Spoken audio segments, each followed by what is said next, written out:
Now, what's that come down? Well, we'll take your word for it, Michael. We'll have a bat. OK, now what's the thinking behind that?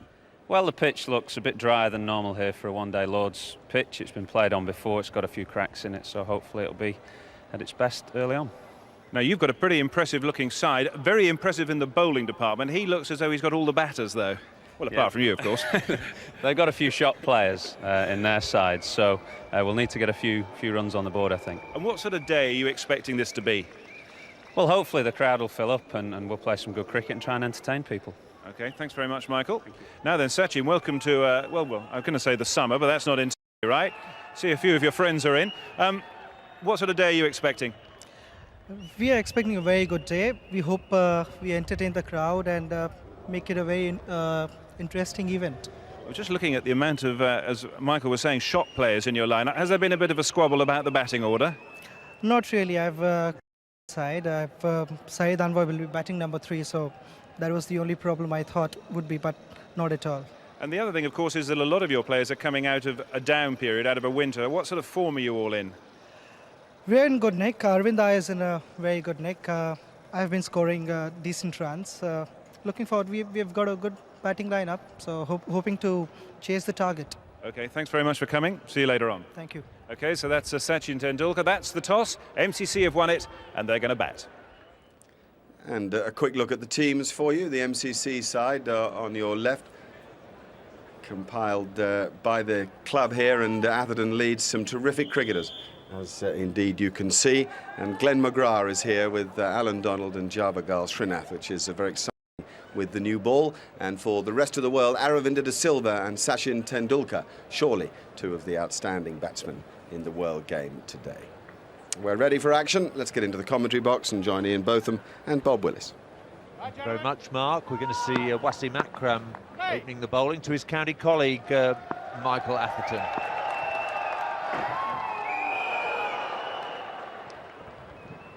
Michael Atherton back in a captain's role for today.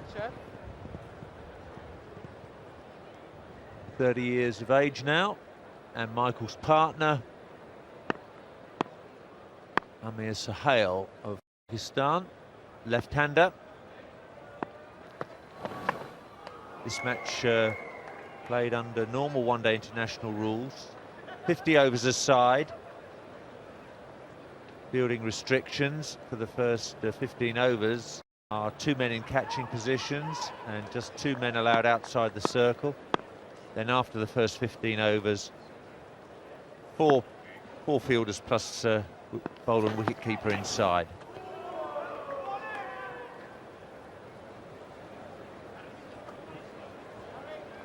Lord's the scene of perhaps Michael Atherton's best ever one-day innings here against the West Indies. Made 127.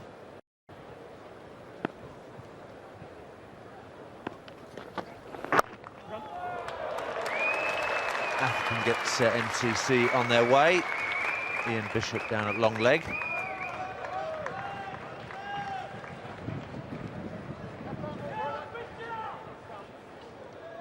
Saw Ian Bishop on Sky Sports during the winter tour, England touring the Caribbean.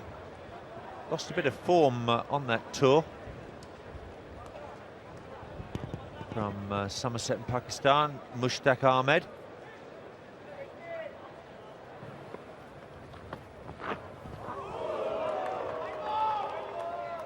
Well, David Shepherd, the umpire, being pretty lenient with these balls going down the leg side.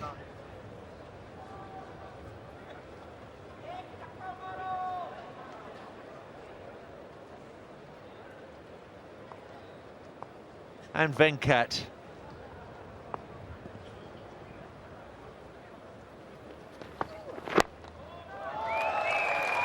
Sohail off the mark.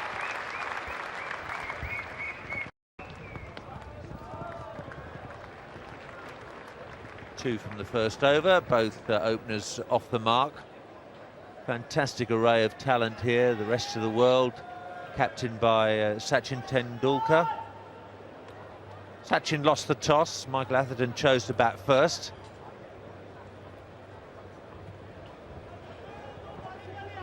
And alongside me this morning, It's a very good morning to Ian Botham. Thank you, Bob.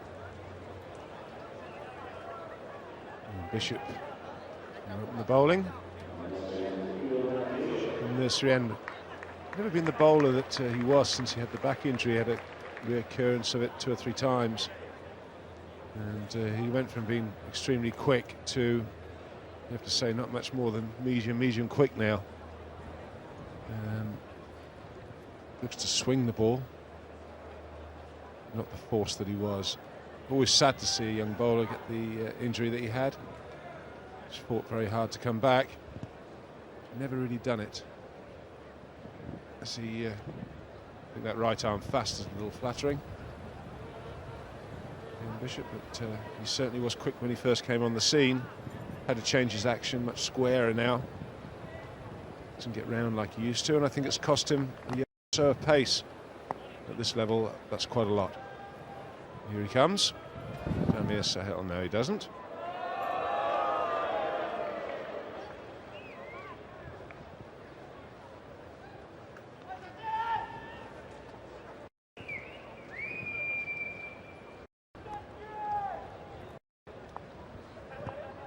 Ian Bishop from the nursery end.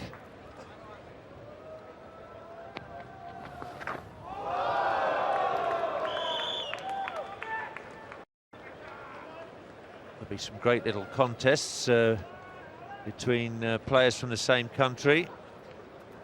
Already seen Akram bowling to Sahel.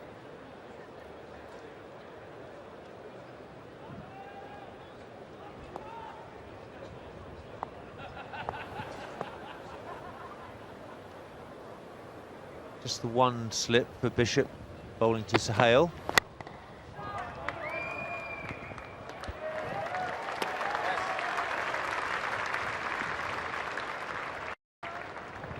Chris Cairns in the covers.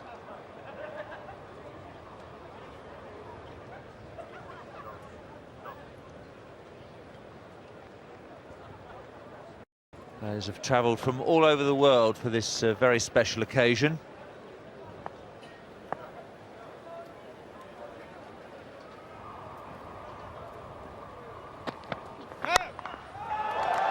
That'll race away for 4, 2 short and 2 wide from Ian Bishop. And to cap it all for him, a no ball as well. Well, it really is a nice way to get your first boundary of the morning. It's a ball that deserves to be hit. Amir Sahel didn't miss the opportunity.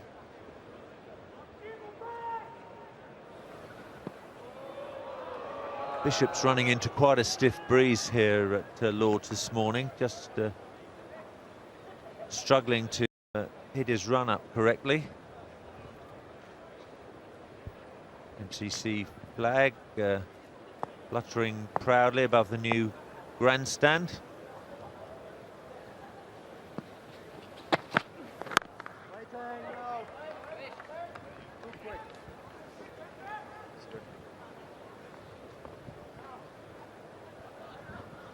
Just out of respect.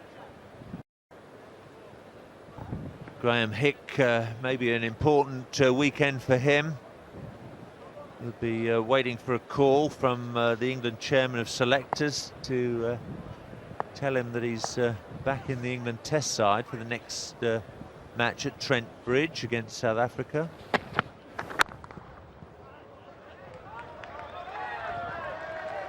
Shows the strength of this rest of the world side when Andy Flower, the wicketkeeper today from Zimbabwe, is right down at number 7 in the batting order.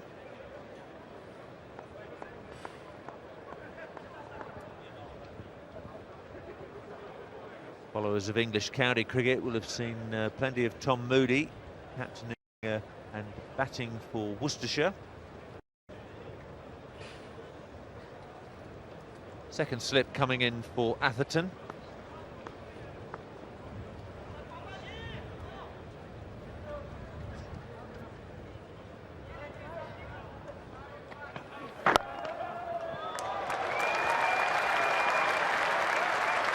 Oh, that's run away very quickly. There's no breaking ground for Chris Cairn, so the ball rolls gently over the rope. Volley. Big stump. With a new ball, that's getting it nicely timed through the mid-wicket area. Braces away. Up the hill. Very little effort into that.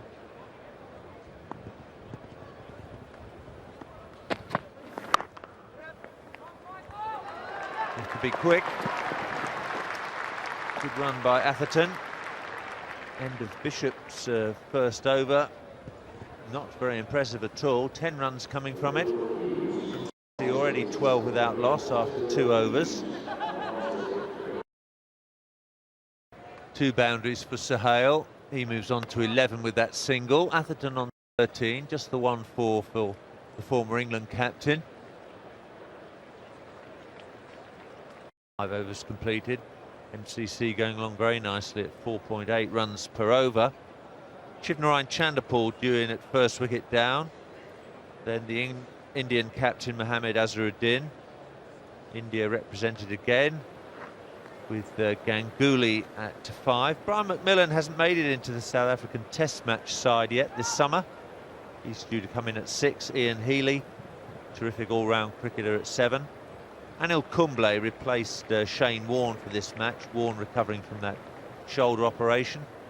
And then 3 high-class pacemen, Srinath, Donald and McGrath.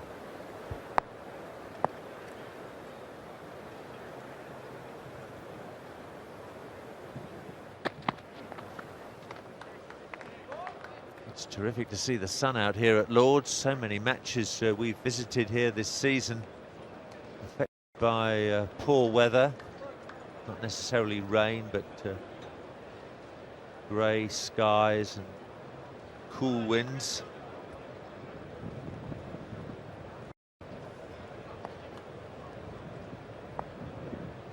MCC balcony. Shivnarine Chanderpaul padded up, ready to come in at number 3.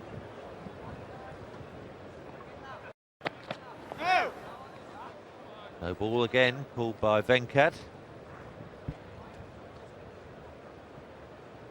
2 of the very best umpires in the world standing here.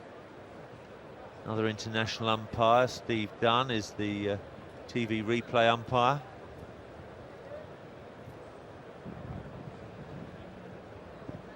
David Shepherd has stood in 2 World Cup finals.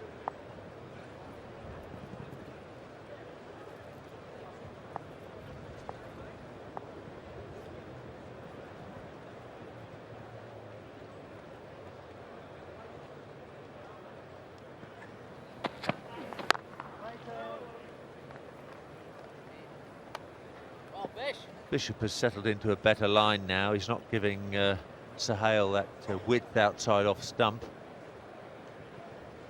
We often see quick bowlers now coming round the wicket to left-handers in one-day cricket. Just cramps them up a little bit, have to think of a different angle.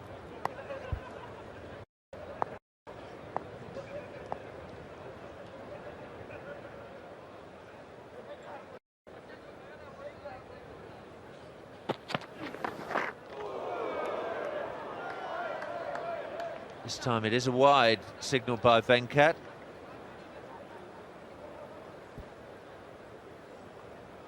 Well, there's no doubt about that. It's short and wide. In fact, lucky to get away with it. I mean, Sohail having problems playing what is usually one of his favoured shots. Anything square the wicket short, he loves.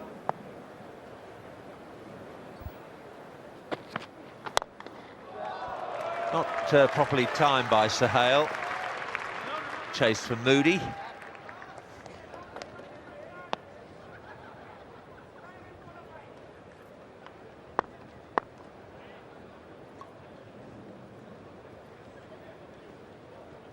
And just an indication of the lack of pace in this wicket. Sohail looking to hit that through. Somewhere around about the extra cover area. And he's way through the shot too early.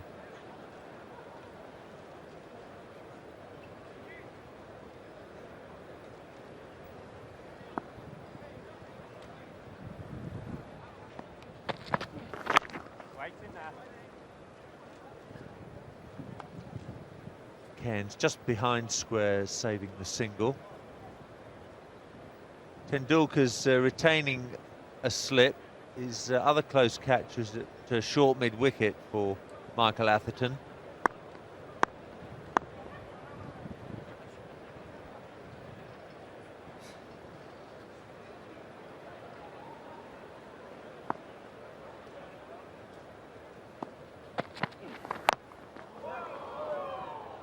Both batsmen struggling a little bit with their timing.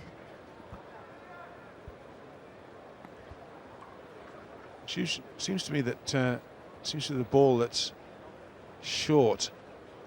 Can't quite work out what height and pace that's coming through, and that's why you're seeing the ball quite often bottom edged into the ground. Whereas Sohail will have a problem with a drive where he was there very early. Atherton there again, struggling with the short ball and the cut.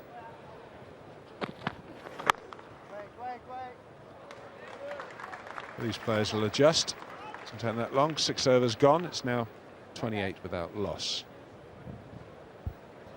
3 overs apiece for Akram and Bishop. Akram's conceded 13 runs and Bishop 15.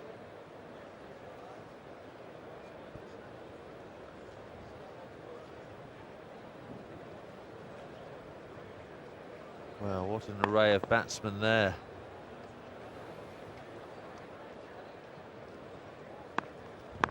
Chris Cairns as low as 7, Flower at 8, Akram 9. Good luck bowling to that lot. Fabulous delivery.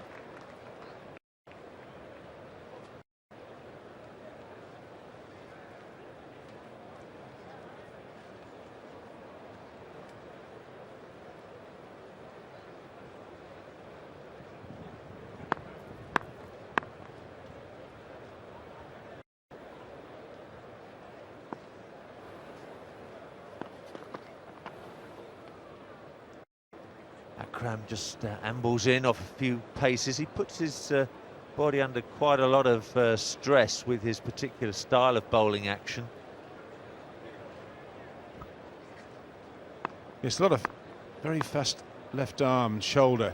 That's how he gets his pace. As you say, Bob, quite rightly, it tends to be very easy and lazy approach. And then it all comes from that last yard or so. And then that left shoulder really does work. And if you watch, it's quite easy there. Now suddenly it just becomes a little bit more frenetic. And a lot of effort goes in. He gets that right arm out the way pretty quickly, so he has room to get the left side into it. And that's how he gets his pace.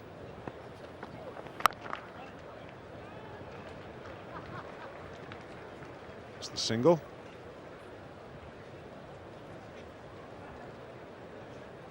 Sanath Jayasuriya so nearly broke Brian Lara's world record for test match batting, scored a triple century against India, but perhaps best remembered for his own particular style of batting in the last World Cup, which Sri Lanka won, smashing opening bowlers around with his fielding restriction.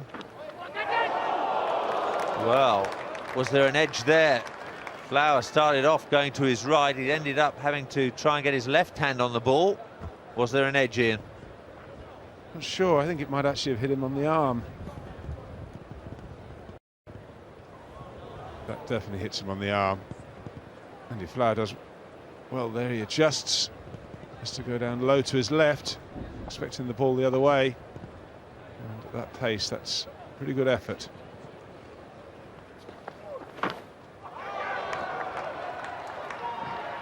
Well, easily the most impressive Akram's bowler, and he's got him. Long delay. Eventually the bowler appealed to David Shepherd, and Wasim Akram has dismissed his teammate Amir Sohail. He's the first wicket down. He's gone for 12, and the MCC one down for 29.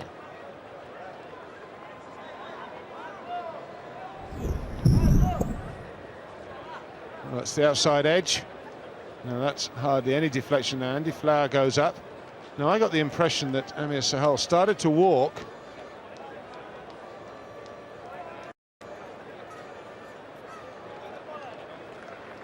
And then a little conversation there. Not quite sure what all that is about. But I got the impression that Amir Sahal gave himself out. He's gone for 12, 29 for 1.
Familiar figure of Shivnarine Chanderpaul comes in at first wicket down. Another left-handed player.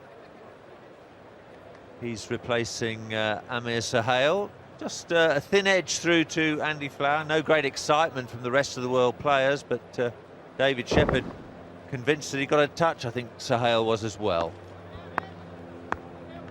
Now it's a long appeal, and still obviously nothing's been given, because Andy Flower is still standing there. And eventually the finger goes up. But to me, that was a pretty regulation nick.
Chanderpaul, he's on 12, 2 glorious boundaries, makes 20 deliveries,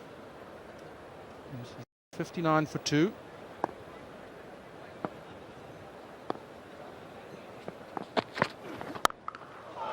That is the most delightful stroke. He's set up in the way that he gets back and across his stumps, but that timing and the elegance was a pleasure to watch. Make this 3 glorious boundaries. Beautiful timing, just leant back and smashed it through the gap just behind point. Wonderful timing.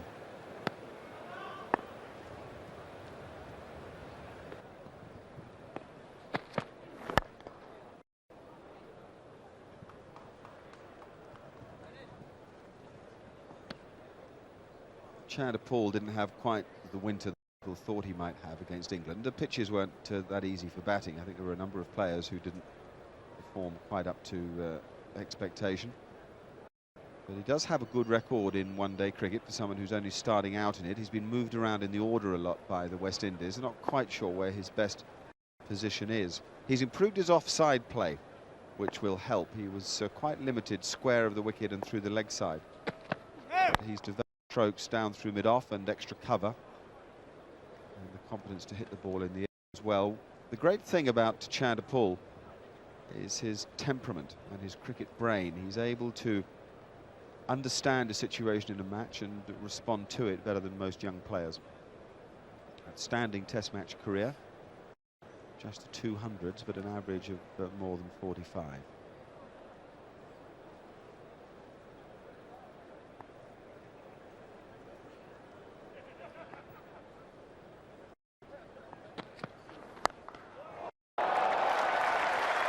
Move on to that very quickly indeed. It was a little short from Bishop, but it wasn't horribly short. Well, they've had a bit of a problem playing on the offside, but when it's a fraction short, anyway, it goes cracking through mid-wicket, and that's a beauty. Wasn't that short? But Chanderpaul very quick onto that.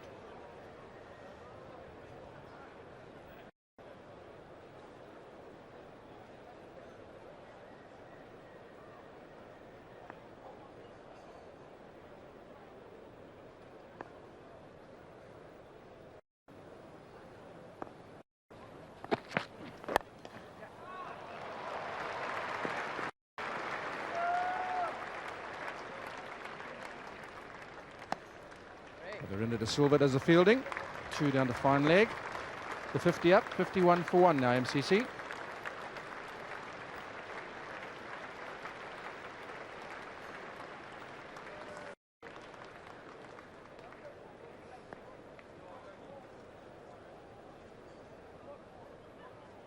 Not often you see the colours of the MCC these days. They're used by the MCC players in out matches that are played around the country, club cricket of a varying standard. That's another good pull stroke from Chanderpaul, almost way better than the one before. Chanderpaul really is strong, anything fractionally short. And on this wicket, it's not too quick. And Bishop bowls this one leg bish, and Chanderpaul, well, plays it superbly, rolls the wrists and flies down to the boundary. Chanderpaul's second boundary. He moves to 11. Change in the field. Remember that only 2 fielders may be outside the 30-yard circle and 2 more have to be catching 15 yards from the bat. Consequently, it's difficult to plug any gaps if you bowl badly. There's a real requirement of the bowler to bowl to his field with these difficult early field regulations, and Bishop has been because of it. 6 overs for 34.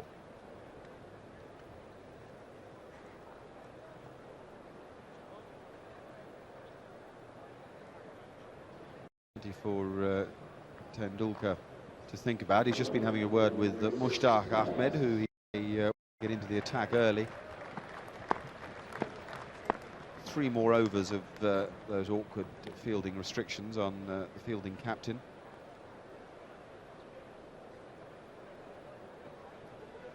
Akram is off the field. He's finished his spell for the first period of this game. 6 overs, 1 for 19. He bowled extremely well. Chris Kane is into the attack, a New Zealand all-rounder and a player of great strength and character.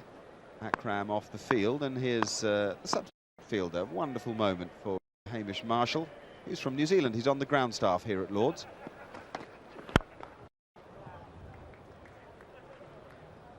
And when you come on the Lord's ground staff as a young cricketer, it's a splendid experience. You get all the facilities of Lord's, you get to be at all the big games, you get a lot of high standard cricket to play. Clive Radley is coach of the young cricketers at Lord's, and that is a big grin on a very excited young fella's face.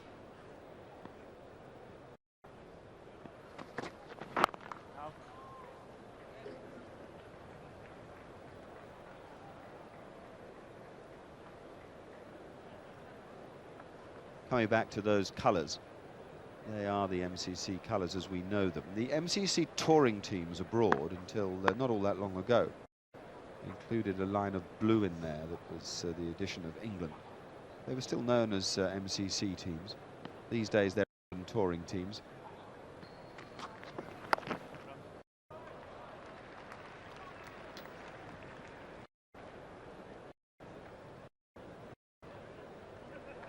And England touring teams travel the banner of England rather than the MCC. Those are the ties on the members in the pavilion.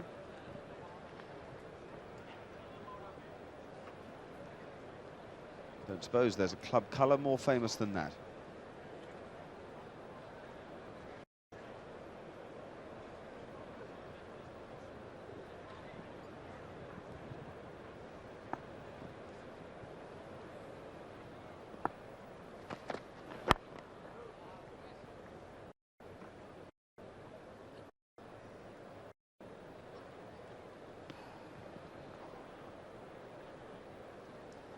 There they were, being photographed before play. Macmillan, Donald, Atherton, Azharuddin, Healy on the front row.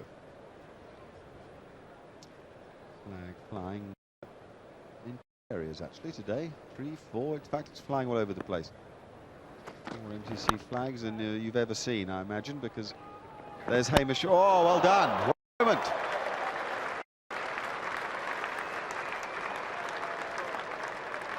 Hamish Marshall has one stump to aim at, and Clive Radley is clearly getting the fielding practices dead right. Hamish Marshall, substitute 12th man. Beautiful bit of fielding. Quick pickup, quick release. And very close, very, very close that. What a beautiful piece of fielding.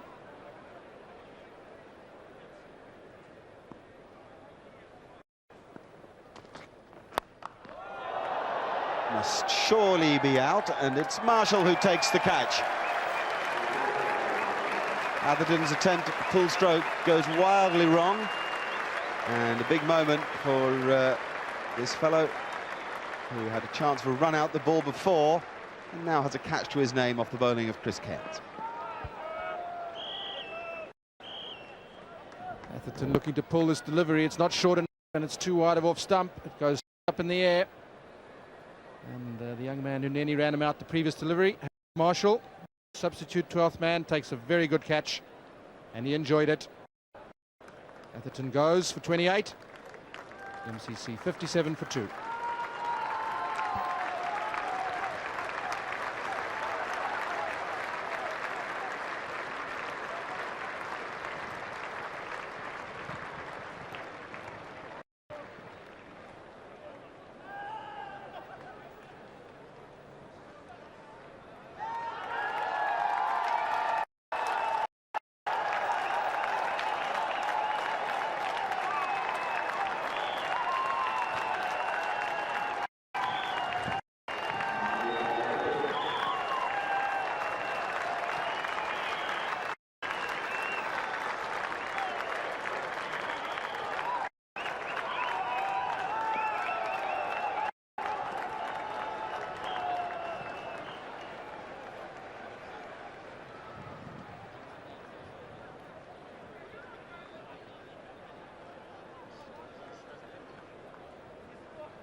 A splendid reception here at Lord's for a splendid cricketer. Mohammad Azharuddin back as captain of India, and here today we hope to entertain us with his rich stroke play.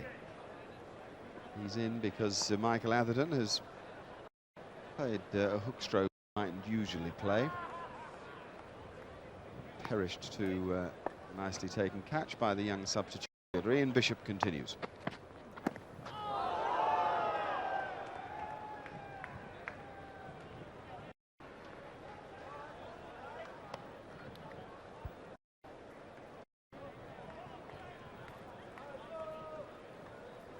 Impressive shot by Michael Atherton. He misjudged that one. Not short enough. And too far the offside. And Hamish Marshall, he's delighted. He takes the catch.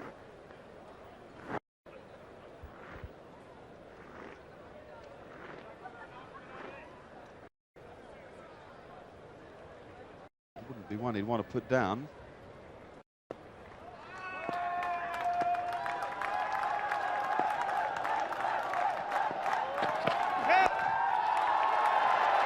Is away with the most characteristic deflection. It's a no ball, but Azharuddin's off the mark. As only he can play this. A beautiful roll of the wrists. Down to fine leg she goes.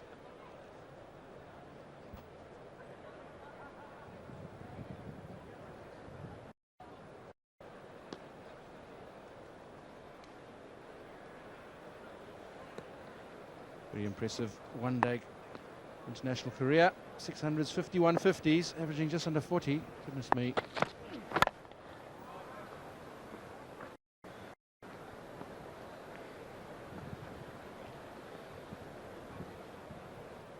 ...291 matches, nearly 8,300 runs, 51s 50, 600s averaging just over 38, strike rate 73, and look at that test career. Mark Nicholas, isn't that unbelievable? 20 and 1950s, what a ratio. And none of them boring.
Chanderpaul, he's on 12, 2 glorious boundaries, placed 20 deliveries. MCC 59 for 2.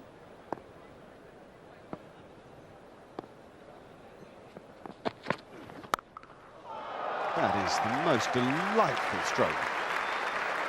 He's set up in the way that he gets back and across his stumps, but that timing and the elegance was a pleasure to watch. Make this 3 glorious boundaries. Beautiful time. Leant back and smashed it through the gap just behind point. Wonderful.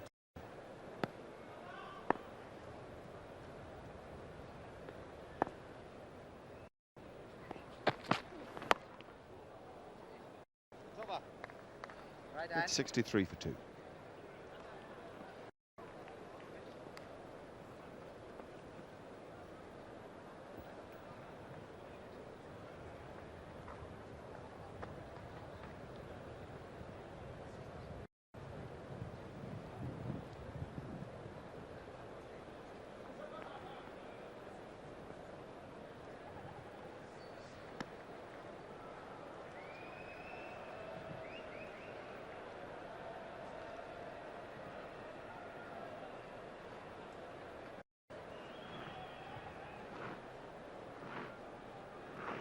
As Cairns will continue from the pavilion ground here at Lord's, and continuing in the commentary box are Michael Holding and Paul Out. Thanks, Mark. Wonderfully wristy start from Azharuddin. He plays with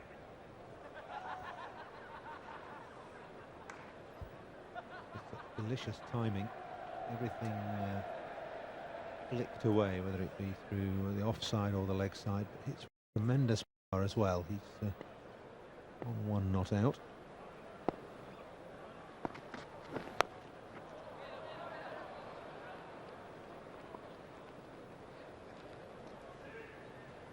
Mushtaq Ahmed, the fielder at cover.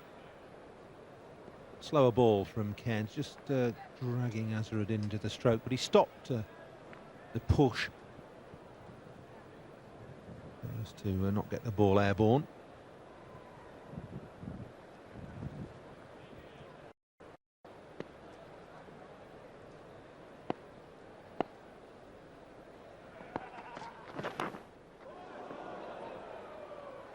It's good bowling from Cairns, bit of nip, bit of pace.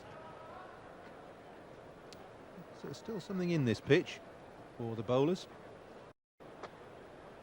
Kieran certainly is hitting the seam. We can see the seam very upright there as it goes down the pitch. And that certainly will enable you to get a bit of movement. If not the pace, you'll have to do that himself. Oh, extra bounce there. It was a good leave from Azharuddin. He never really looked as though he was going to play it at all. It's a good job. It's good that he watched the ball right through, because he didn't have to lift his bat high, but he kept his eyes on the ball. The ball bounced a little bit higher than normal. He lifted the bat out of the way.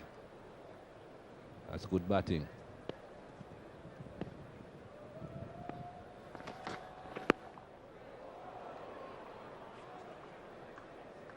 It's proving difficult to make contact with. Chris Cairns nipping all about, getting that extra bounce. And the slope, of course, helping him to get the ball to come into the right-hander, rocketing the thigh pad before he was ready.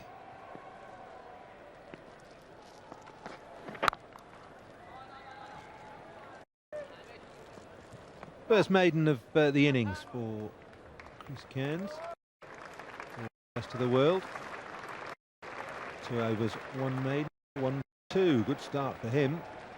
The wicket of MCC captain Michael in his first over, and followed it up with a very respectable second over. Wasim Akram comes back onto the field, and he signals for a drink straight away. I don't know whether it's for him or for the whole of the team. Anyway, Hamish Marshall, the substitute, leaving the field after some sprightly fielding, and he took the catch to dismiss Mike Atherton.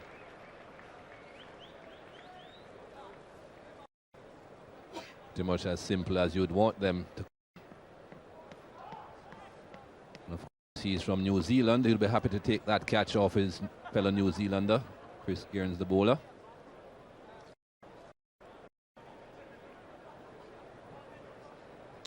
Mushtaq Ahmed coming on to bowl at the nursery end.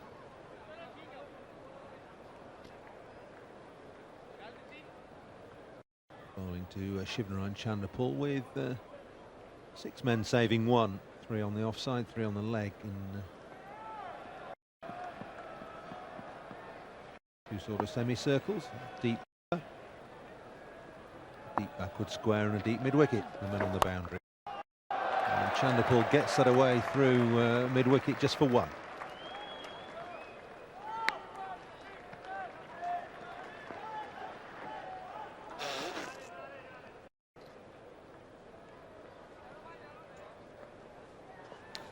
Graham Hick out there. He's out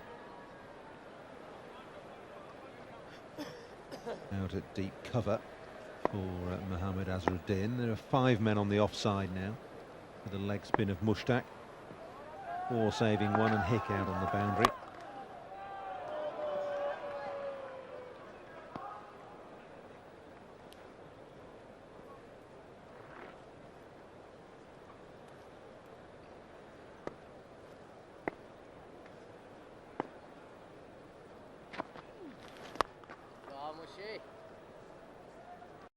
MCC versus the rest of the world game has certainly thrown a few interesting confrontations together. This is not one that you'll see often.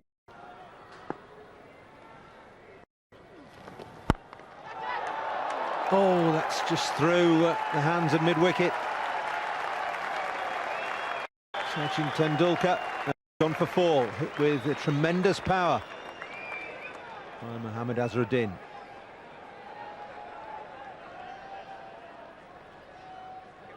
Well, he certainly was hitting it very hard.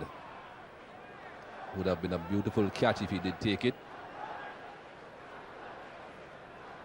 Not too sure it's a delivery that deserved to take a wicket, though. That's the problem.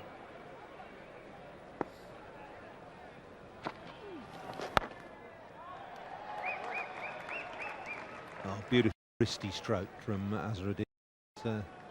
The gap on the leg side gets him just one.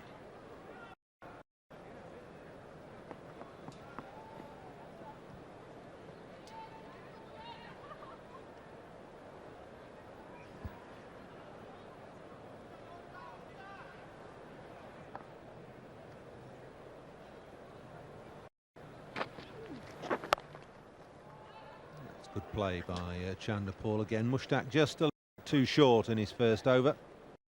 7 from it. I suppose you could say half a chance to Tendulkar at mid-wicket. He's got a smile on his face as he runs up, Mushtaq. Well, he certainly puts a lot of effort into his bowling, Mushtaq.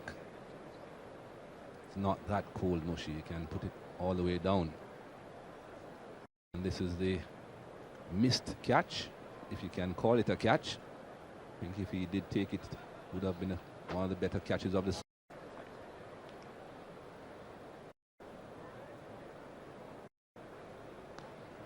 We're talking about confrontations that we don't normally see a lot of. That was one. Mohammad Azharuddin against Mushtaq Hamid. India and Pakistan don't play that many games against each other for obvious reasons, and even more obvious reasons of late. Of course, we saw Ian Bishop bowling to Shivnarayan Chanderpaul. That doesn't happen at this level either, but it certainly happens in the Caribbean for regional cricket. Ian Bishop from Trinidad and Tobago, Chanderpaul from Guyana.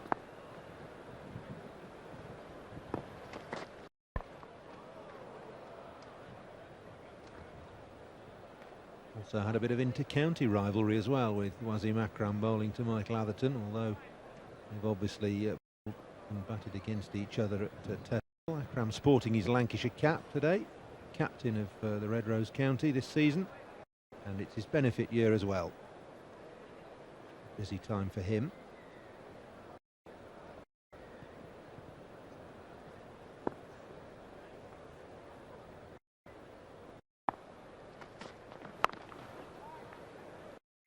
Azharuddin with the sprint on. It was unnecessary at the end. Jayasuriya at backward point. Just fumbled the ball.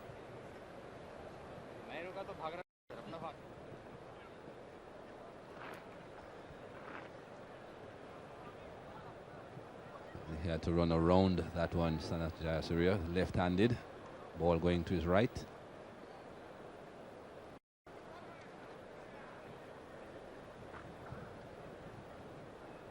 Chris Cairns just Jayasuriya to come a little bit squarer at mid-wicket.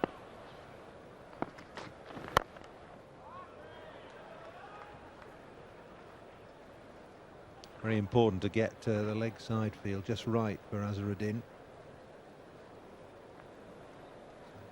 Very strong through the leg side.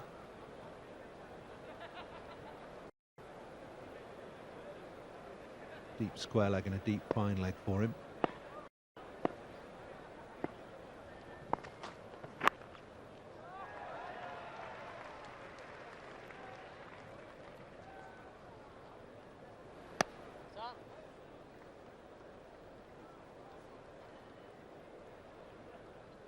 Tom Moody, captain of Worcestershire this season.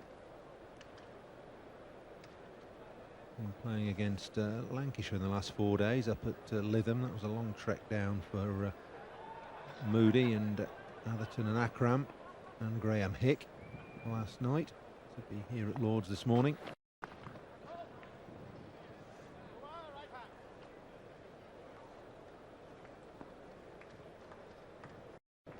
Just 2 off the over, so Cairns continuing in miserly mood. 3 overs, 1 maiden, 1 for 4. MCC up to 72 for 2, 17 overs. That run rate over 4 and over, that's pretty good. Chanderpaul's 19, Azharuddin is 7.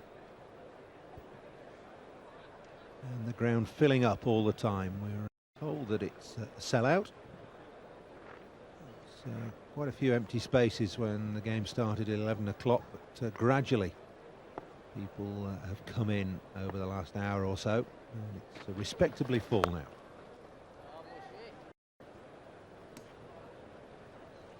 Well, there is no reason for the crowds to stay away today. It's very good weather. The sun is shining. We have some really talented cricketers on show. A pitch offering just a touch of help to really outstanding bowlers, but a pitch which the batsmen should be able to get run. Should be an interesting day.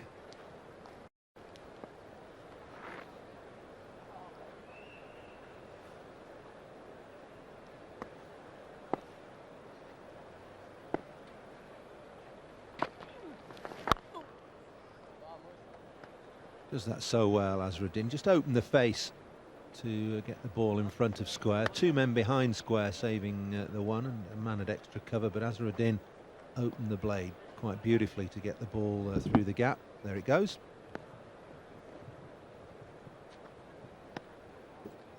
If you're picking, you can do that.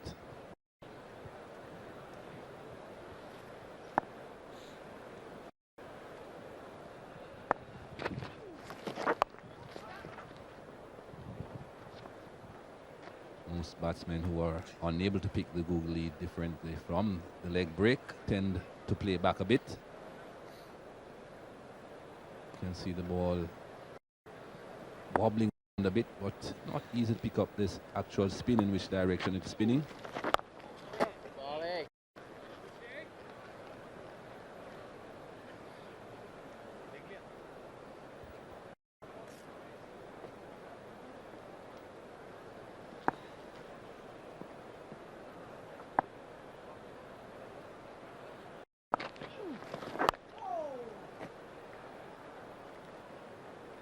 It's 18 overs gone.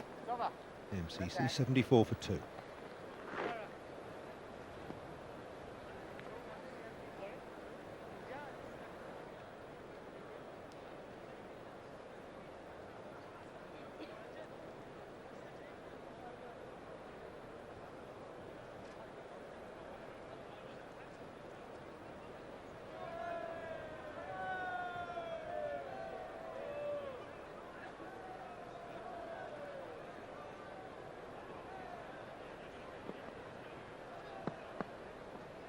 .28 from Michael Atherton, 12 from Amir Sahel.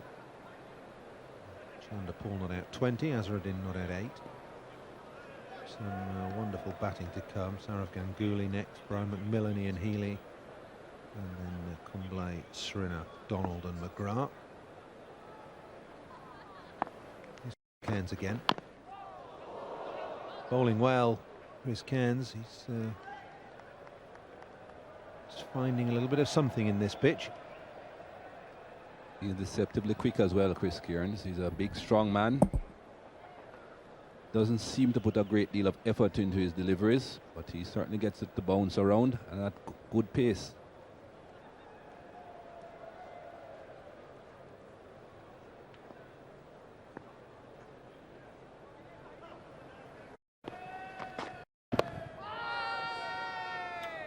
Optimistic from keeper and slip. Nothing at all in terms of an appeal from the bowler. We bowlers know when to appeal, don't we, Paul? Oh, certainly, Michael. Every time it hits the pads, isn't it? The umpire can only say no.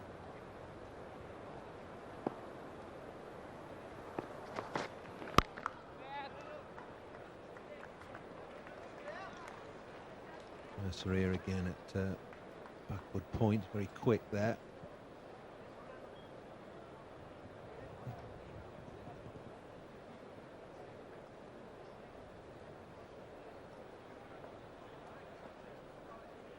Of course, the Diana Princess of Wales memorial match, and spectators acknowledge the fact, as to everybody in the ground.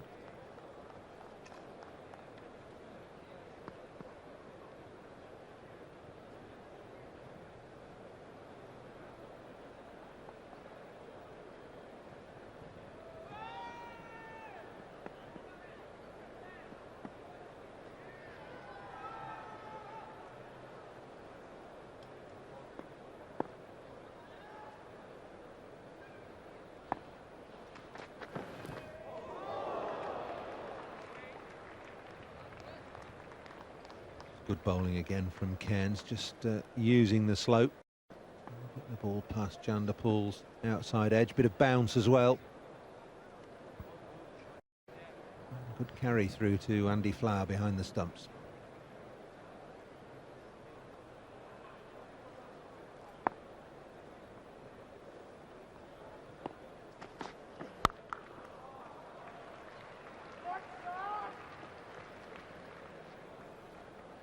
One off the last ball of that Cairns over. Chanderpaul up to 21, Azharuddin on 8, MCC 75 for 2, and Charles Colville continues on his travels around the ground, has found Amir Sohail. Thanks very much, Paul. What I've actually done is dragged Amir Sohail out of the dressing room. Bad luck. You were going pretty well before you got that ball from Wasim. Well, actually, Wasim was bowling quite well. I mean, he was struggling with this injury, and I was actually surprised, and I'm very happy that he was bowling too quick. It'll be good for Pakistan. Well, again, I was just watching, and I thought that every time you got on strike, you seemed to go up a notch or two. No, he was actually bowling quite fast to Atherton, not me. He wasn't trying hard on me. What was it like out there? What's the atmosphere like amongst the players? It's actually very good. Everybody was very keen to come and play out here, and it's a good thing. Everybody's very excited, especially at Lord's. I was going to say, but I would think it must be interesting because you're so used now to playing in one-day internationals for Pakistan and where everything matters so much. Is it just slightly different, or is there a very competitive edge out there? Well, it's not very competitive, but the thing is everybody's going. Everybody has a reputation, so they have to live up to it. So you can say there is not much pressure on us, but still everybody would like to give their 100%. Actually, yeah, I mean, everyone wants to take wickets to get 100 at Lord's, don't they? Definitely, yeah. Now, the old ground's changed a bit, I guess, since you were last here. Yeah, it looks beautiful, actually, especially that space thing over there. That's the new media centre. Should plant a bomb in there. well, I really don't know you can go around saying that, Amir. I don't think that's at all on. Everybody was joking about it. So. Wiping out the world's media. Yeah, well, maybe you got a point. I don't know. Anyway, just talk to me a bit about Pakistan cricket at the moment. We last saw you on Sky Sports when you were down in South Africa. That was obviously a disappointing series from the way it turned out for you at the end. Well, not. When we went to South Africa, we read quite a few articles on the Pakistani team, and even the people over there, they were saying that one shouldn't bother to buy a fourth-day ticket for the test match. But I think Pakistani team did well. We were dominating first two tests, and then batting didn't click in the last one. So it was a good series for us. But unluckily in the one-days, we had so many injuries. Like I got injured, then Enzamam was struggling, Saeed was struggling, and Rashid was struggling. So it was like nobody was giving their 100% because of fitness. The other thing is, the captaincy seems to change quite a lot in Pakistani circles. You did it for a bit in South Africa when Rashid was injured, and there seemed to be a huge amount of chopping and changing. Do you think that's a problem for Pakistani cricket? Would you like to see a more sort of settled system? It's going to happen now. It was they kept on changing the captain only because when Wasim was playing, he got injured. Then Ramiz has to take on, and then Saeed Anwar came in. He got injured again. So it's basically it was the injury problems, not anything else. So I think this time around, our cricket board, what they have decided it when they're going to announce the captain, it'll be for an year or two. So it'll be good for the Pakistani team. Of course, you do seem to play an enormous amount of cricket. Your board dreams up and finds competitions to enter you in some obscure parts of the world. It's pretty much a 12-month-a-year contract, isn't it? Well, it used to be, but this time when our new cricket board chairman was appointed, he actually managed the Pakistani team on the 1992 tour of England. And what he did was he cancelled quite a few tournaments. He wanted the players to have some rest and then come out fresh for the long season ahead. He didn't let us go and play in the summers. Like we were supposed to go to Kenya and Kuala Lumpur, and then we were supposed to go to Sri Lanka. He cancelled everything. Well, that's probably good news for you, isn't it, as a player, because you could do with the rest. Now, then, your next series is Australia? Yes, Test series is Australia, but before that we are playing Sahara Cup against India at Toronto, so it'll be a good one. There's always a bit of needle in those, isn't there? If not in amongst the players back at home. Well, the people actually look forward to see Pakistan and India games, so it'll be fun. It's great to see you over here. Hope you enjoyed the day, and thanks a lot for coming. I did. Thanks a lot.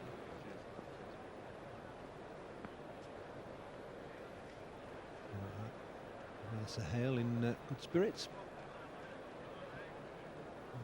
MCC, his team for today, going along well. 81 for 2 in the 21st over. Azharuddin is looking to get things moving. It doesn't really look though as though this pitch is has got the pace in it the stroke makers would like. Azharuddin and Chanderpaul just struggling a little bit with their timing.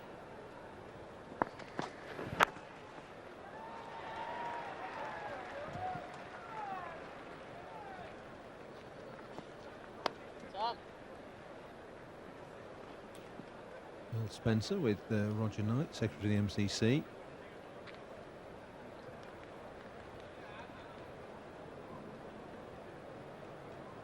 We're in one of the boxes in the new grandstand.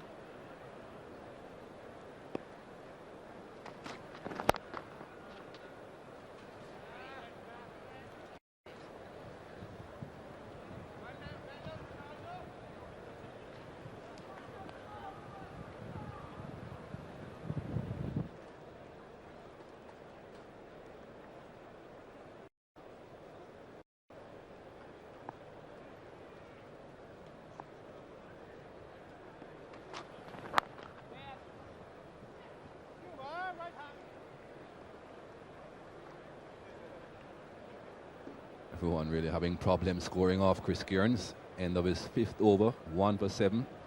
Chanderpaul and Azharuddin, 2 very good batsmen, but unable to cope with Chris Cairns, and perhaps unable to cope with the inconsistency in the pitch as well.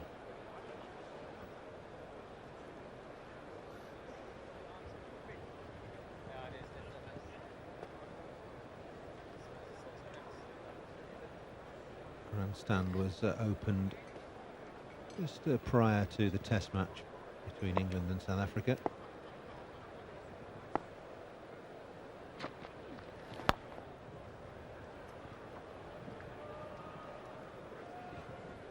Azharuddin made his debut for India some 14 years ago against England.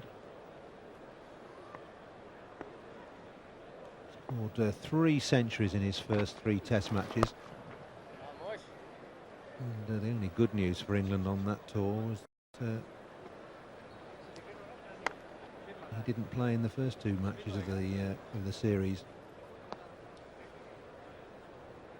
Not quite true, actually. It's, the only good news, because England did win the series. They won at Madras. Graham Fowler getting a double 100. Neil Foster taking a hatful of wickets to win the game. Over the top from Chanderpaul. But only 1 run.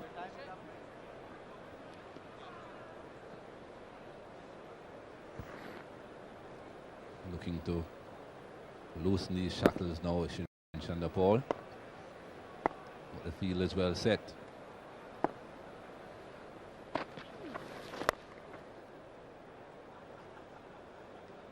Not too many boundaries to be had. Graham Hick out on the point boundary for the right-handed batsman.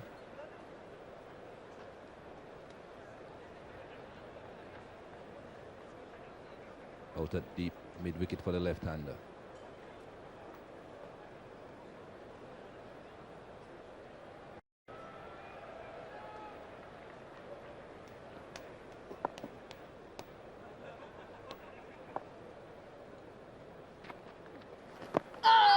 Big appeal, that's not a bad shout. Just turned enough. Hit Chanderpaul low on the front pad. Perhaps turned a bit too much, pushing out a reasonable distance there, Shivnarayan Chanderpaul. Still has another 6 feet to travel, and it has turned.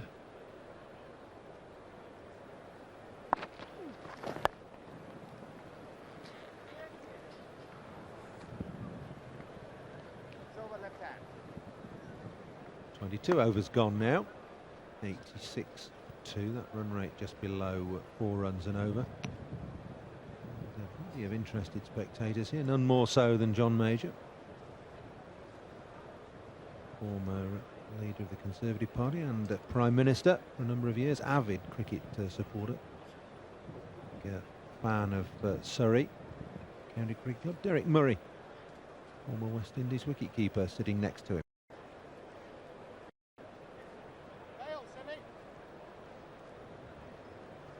That scoring rate just falling a little bit, down below 4 runs and over now, and some of the big scoring overs behind the MCC now. They'll be looking to consolidate on this solid start. Start to push on now towards the second half of their innings. And Chris Kearns has other ideas, though. He has been bowling very well. And continues to do so. Pitch has shown a bit of inconsistency with the bounce, and he's veering his pace quite a lot, Chris Kearns. Some very good slow deliveries.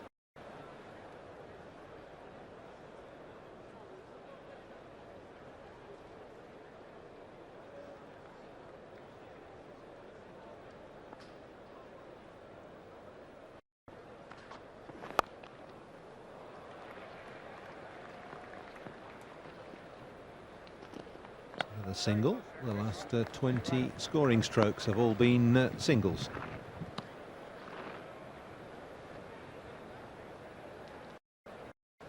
Graveney on the left of the picture.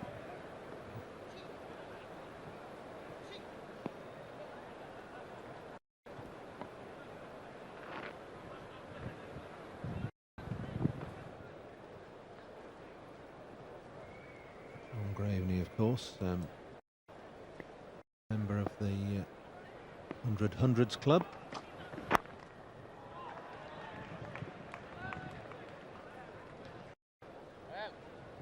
Another member of the 100 Hundreds Club, Graham Hick, the newest member, just flat throwing that one in from square leg. Tom Graveney, in fact, brought out a bottle of champagne onto the field at Worcester when Graham Hick reached that milestone just 3 weeks ago.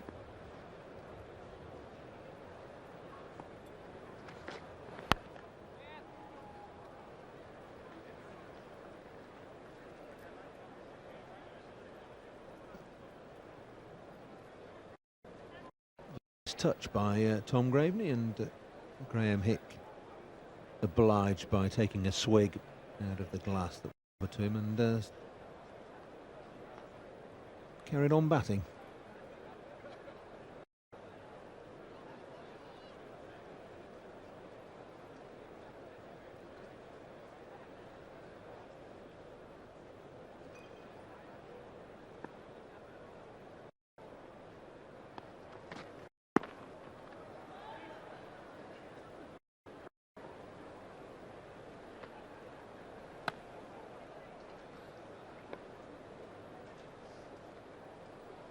Really having problems getting these runs on the tins, MCC at the moment.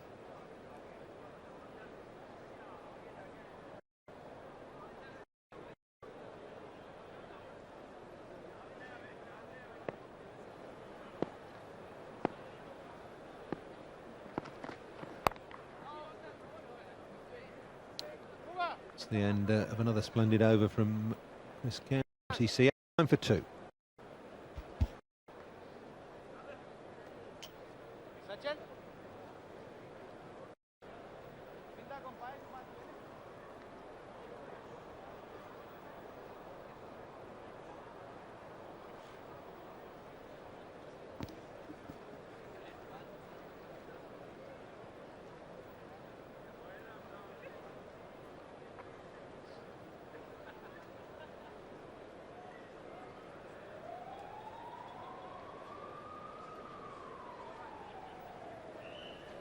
$89 for 2 MCC. We've got a change in the commentary box now. It's a very warm welcome to a guest commentator, Alan Donald, who's with Bob Willis. Thanks, Paul. Mushtaq's going to continue from the nursery end. 4 overs for 18 so far. Chanderpaul on 29.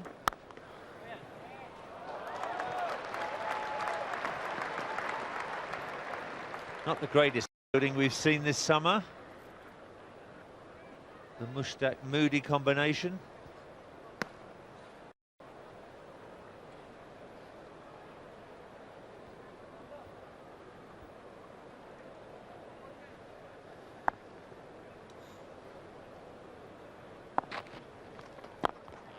Chanderpaul down the track, but Mushtaq saw him coming.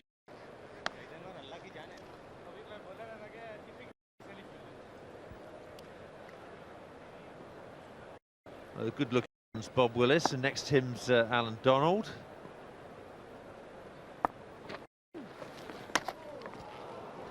But I think Chanderpaul read that.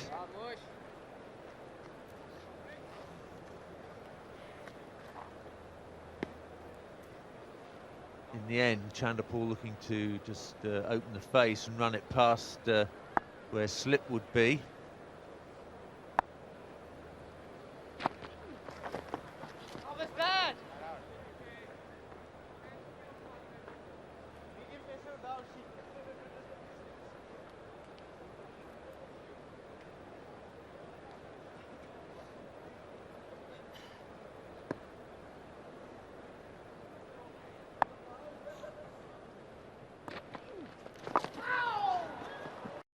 Got that away fine.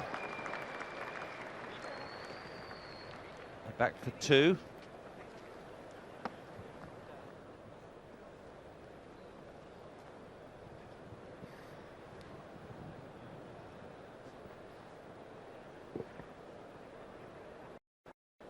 It's well played. The man is quite square.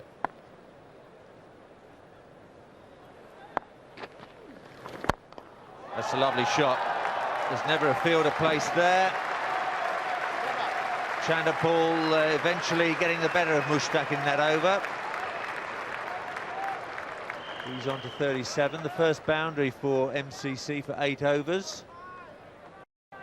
Good looking shot at that, Alan. Well, yeah, nice movement on the feet there. And Chanderpaul, I think I've always rated him as a very good player. Very still at the crease. Lovely shot. So, and how's your fitness? We saw you in the pain up at Old Trafford, bowling on that feather bed there. How's the ankle? At the moment, it's pretty good. It's responded quite nicely to treatment, and you know, the only thing now that we know what the real problem is, you know, we can look forward to just get treated intensely every day, and hopefully it you know, it'll stay okay until the remainder of the tour.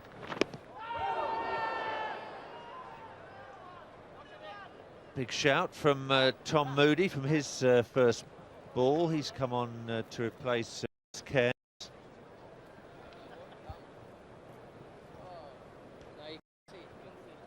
The signal eventually from David Shepherd. Not a bad shout. Would probably have gone down the hill and missed leg stump.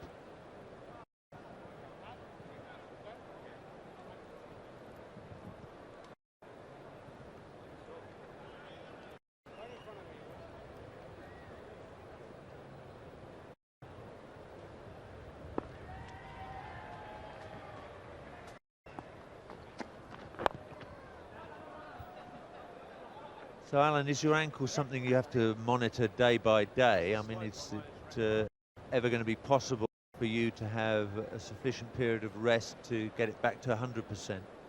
I think that's the key, Bob, is for this ankle for it to heal. You know, is to have a lot of rest, and that's something that these days is hard to come by. But you know, our physio has been working very hard on it, and anything we can do is just hope for the best. And you know, going to have to see the next 10 days of Test cricket through, and the way we can manage it.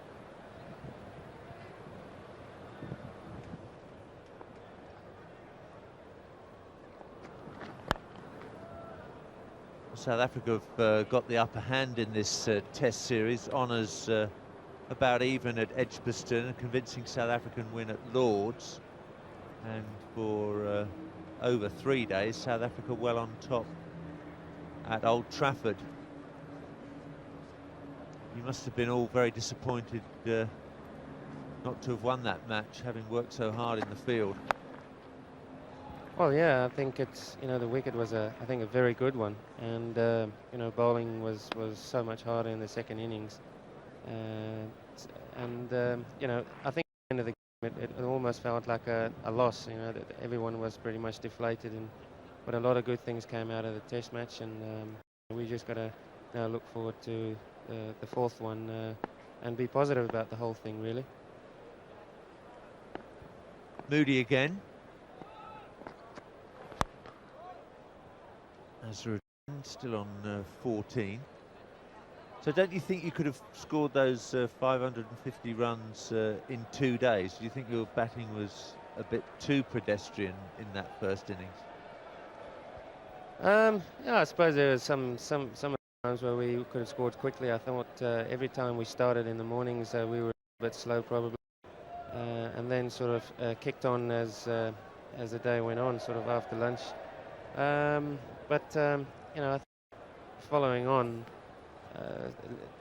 the second time round, time was a little bit on England's side. I thought you know, a few chances could have gone our way, but you know, that's Test cricket for you. And I thought that particular Test match was you know, it was one of the best I've played for a long time, and you know, it was a very, very brave effort from Gus Fraser there at the end, and Robert Cross. They did their country proud. Well, not to mention you and your colleagues' brave effort as well, bowling on a very flat track for best part of 3 days. Not quite where Chanderpaul to hit that one. It's gone down to Bishop at long on, and that single brings up the 100 for MCC. 156 balls in all. The first 50 took 73 balls. The second 8 normally see the pace getting quicker and quicker. But the rest of the world have fought back well with the ball. Some loose overs to begin with.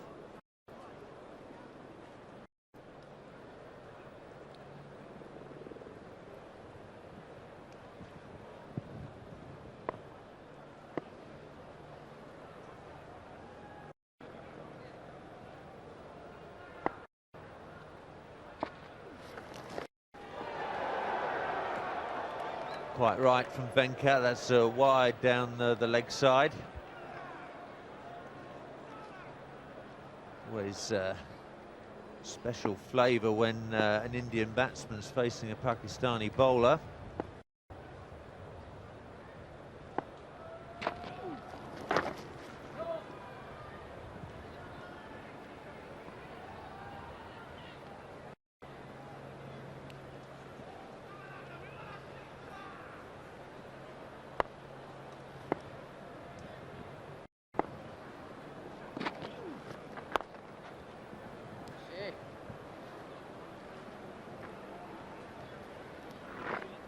Worth remembering that MCC at the halfway point, 99 for 2.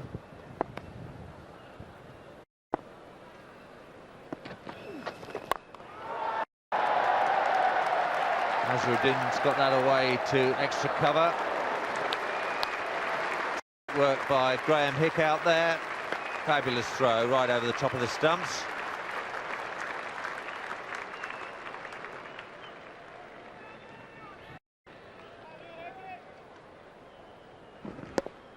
Lofted away through the offside. Not properly timed. It would have beaten Hick to the boundary had Azharuddin got that off the middle of the bat.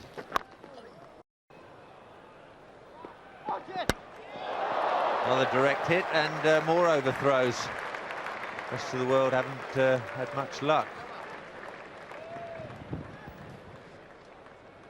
Mushtaq 6 overs for 32 now, a little bit expensive.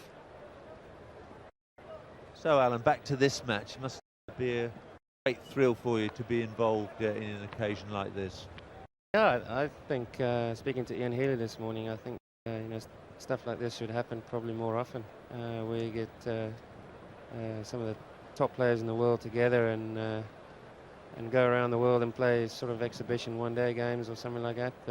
It's a great day, and I think it was pretty well organised as well. It's even better, sort of even better sharing a dressing room with some of guys like Azharuddin and Healy and McGrath. Often don't, well, obviously get the chance to do that, but and also playing under Michael Atherton for a change. Yes, it's an amazing array of talent.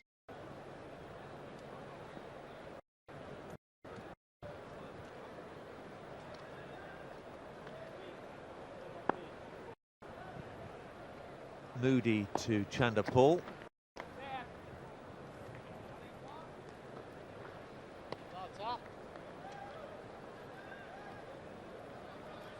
Thought probably the real fireworks will be this afternoon when we have to bowl to Jayasuriya and Anwar, De Silva, Tendulkar and those guys. I think, it's one heck of a prospect ahead, I think.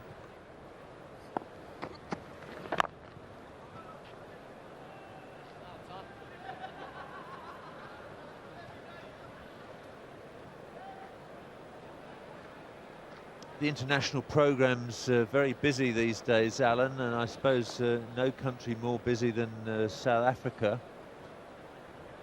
Are you concerned that there is too much international cricket now, or are we just going to have to accept that the top players are going to be playing virtually all the time? Hopefully for more wages, but perhaps their careers will be a little bit shorter. Yeah, I think that's what it's all about really these days. It's Test cricket. It's a big business, and I think that players probably don't mind. And I had a chat with Michael Atherton this morning about it, and he thinks he doesn't mind playing the volume of international cricket. It's just the cricket after that's making it a lot more difficult, especially for him being an opening batsman. Never mind bowlers. So I think in that way, I think MCC probably would look into it and some sort of contract system for international cricket, or get a group of cricketers on the panel that they can afford to pay, and take it from there. That they don't have to play much county cricket.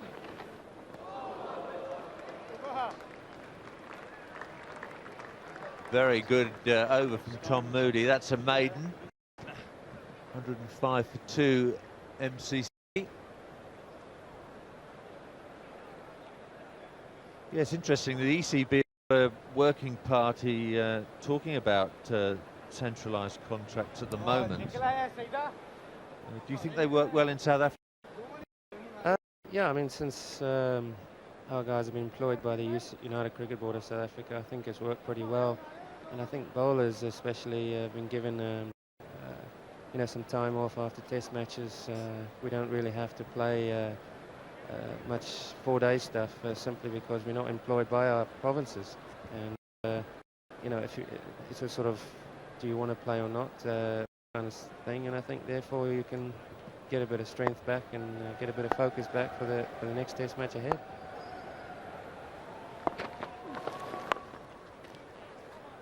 And how many of your players are centrally contracted by the United Cricket Board?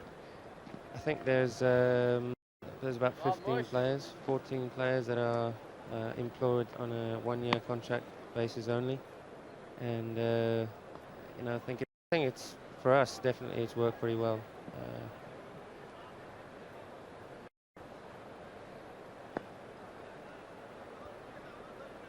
A couple of subtle changes to the field now. Got his leg side boundary better covered.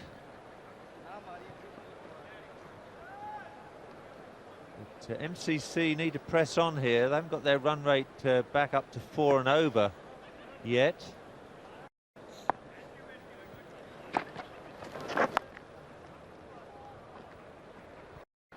That's the 50 partnership up. It's taken a while though, 87 balls and very nearly 50 minutes. Not a dramatic pace by any means.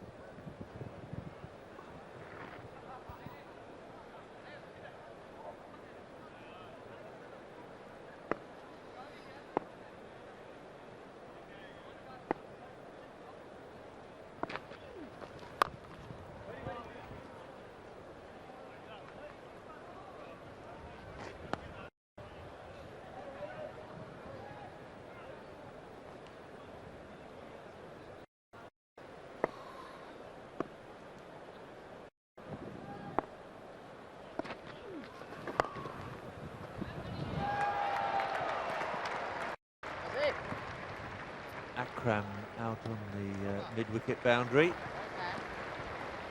Just 3 from that over. 28 overs completed, 108 for 2. The players don't get to have their lunch till 2:30 between the innings, but the picnic areas, the gardens behind the pavilion at Lord's, already waiting for the lucky participants. People get their rugs and eskies out there shortly after 8:30 in the morning to reserve the best spot. Very much a social occasion, any big match at Lord's. Beautifully flicked away by Azharuddin. Bishop's at long leg.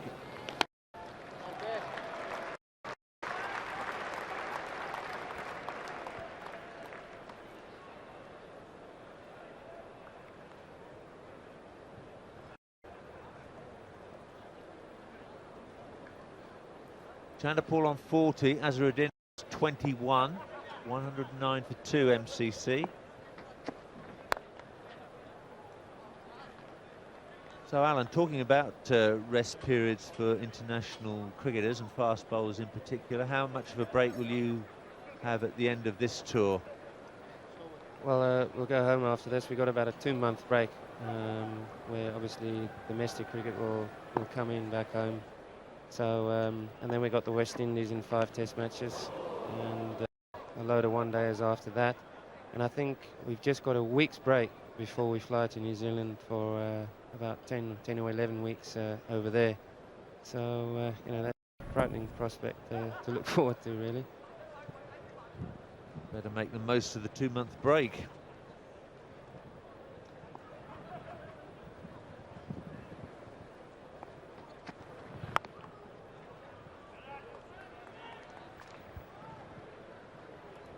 So how often would the Free State see you in action? Well, last season I played 1 game. I played 1 4-day game for them, and that was it. One-day cricket, absolutely nothing. I think in the 2 months ahead we'll probably play about, say, 6 one-dayers and 3 Super Sport games that will lie ahead for us. So we'll probably get enough cricket in that we have to play for selection of for the team that will take on the West Indies.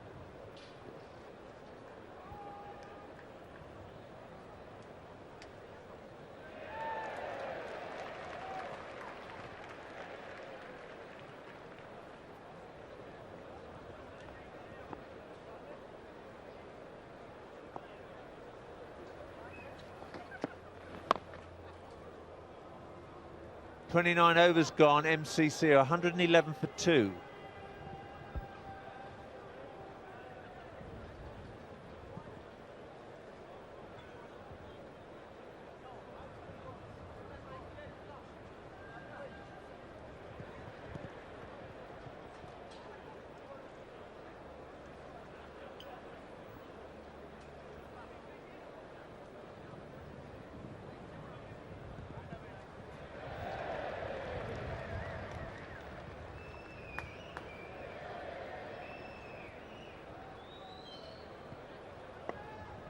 It's not any knee problem for David Shepherd. The score's 111. He's a very superstitious man. And the superstition demands that you mustn't have both feet on the ground at the same time for very long.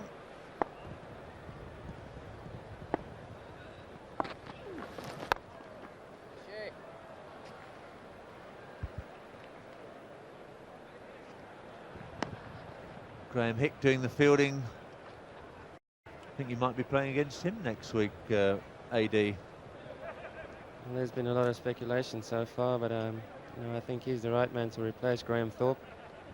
He's been in wonderful touch since we've played against him right at the start of the tour, and I think there's a new focus about him this summer.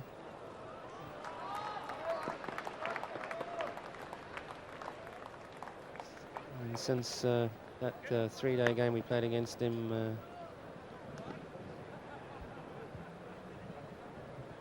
You know, he looked in good touch. He was taking on the short ball, and you know, he did hit the ball. Just sometimes I think he was criticised for how he approaches the Test cricket mentally, probably. I think there's a new sort of focus about Graham Hick that might take him on the tour of Australia.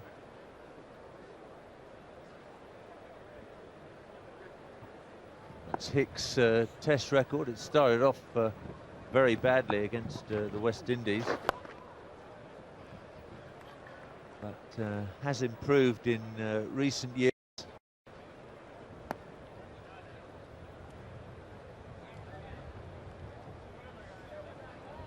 You're looking for a batting average of 40 from your leading players. A bit light on Test match hundreds, Graham Hick.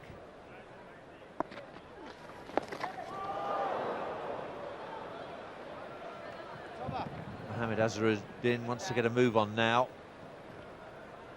Another over has slipped by. There's only 20 left now for MCC. First 10 overs produced 40 runs, the second 40, and the third 10 overs, so the last 10 overs bowled, have only produced 35 runs for MCC. They're going to have to post a big total here to have any chance against this very strong rest of the world batting lineup.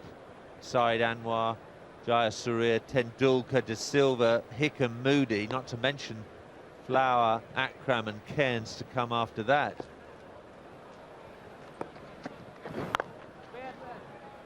Well, I suppose you can almost say it's a bit of an unfair batting lineup, that. Might as well put two bowling machines in the other end and say, well, hit that and get the runs. But it's good to see so many of the great batters around these days. Not a great prospect that you've got to face and the ball in your hand, but I think it's good to see them all in one arena.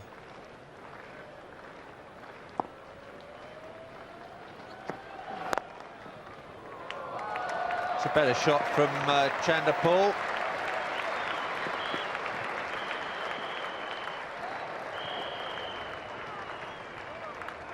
Boundaries thin on the ground. It's the first for 7 overs. Chanderpaul on to 48.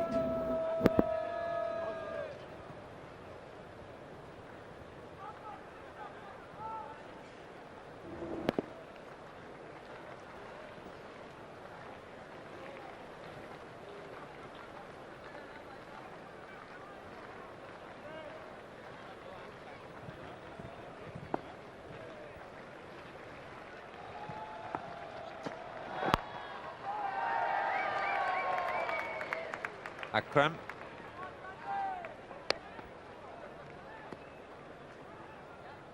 This is what Alan Donald will be up against.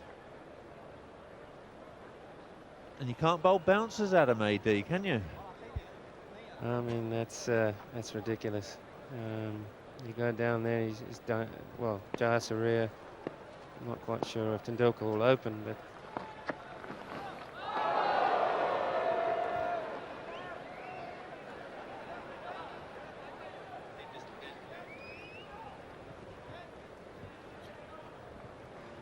I think we can look forward to, in that top 4 there, for the ball to be travelling to all parts of the ground. If Jayasuriya is at the crease for at least 10 overs, there's no doubt about that. But that's a great batting lineup. Azharuddin still tied down, 42 balls for just 23 runs for Azhar.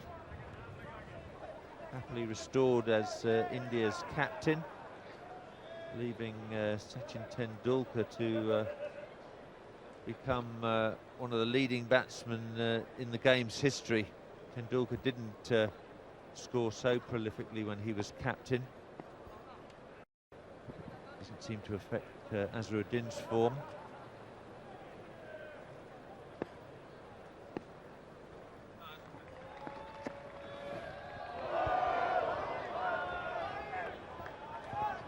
There was another first at Lord's this morning.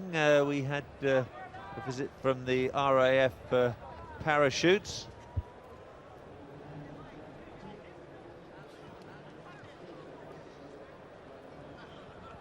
from a height of about 2,500 feet.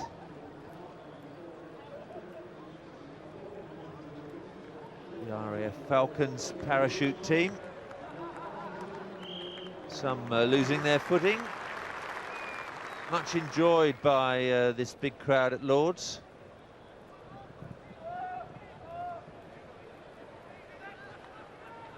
Mushtaq Ahmed about to start his 9th over, no wicket for 39.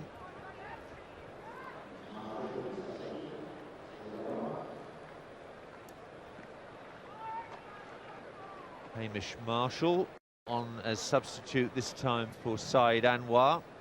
Fielded earlier for Wasim Akram and took the catch to dismiss Michael Atherton.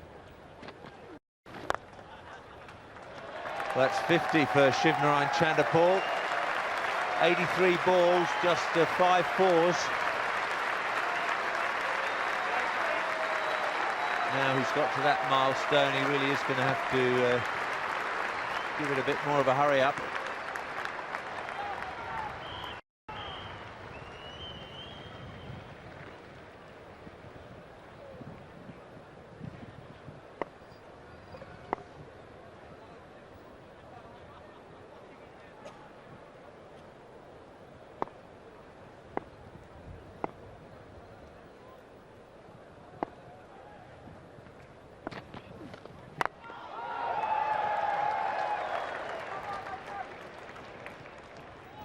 Just the single, Ian Bishop down at long off.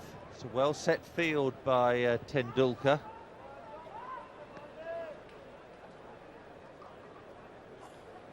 As they're going down the track, but not able to get the ball really effectively on the half volley. More work for Bishop.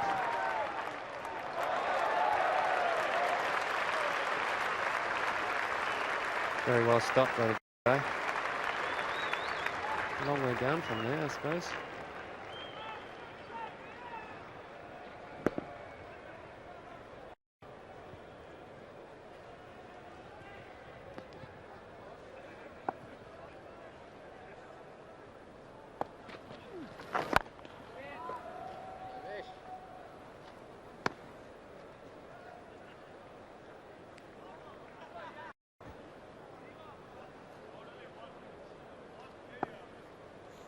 Marshall's a member of the MCC ground staff here.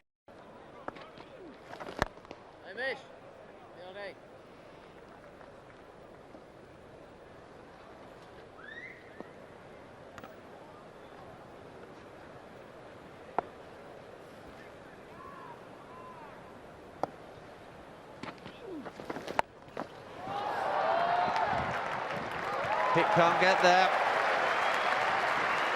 Chanderpaul breaks the Mushtaq spell eventually, and MCC move on to 128 for 2.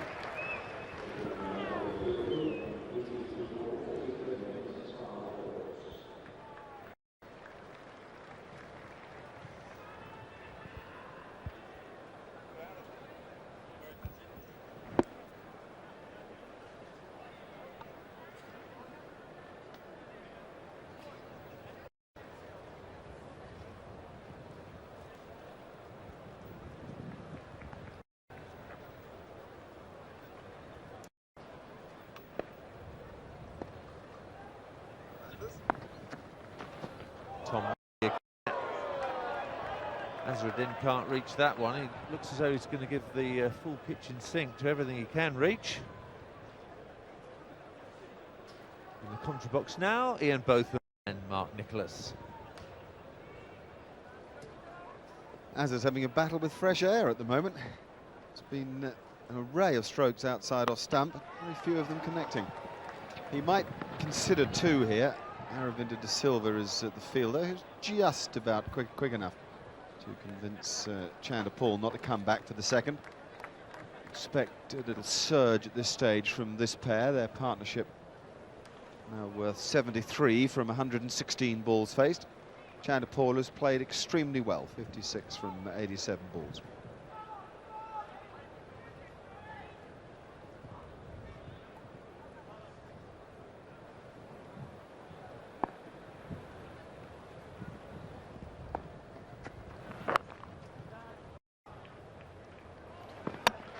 Good work from Mushtaq. Azhar was home with a yard or two to spare, but we've seen the stumps hit today on a number of occasions. Maybe when these fielders are nice and relaxed and the pressure's off, so to speak, it's easier to hit the target. Pretty good stuff, though. It's the one area that the modern game has advanced in this country. And the players playing it in this country, just a shame that it hasn't all done quite as well and quickly. But never give up.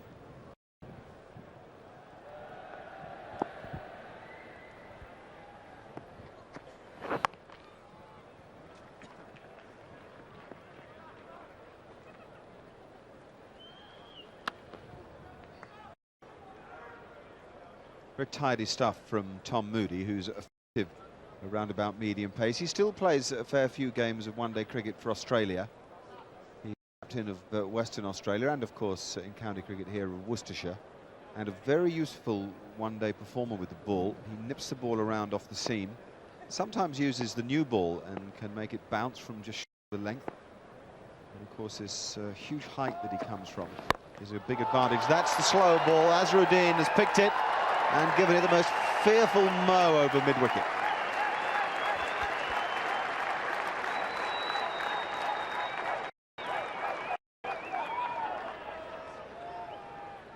Azharuddin. There's not many more entertaining players in the world of cricket these days. Picking that very early, the slip from Moody, and treating it with total contempt.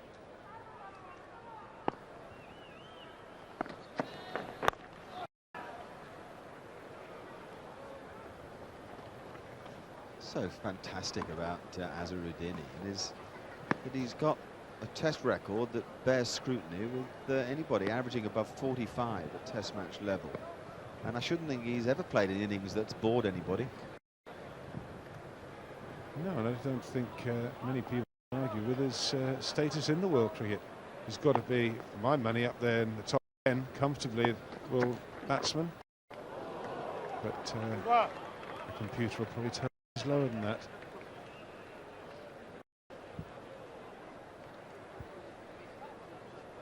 As you know, Charles Colville has been wandering around the ground, and this time he's found Ian Healy. Thank you very much indeed. Yes, the Australian keeper is here. Welcome back to England. When did you get in? We got in Monday, and so it's a good week, and hopefully the game won't disappoint anyone. It's a great occasion, isn't it? And there's a real sort of festival air about the place. It goes to show what how people thought about Princess Diana, and it's something that had a tremendous sense of shock in Australia about when she passed, and so it's nice to be here to honour her.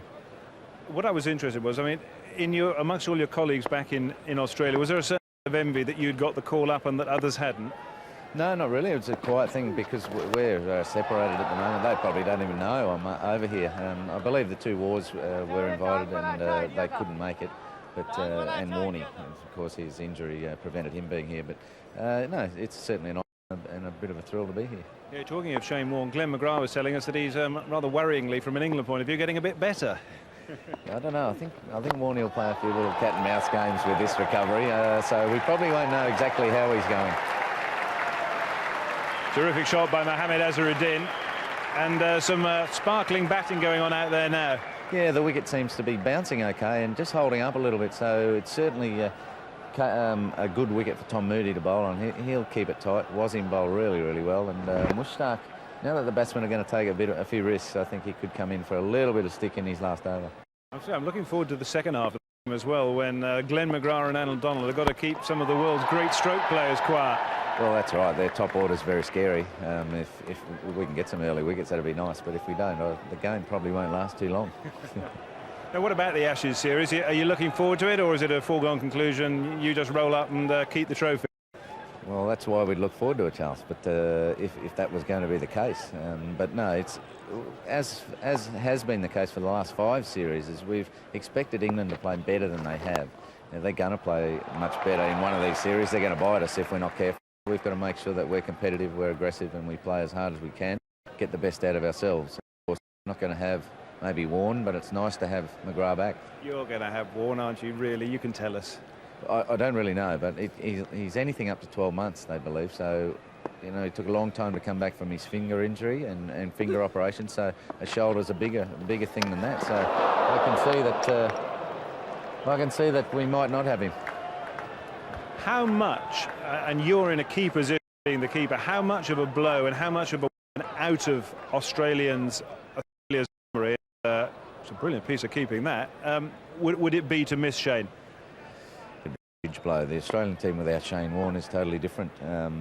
You know, even when he doesn't bowl that well, we're a different side. In India, he didn't bowl as well as he would have liked, and he was tired, and the shoulder was giving him a bit of grief, and we had no McGrath as well. So it's a double blow, that, but hopefully that's why we need McGrath back. We need Kaspovic backing him up, and maybe Gillespie or Rifle or one of those to make sure we sort of fill a big hole that Warney will leave. And I guess from your perspective, it's a different sort of game, isn't it, as well? Because the emphasis goes on seam and the quicker bowler. You spend time back in the slit trench picking up the sort of diving around the bouncers and the edges as opposed to standing up. Yeah, well, that's right. Although we'll substitute Gavin Robertson or Stuart McGill into our lineup, and a lot of my effort will come working with them and making sure that they fill in more than suitably.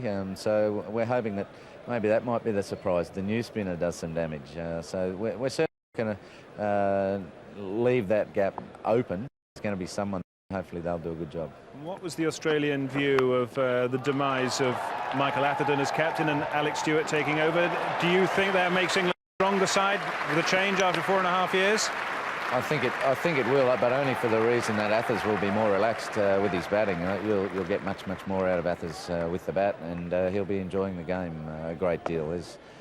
I find it a very tough job that Alex got now, captaining, keeping and batting in the higher order. When he made captain, I just assumed he wouldn't be keeping anymore, but so he's taken all 3 jobs on. That's a big punishment, I reckon. Of course, you did it for a bit, didn't you? So when you were the vice captain and had to stand in every now and again. Yeah, every now and then's fine. In isolated cases or as a fill-in, it's great. It's a great experience and good opportunity. But day out, when your side might not be achieving as much as they would like, there's pressure, and on all 3 of those facets, keeping your captaincy and your batting. So that's a very tough job. 2 questions just before you go. You're in your down season now, just beginning to get ready for the new season. I see you've already got your fingers taped up. Does that mean that you've got a problem or two?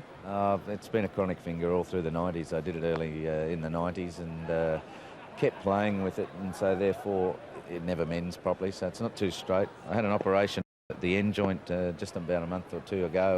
It hasn't worked, it's dropped down again.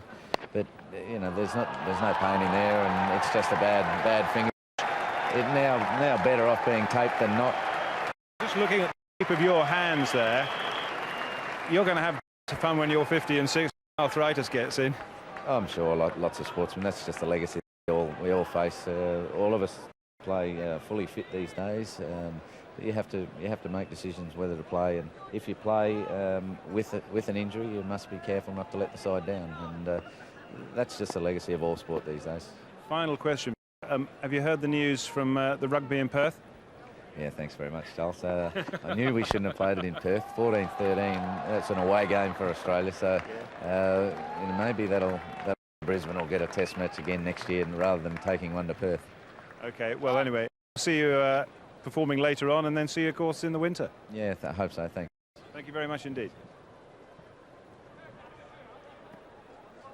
He is a terrific cricketer, Ian Healy, very much a central cog in that Australian machine, and a good entertainer. And very nice to see him here. Must be the world's leading wicket-keeper batsman. We're seeing some magnificent stuff here now from Mohammad Azharuddin, who's just beginning to get things right out in the middle. Played a very clever stroke that went inside the short fine leg fielder for 4. A few flicks as well. Moody's a tough customer though. Look at that. Great big off-cutter. There's a little reply to Azharuddin's strokes.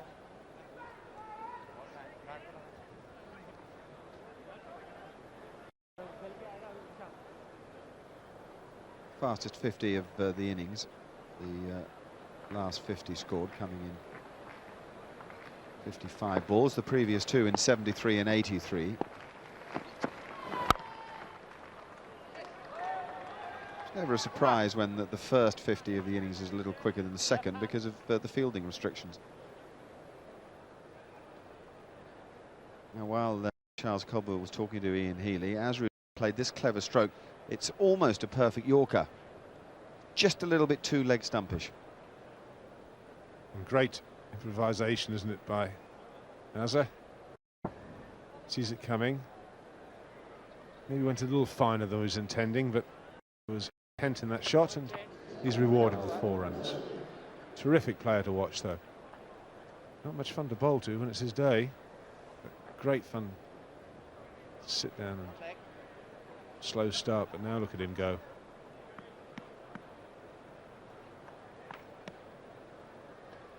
Always fancy a chances as a bowler. I think, you know, the way he plays, he gives you a little bit of a opening. Maybe whether you feel you can, gives himself a bit of room at times. You might think you can bowl him. You might think you can get him caught behind a slip. But if it's his day, he's got such a good eye and such a clean timer of the ball. He just dispatches you to all parts. Him and Tendulkar's quite a combination, isn't it? Would be good to watch. We've a change of bowling at the nursery end. Chris Cairns is back into the attack. He had very good figures bowling down at the pavilion end. 6 overs, 1 for 10. More effective probably from the pavilion end, where he'll get to the movement back into the right-handers and a little bit of extra bounce. Doesn't tend to bounce so much when you bowl from the nursery end here at Lord's.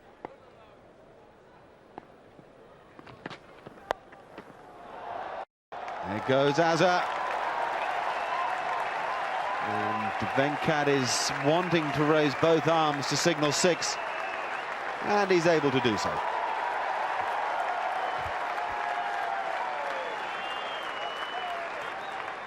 Quite amazing. It doesn't appear as if he's hit it that well, but look at it.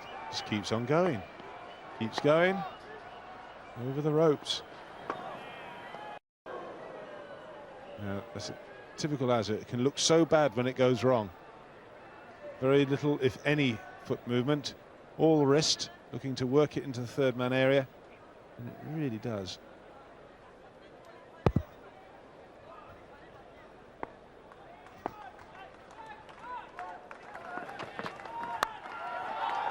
Look good when it's good.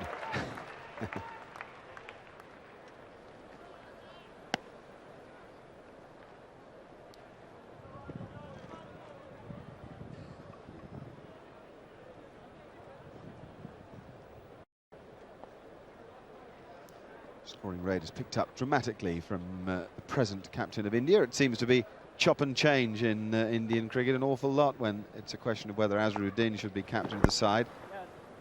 Through phases where they want him in charge and enjoy his laconic approach to the job. And other times where they think that he's too laid back, replace him, and then later rather regret it.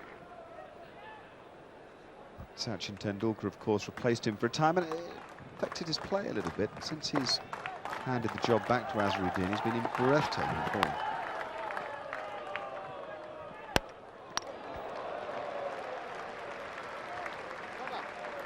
Nifty backhander. It's 162 for 2.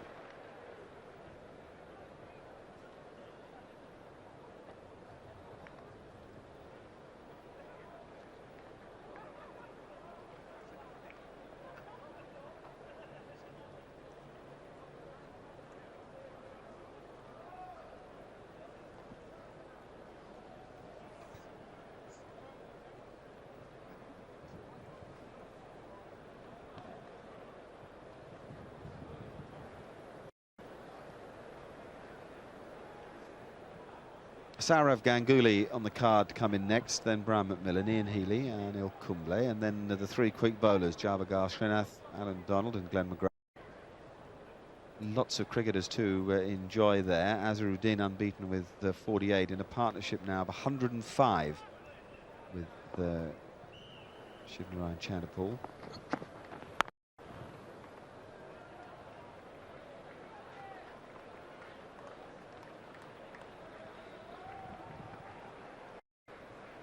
Talking about burden of captaincy and whether it affects your play. We feel that it might affect Tendulkar's, but not Azharuddin's. No, Azza seems to relish it. Pile on the pressure and he'll play more his own way. For Sachin.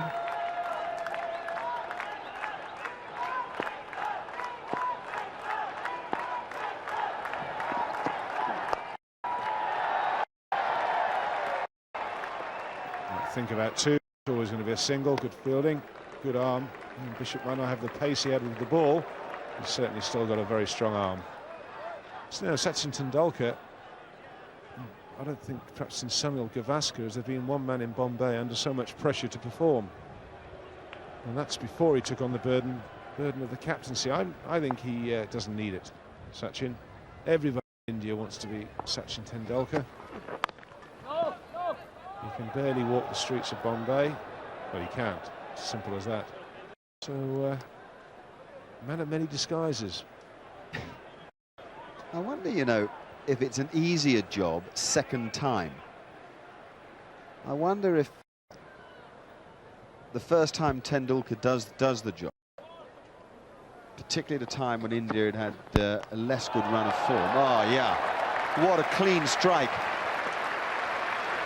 He's played very well today, but he hasn't hit the ball too much better than that at any stage.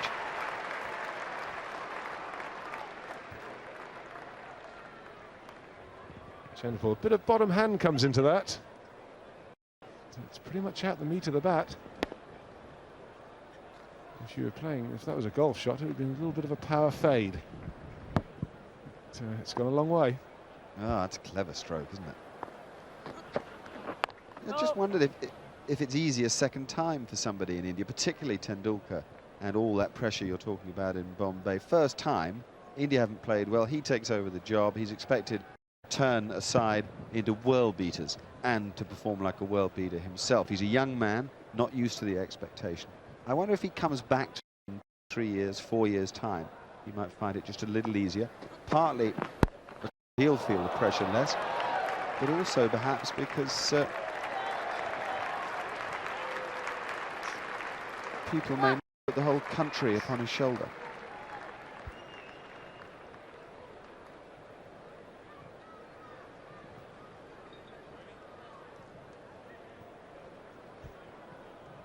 If that were to happen, to Sachin Tendulkar were to suddenly get the captaincy again, do a roaring trade in wigs. He apparently has an array of wigs and sunglasses, and he goes out, if he wants to go out somewhere, he has to put a Mac on. But now in Bombay, when it's about 44 degrees centigrade, a Mac and a wig, a pair of sunglasses. That's what the boys in India tell me. And that's gone. I don't think you bother running for those. 2, 3 bounces, 4 runs over extra cover. That's his 50.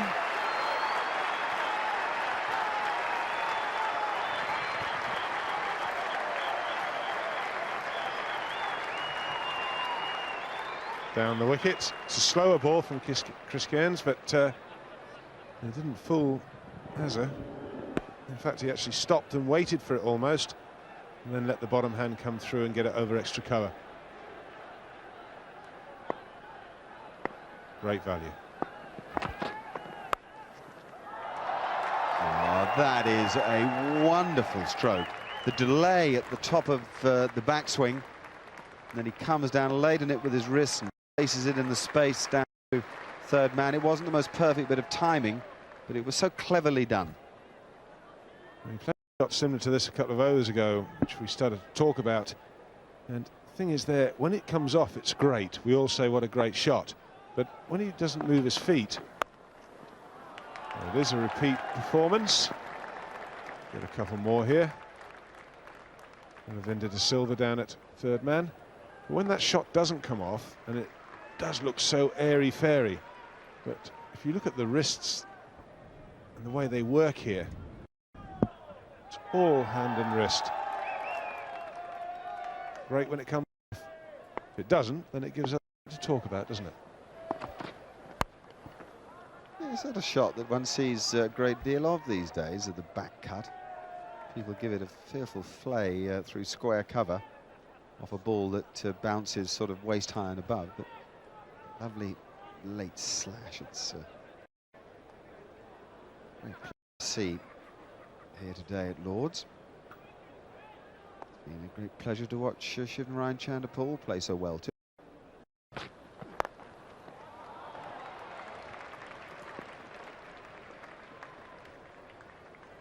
Not for the first time today, Graham Hick's throwing arm in perfect order.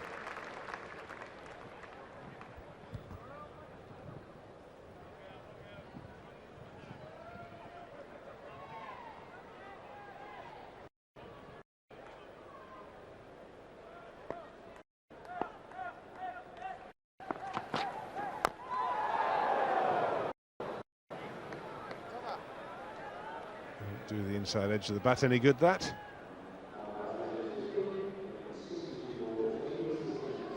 This is sometimes an indication of the lack of pace. It was actually a slower ball bowled as a off-cutter.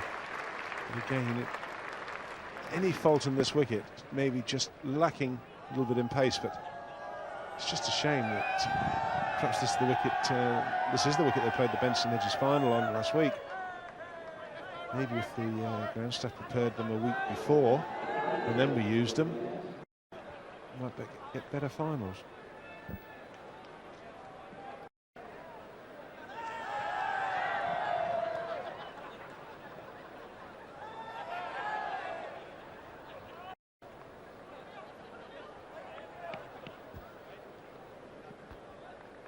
Burst of form recently. 60 off the last 7 overs is an idea of it, and the chart shows it very clearly, that burst of the Manhattan-style blocks there. Here's Akram.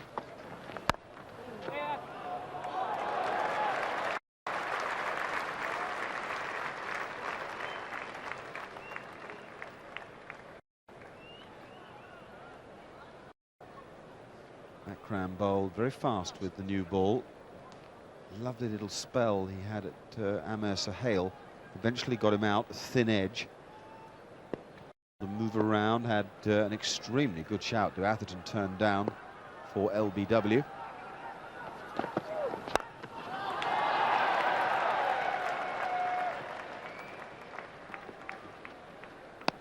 A great contest here in the Benson Hedges Cup final when Akram bowled at Aravinda de Silva.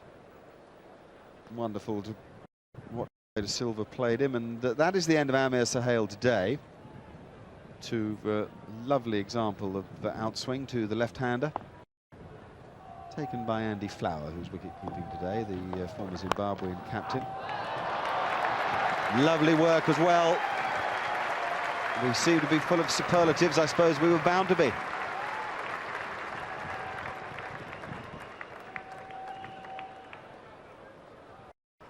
Shivaram Chanderpaul here, great demonstration of timing. It's almost the perfect delivery. It's almost a Yorker around about middle and leg, but he's rocked back. He's moved his right leg out the way to allow him to play the shot, and timed it to perfection.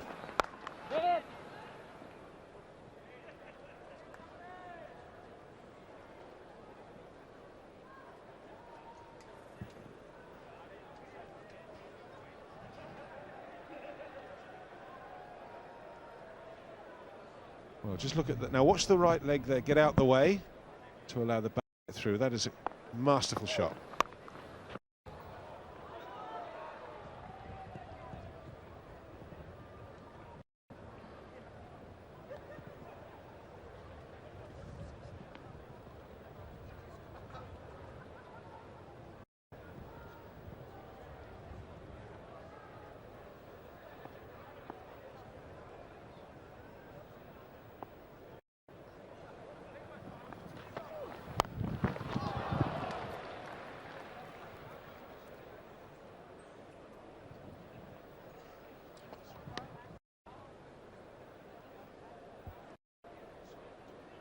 Unusual player, Ian Shivnarine Chanderpaul. It seen many bat with his men. No, not at all. I mean, the game is meant to be a sideways game.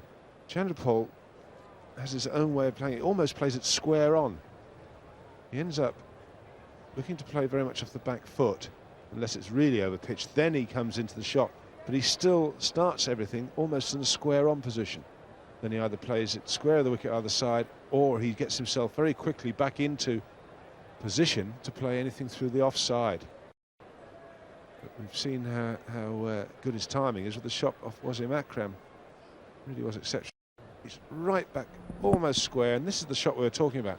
How he clears his right leg out the way. Yeah, the moment of impact, he was almost chest on and looking down the wicket. It really is a strange style. You could never teach anyone to play like that.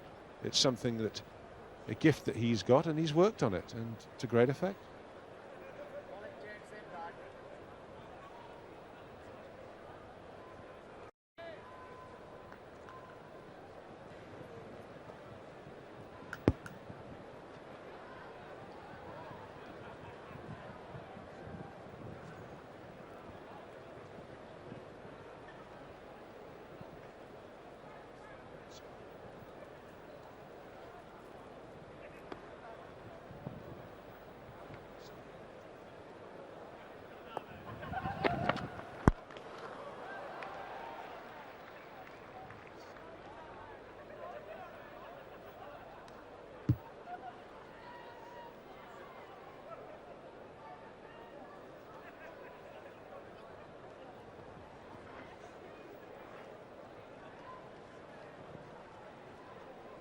Now they're looking at quite a handy score here.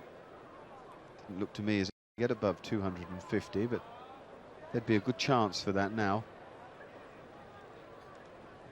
Cruise past it if the captain of India stays at the crease. Tendulkar's had quite a long fiddle with the field here. He's brought fine leg up, has square leg back on the fence, has a mid-wicket in place and the man out at long on. And now mid-off is going back. That's right, he only needs to have 4 fielders inside that 30-yard circle. They're mid-wicket, short fine leg, extra cover and the backward point. It's a well-spread field. Here's Ian Bishop.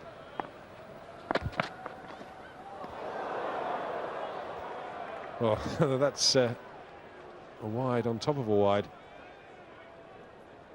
Azhar almost slipped a disc, I think, trying to reach that one. He needed a very long handle to get hold of this. Almost throws himself off his feet trying to get there.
Just wondering what they need as a relevant total against this rest of the world batting order. 400. Look at this. Saeed Anwar, Sanath Jayasuriya, Sachin Tendulkar, Aravinda De Silva, Graham Hick, Tom Moody at 6, Andy Flower at 7, Akram at 8, Chris Cairns coming at number 9. Help. Oh, that'll be a no ball. And it'll be 4. So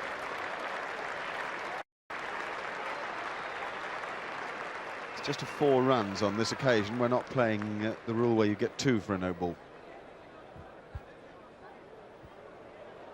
Well, that really is a remarkable piece of improvisation. I think that would have hit a lot of people. So he's kept his eye. He's still managed, not easy. Managed to hit it to he's hit it to great effect, and it's gone for 4.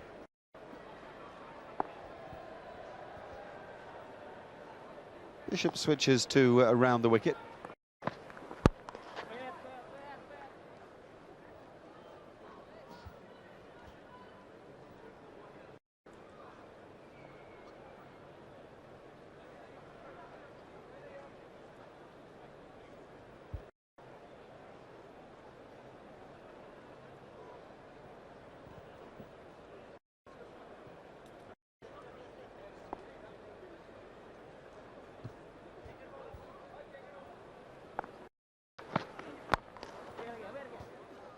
Have a look at that card for the rest of the world side. And they say they look strong on paper. I think they'll be pretty strong out in the middle too.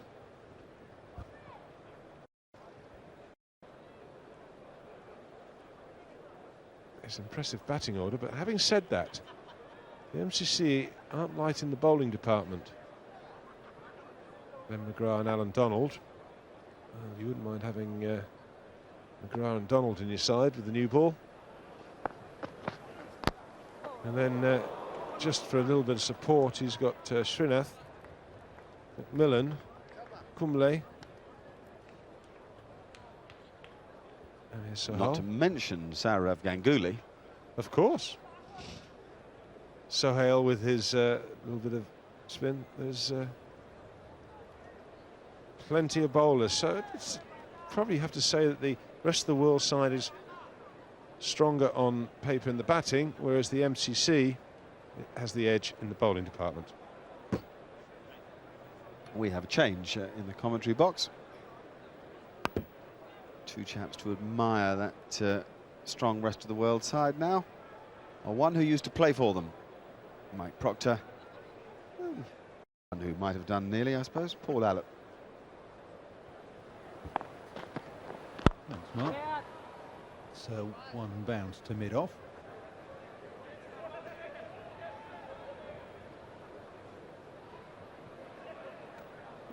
Just under 10 overs left in this MCC innings.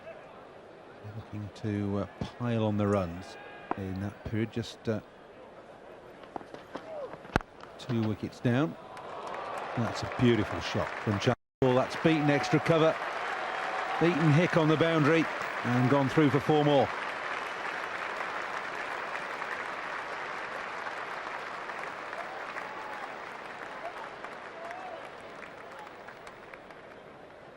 Chanderpaul at his started to go onto the back foot, saw it was over pitch, then leant into it, found the gap, beautifully timed again. Chanderpaul moves to 91.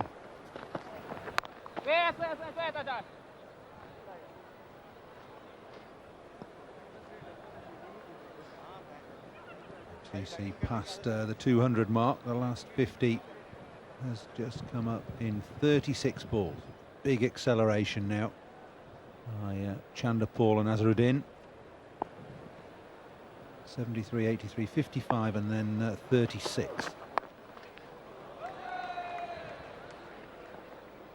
Good little steer by Chanderpaul for 1. And the blocks of 10 overs have yielded 40 runs in the first 10, 40 runs in the second 10, 35 in the third 10. The last 10 overs up to the 40th over, 82 runs. So again signifies the acceleration quite nicely. Here's Akram to Azharuddin.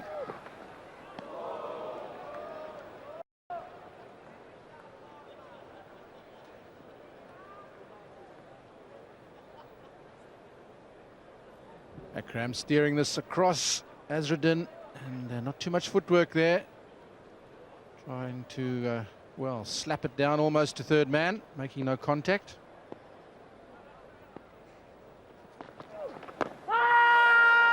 Big shout from Akram and Flower, but I think there may have been a bit of inside edge there. Indeed there was. MCC are 203 for 2.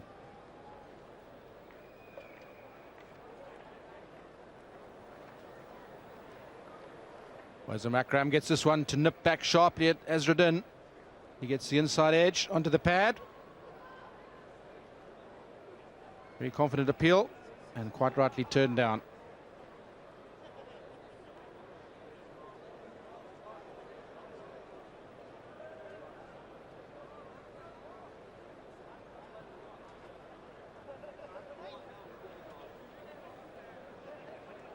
Oh, nice solid block of scoring from the 30th over to the 41st. A bit sporadic in the middle part of the innings after the fall of the second wicket, when Chanderpaul and Azharuddin getting acquainted with bowling and pitch, but now good acceleration. Here's Bishop again to Azharuddin, and that'll be a wide, a very wide if there was such a thing.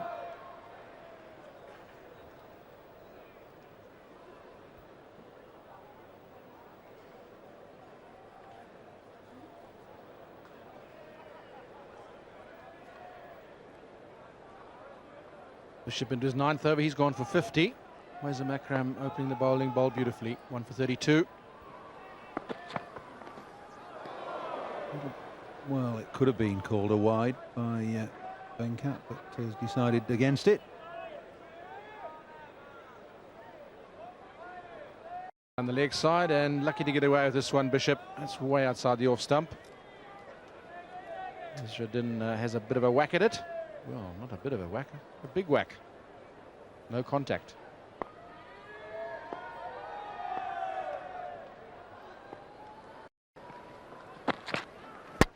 Bold.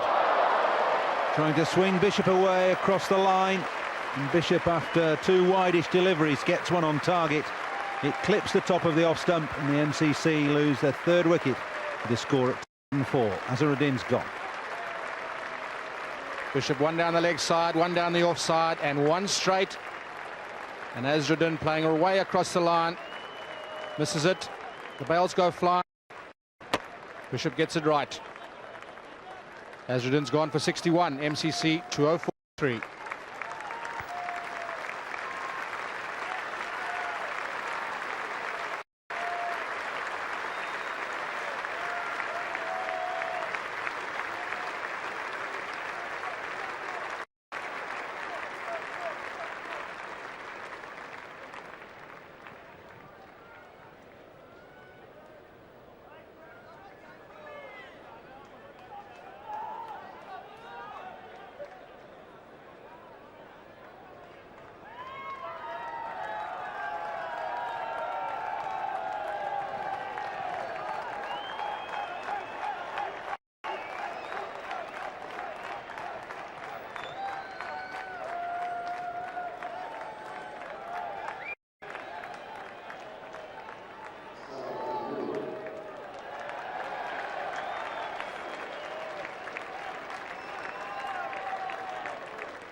Coming in at number 5 for the MCC, Sourav Ganguly.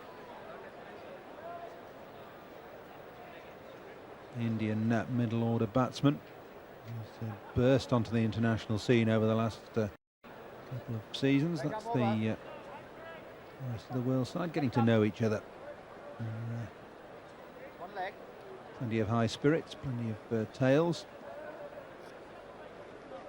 This is the ball of Azharuddin, heading across the line and to swing Ian Bishop away into the grandstand, and the ball clipping the top of off stump.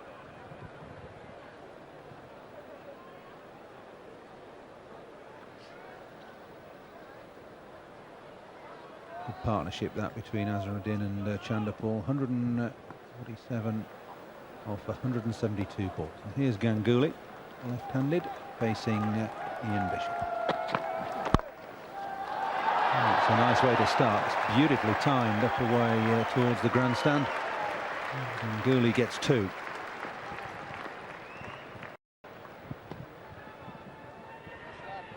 He looks as though he's enjoying himself. Ganguly's only been out there for 1 ball, but he played it very comfortably. First delivery, just leant into it, and beautiful timing brings him 2 runs.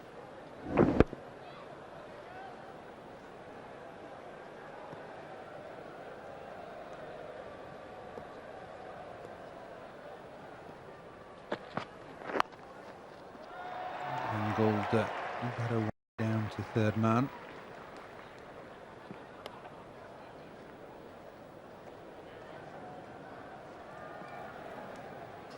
Lively spectators, Indian fans.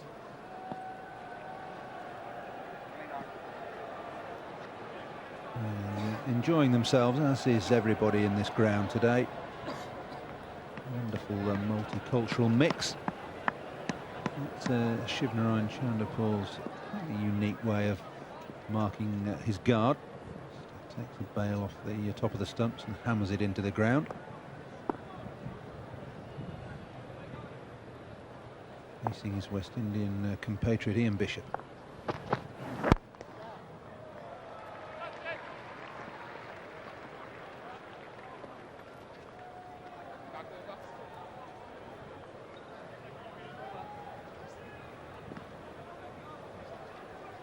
Chanderpaul 93 from 117 balls, 10 fours. Slow start by Chanderpaul. Fairly normal for him, but he's going well now. 63 dot balls out of 117 balls faced. It's the end of Bishop's over. 5 off it, and the wicket of Azharuddin.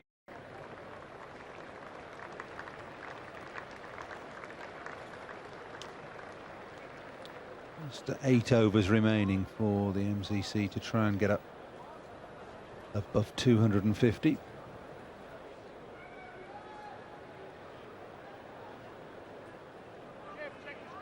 thirsty work playing, it's pretty thirsty work watching as well.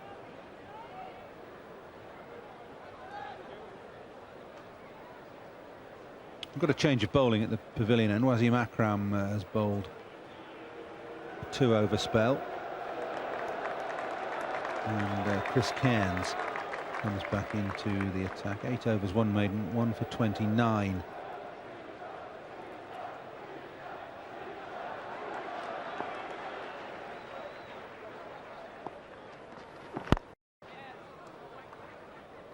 Bowled a really good spell of 6 overs from the pavilion end. Chris Cairns, 6 overs, 1 maiden, 1 for 10. Got Michael Atherton out.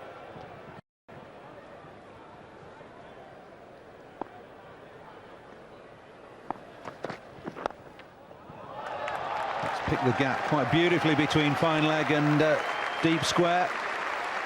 It's 4 more to Chanderpaul, takes him up to 97.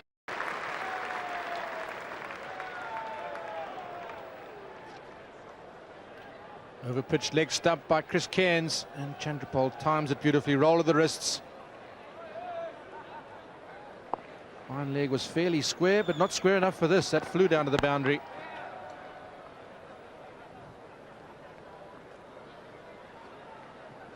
Chanderpaul's 11th boundary.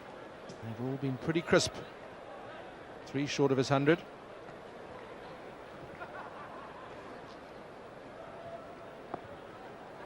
So strong in this area. He gets well across in front of off stump. Almost crab-like at the crease. He shuffles to the offside, gets himself in some peculiar positions, but invariably ends up middling the ball. It's a style that he's developed all of his own. Looks most ungainly, but it certainly works for him.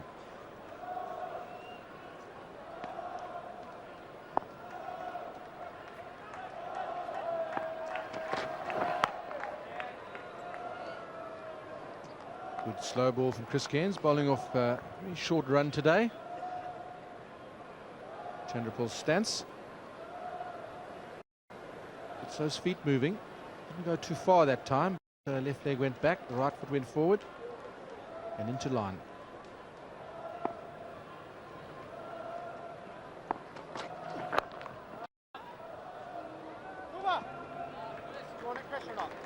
Just the boundary off the over.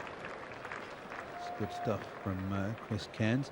Game's being played in really good spirit. Mike, you played for the rest of the world some time ago. We won't tell the viewers exactly when. Do you think there's scope for playing more of these type of games? I really think there is. You know, the camaraderie amongst all the top players is really fantastic, and I forget, and it was 1970, rest of the world, and we played a 5-test match series against England. Garfield Sobers was captain, and we had some fantastic players: Rowan Canai, Clive Lloyd, Farouk Engineer, Garth McKenzie, Intercab Alam, just to name a few. And really, the thing I remember about that is the camaraderie, team spirit was just unbelievable. It was great to be part of that whole scene. No ball to start Ian Bishop's 10th and final over.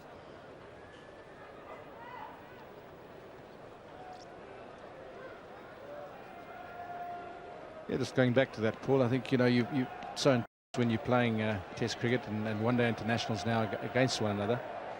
It really is a nice relief, relaxing way to really know other players and from a different point of view. And there's so many stories to tell, and there's so much fun to have together.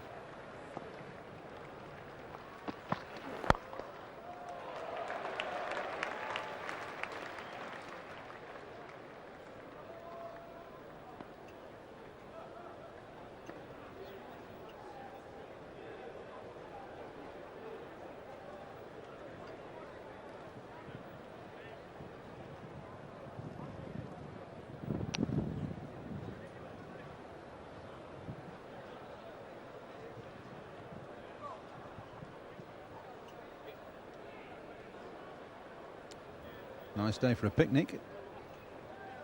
The way to enjoy the cricket.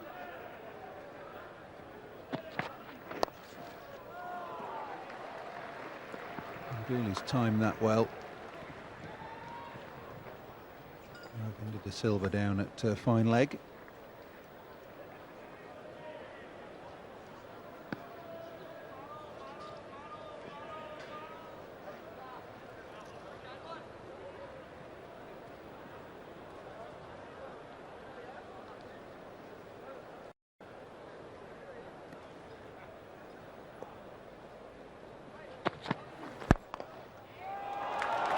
Looks in superb touch, Saurav Ganguly. He's only been at the crease for 9 minutes. And he's timed virtually every ball and every stroke that he's played. 9 minutes and 6 deliveries. This is the 6th, which is beautifully timed between mid-off and extra cover. He had to wait, a bit of a slow ball. Wasn't quite a half volley, lent into it. Beautiful boundary.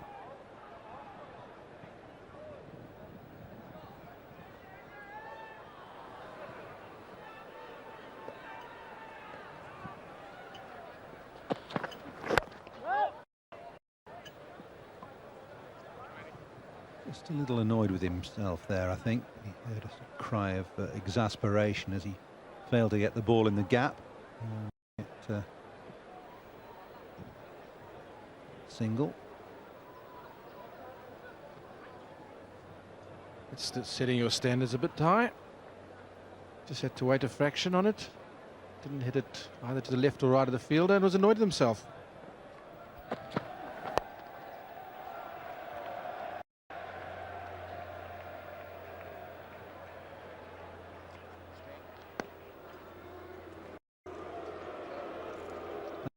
Saurav Ganguly's one-day international record, 71 matches, 4 centuries, averaging over 40.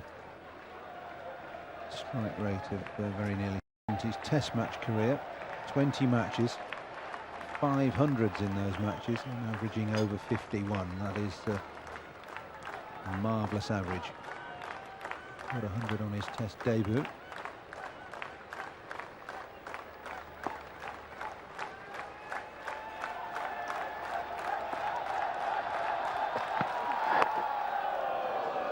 Bishop completes his spell of 10 overs, no maidens, 1 for 63.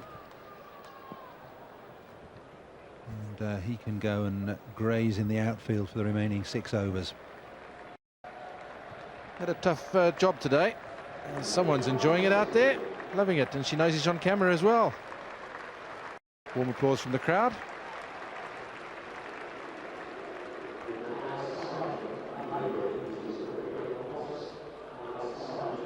I think she wants a bat ball.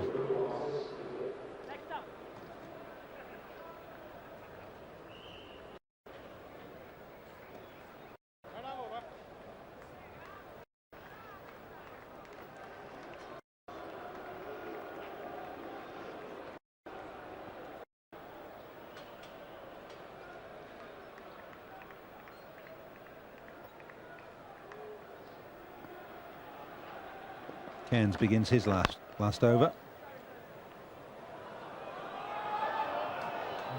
Well, I've no idea why Shukran Chanderpaul said no there.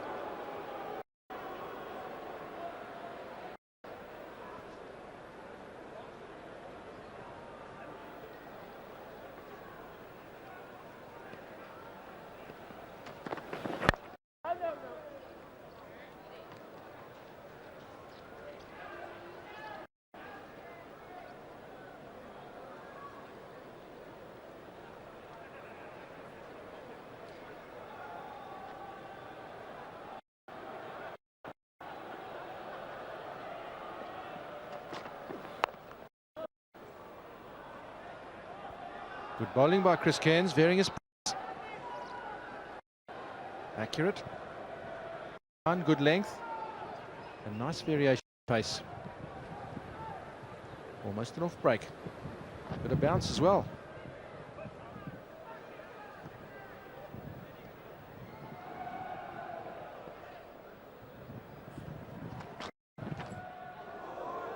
And variation. The quicker ball. I always get the feeling that Chris Cairns, when he's fit and firing, is one of the better all-rounders in world cricket. It's a big, strong bowler, capable of bowling pretty quick, and no mean striker of a ball. And still no run. Chanderpaul determined to stay at the non-end for this over. There's only one left.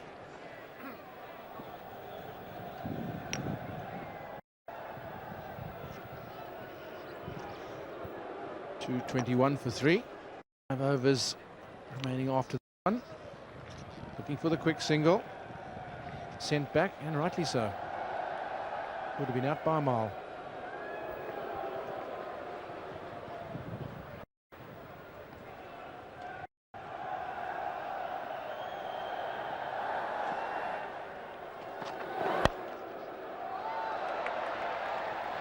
Tucked away off at the hip of the game for 1. MCC up to 222 for 3.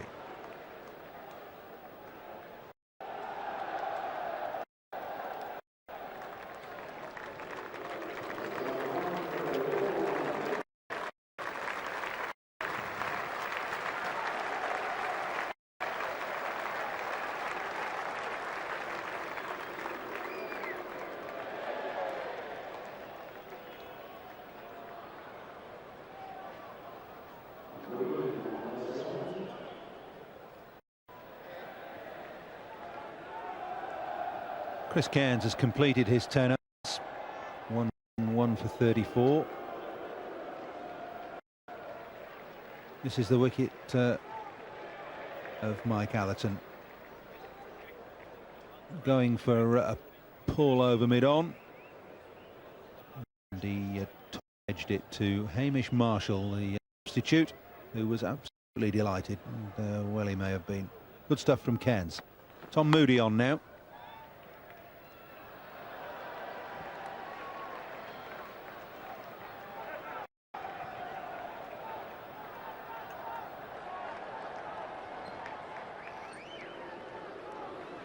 Single to Ganguly. So at last, Chanderpaul in a strike. 2 more runs for a century. And there's 1.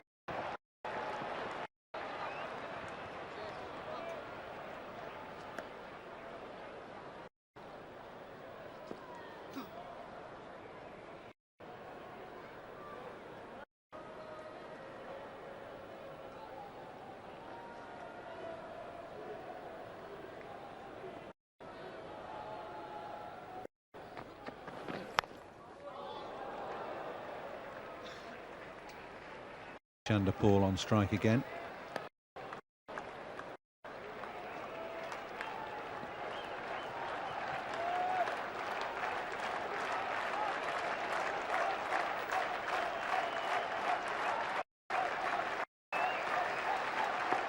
So Chanderpaul on 99, facing Moody.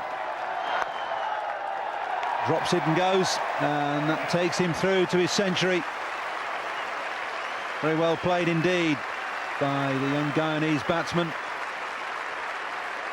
Got there in 127 balls, 11 fours, and has batted for hours 29 minutes. Bit of a slow start, but really put his foot down in the latter part of the innings.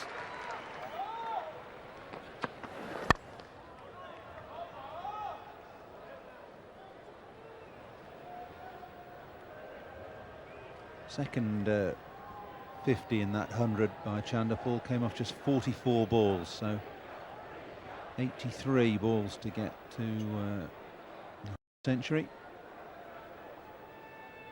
And real acceleration. And Gooley down the track. He's picked Bishop out at deep mid-on, and Ganguly says it came off the bottom of the bat. That's why it didn't go for 6. Perishes in the cause of his team. Ganguly down the wicket. The full face of the... But he finds Bishop, who judges it well. Has to take it above his head. Got to a fraction quicker than he anticipated. Ganguly's gone for 14. 226 for 4.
Brian McMillan of South Africa walks to the crease at number 6 for the MCC.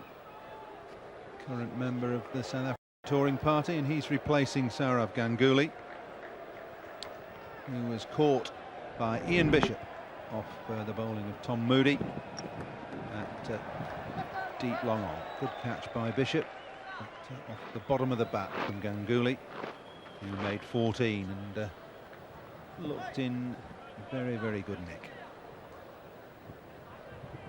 So the batsman crossed. It was the end of the over. That means McMillan on strike to Wasim Akram.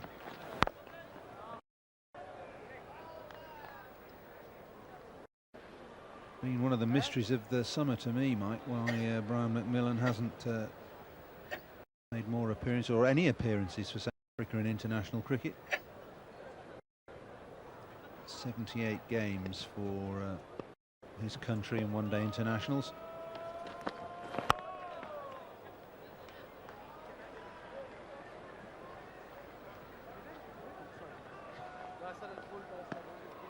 .37 tests, average is just under 40 with the bat, 3 centuries, and no mean bowler either.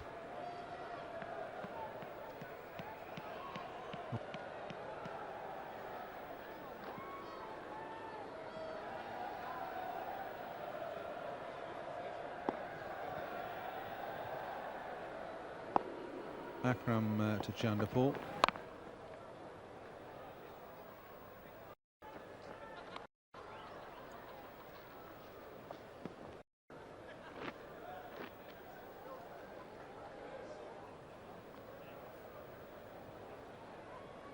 McMillan averaging just under 40 with the bat, 75 wickets at 33 with the ball.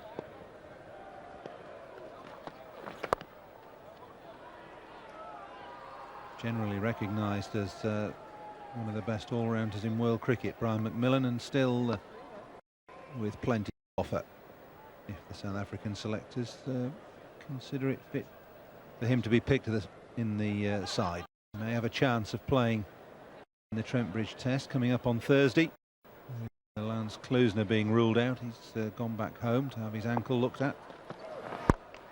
Chanderpaul launches and picks a safe spot. De Silva charging in from long off. Couldn't get anywhere near it.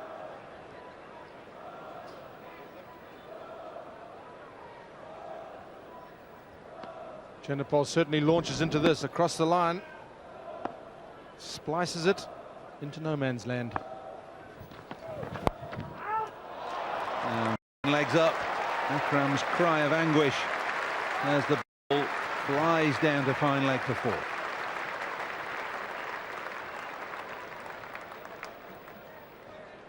Full toss from Akram. Chanderpaul off the meat of the bat, fine legs up, and he's annoyed with himself. Knows it. Bit of a gift, that.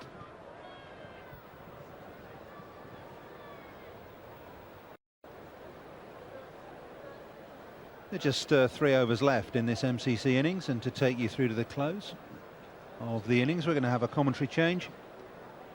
Michael Holding will be with Bob Willis. Thanks, Paul. Just 18 deliveries to go. Shivnarine Chanderpaul, 107 not out. Brian McMillan has made just 2. Looks as though Sachin Tendulkar is going to stick to his 5 bowlers. Moody has 2 to bowl and Akram 1. It's Tom Moody from the nursery end to Brian McMillan.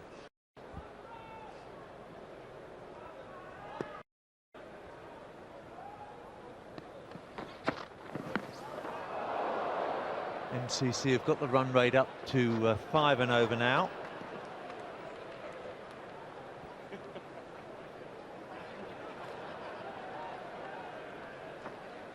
They're enjoying it. But I have to blow in the if they're Brian McMillan looking to hike Tom Moody over the mid-wicket region. It's good to see that, though. Guys having some fun, although they certainly are putting in the effort. 1 for 40, Tom Moody.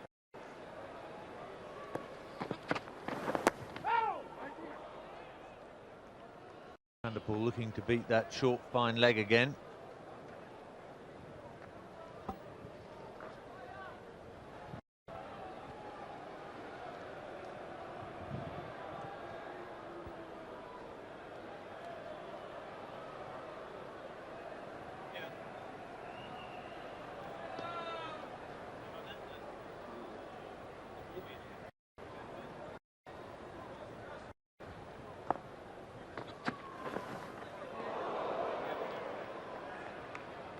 Well, they're both going for it now.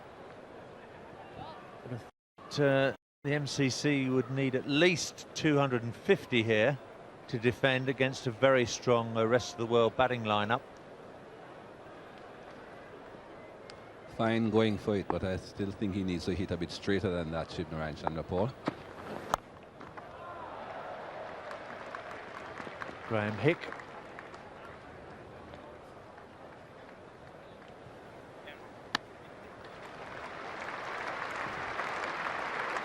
Chanderpaul on to 109.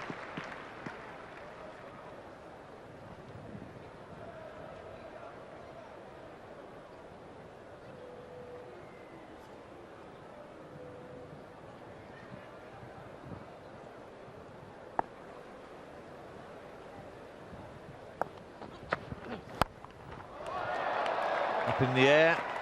Graham Hick's been very busy patrolling that tavern boundary. To Chanderpaul. There are quite a few twos out there on the onside. Once they can clear that man at the short mid-wicket position, or even not even going in the air, but going to his left or right.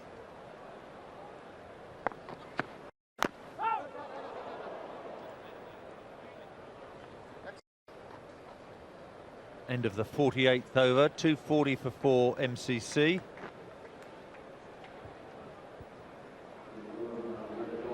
Moody 1 for 45.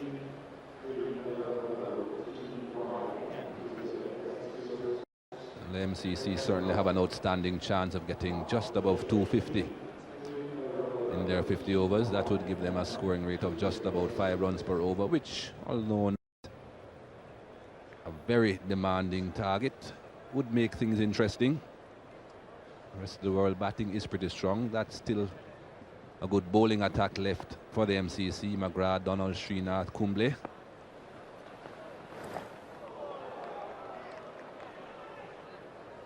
Shivnarine Chanderpaul having a swing again, but again looking to hit that through the onside, playing across the line of the ball.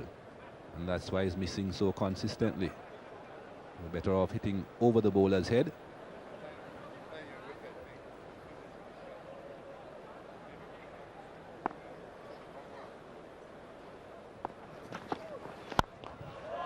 This time he's got it right over extra cover. On bounce and over the rope. 13 fours for Shivnarine Chanderpaul.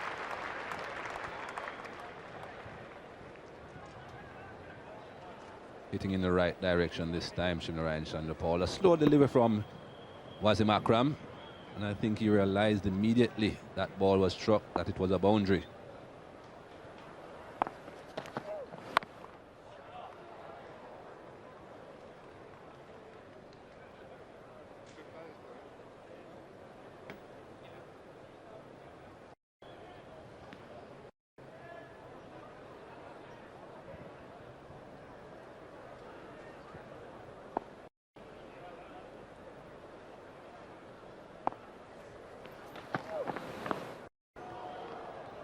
It's a great contest here between Chanderpaul and Akram.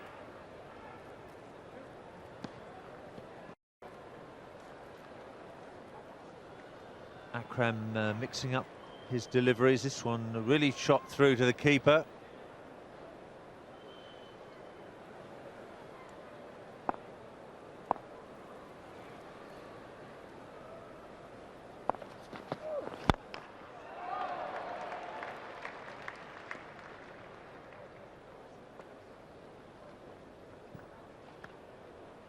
This will be the last ball of Akram's spell.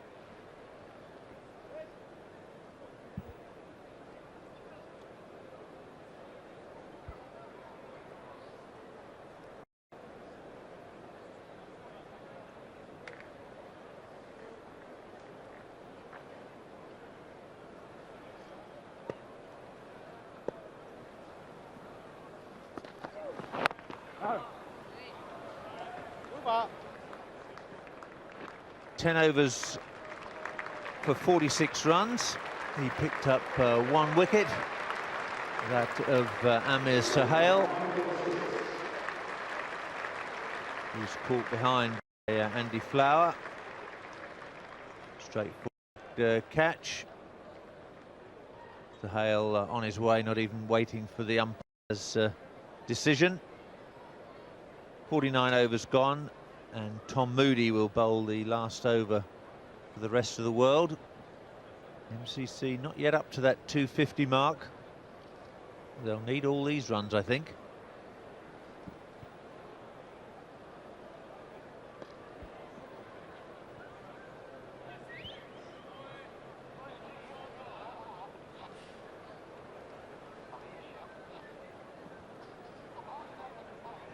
Moody's going to persist with the fine leg inside the circle.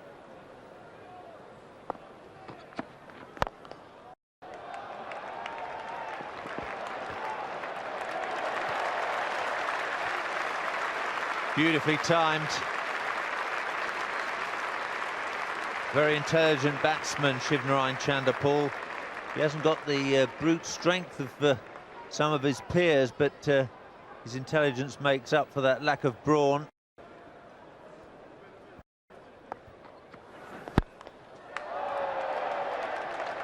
Looking for the same shot, a little bit squarer, but 4 more.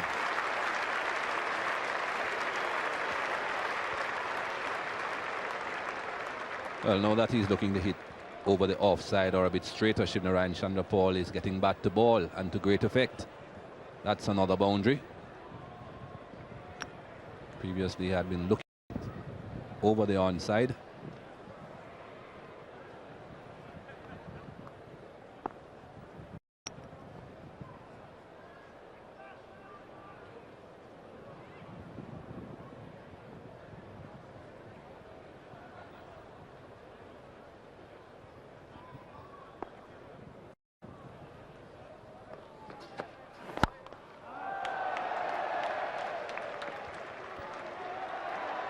Well, Chanderpaul's lost the strike. There was perhaps a chance of a second run out to Mushtaq on the long off boundary.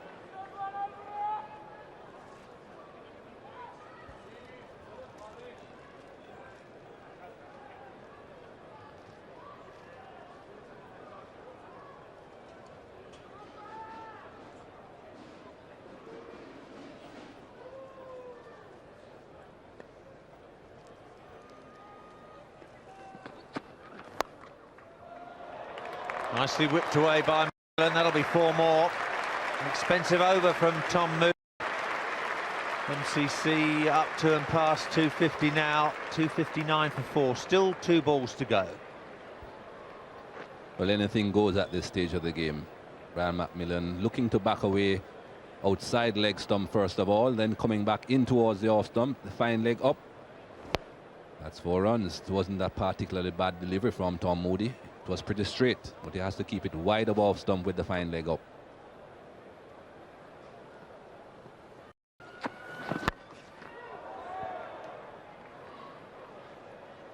McMillan scampers a single, leaving the stage for the hero of this MCC innings. Shivnarine Chanderpaul will face the last ball from Tom Moody. Chanderpaul's on 126 not out.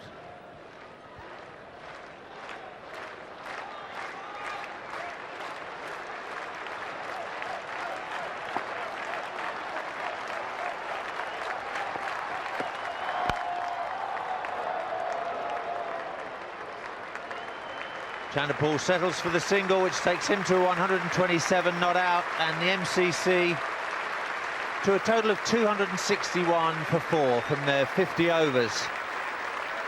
Michael Atherton will be pretty happy with that. He won the toss here this morning for MCC and chose to bat first.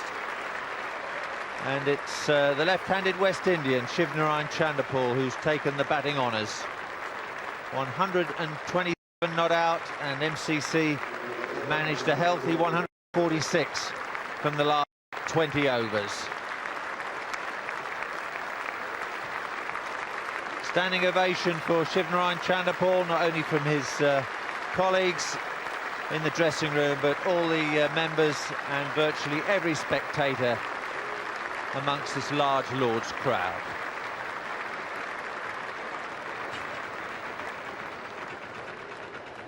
Sachin Tendulkar skippering rest of the world.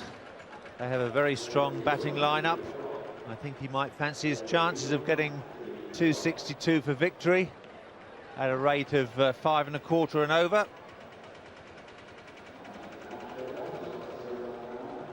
Michael Atherton won the toss. He opened the batting with Amir Sohail. Sohail was the first to go. Wasim Akram picking up his wicket. But Chanderpaul took over this innings, and when Atherton was out, he and Azharuddin put on most of the runs. Ganguly scored a speedy 14 in 18 balls. Just the 5 bowlers used, 10 overs apiece. Bishop was very expensive, and Moody conceded a lot of runs off his last over. The rest of the world then will need 262 runs to win from 50 overs. And we can now go down to Charles Colville. Thanks very much, Bobby. And that was quite hard work out there by the look of it. It was hard work. They're a good team, obviously. They should be near the rest of the world as well. But it's a good track. It's a fair track compared to what I've seen over the last couple of weeks here at Lord's. And Chanderpaul batted well, so it was hard work, but it was enjoyable. Yes, being knocked about by Shivnarine Chanderpaul can't have pleased you very much, your teammate. Well, it's always a challenge. When we play back at home, you know, we're always geared up, especially for when we play against each other. So it was a challenge today, and obviously he had a good knock, and, you know, he must be happy with himself. How competitive a score do you think 261 is? It is very good. It's a good score in one-day cricket these days. I think it's still a total that we can get, but we have to bat well, obviously. But they've done well, it's on the board, and I think that if we bat well, we have the people in our team that can go out and get You them. sure have, don't you? You must actually be pretty glad that you were bowling at that load of batsmen as opposed to your batsmen. Well, having bowled, I'm not sure which team I like to bowl at, but no, with Jayasuriya, Tendulkar, people like that, it's a score that we can get. We've got the names on our team, so it'll be a good entertainment for the crowd. Final question for you. I hear you're playing a bit of league cricket in Surrey for Reigate. I think this is a bit different from Reigate Priory, isn't it? Well, maybe it's a step down. No, seriously, I'm playing there. I'm quite enjoying it a lot. It's one-day-a-week cricket, which is something that I need to take me through the summer just to relax and get the technical side of things in order. And they're a good bunch of lads, so I'm quite happy to be there. Great to see you. We'll see you batting later, maybe. Hopefully not. OK, bye-bye. Okay. Well, thanks very much for that, Charles. Very interesting talking to John Major. I'm not sure he's right about picking all these Lancashire players for England, but Lancashire have got a good chance of getting there in the County Championship for a change. Here's Glenn McGrath anyway to bowl the first ball to Sanath Jayasuriya, the Sri Lankan opening batsman. Got a marvellous reputation as a pinch hitter in one-day international cricket. It's 340 in Sri Lanka's world record total of 952 for 7 just last year. His opening partner is Sachin Tendulkar, captain of the rest of the world side. There he is at the non-striker's end. Wonderful batting lineup for the rest of the world side, and let's not forget that this MCC team has arguably the 2 best opening bowlers in world cricket, Ian. Well, Glenn McGrath, who's had a ropey year the last, particularly the last few months with a couple of niggling injuries that he hasn't been able to get rid of. Saw him down the dressing room a couple of hours ago, and he was saying how good he is feeling. He's good and strong and using this as a workout. I'm not sure that's good news for the batsman.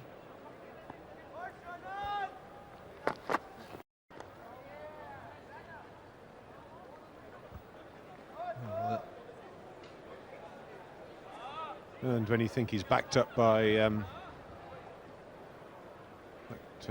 above medium pace Alan Donald, it's quite a combination.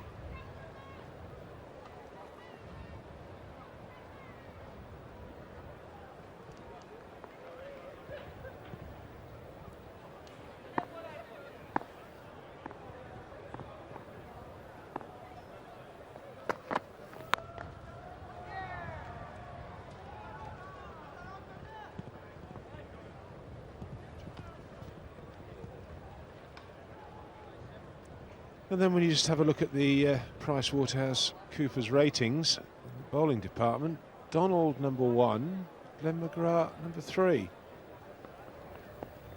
Something for the batsman to think about. And then there's, of course, Kumble, Indian leg sliding in at #5.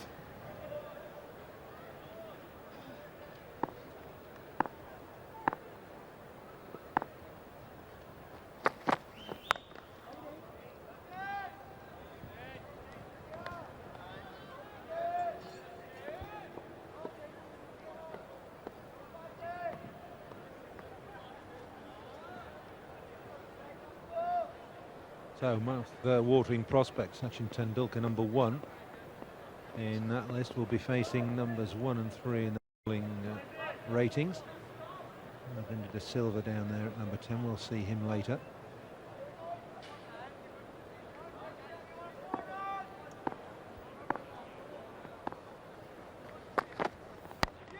Edged, but there's no gully.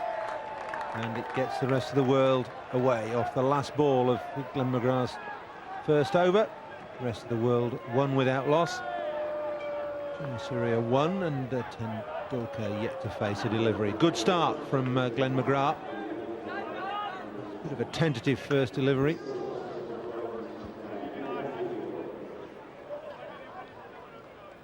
That's the batting lineup in prospect. Jayasuriya, Tendulkar, the openers. Saeed Anwar coming in at 3. Ravinder De Silva at #4. Remember, he played that marvellous innings in the Benson Hedges Cup final for Kent.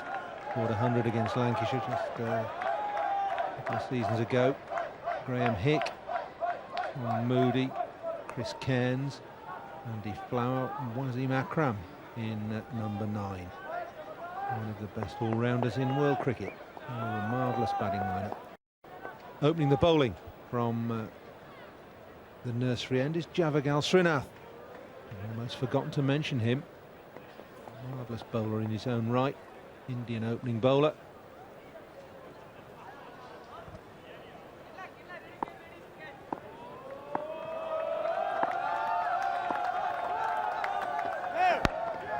Begins with a no ball.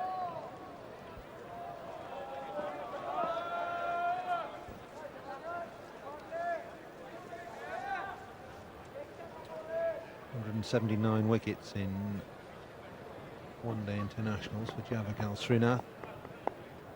The economy rate's good as well, through 135 matches, just over 4 and over.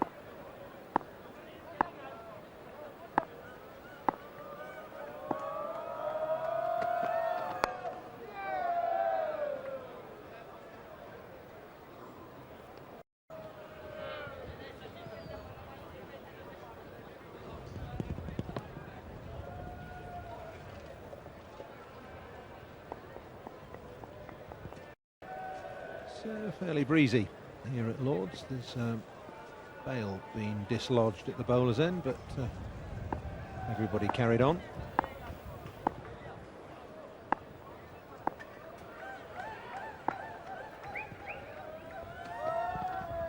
Oh, that's where Srinath is so good. Bit of nip, pitching it fairly full and beating the outside edge. Srinath there is tempting the batsman. He likes to do this. He likes to keep the ball up. He's a tall man, and he hits the seam more often than not. Not a great deal of seam. They have a little bit of bounce. It really is quite a handful.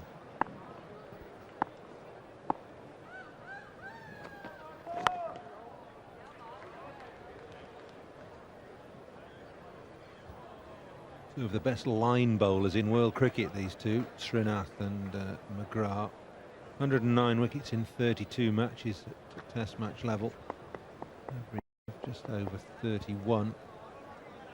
I'd suggest he's more effective than that. He's certainly very effective in English conditions.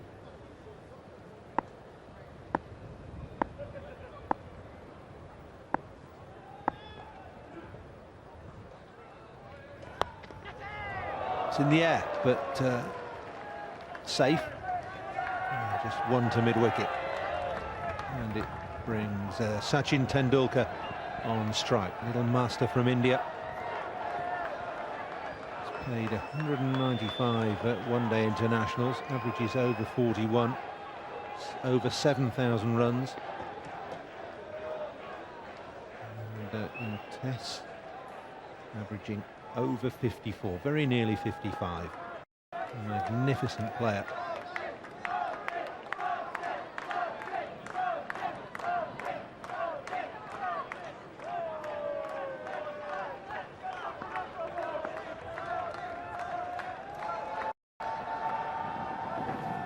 Oh, that's not a bad first. Teammate to teammate. Srinath to Tendulkar, and this is the result. Well, Srinath Bollington was his captain for a short period of time, but Azharuddin's taken that mantle back, but it's a fair delivery, and Sachin Tendulkar just opening his eyes and hearing that what a good delivery that was. He should know enough about Srinath. He's a good bowler.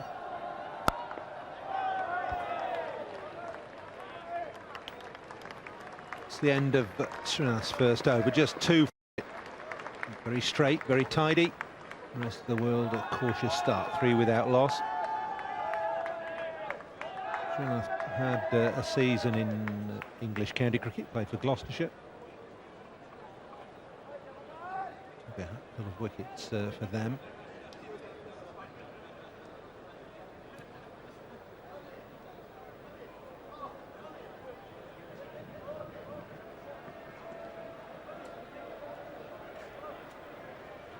They're brightening up over Lords. Pleasant sunshine. Michael Atherton back in the captain's seat. Fielding at gully. Brian McMillan is at slip. McGrath in again.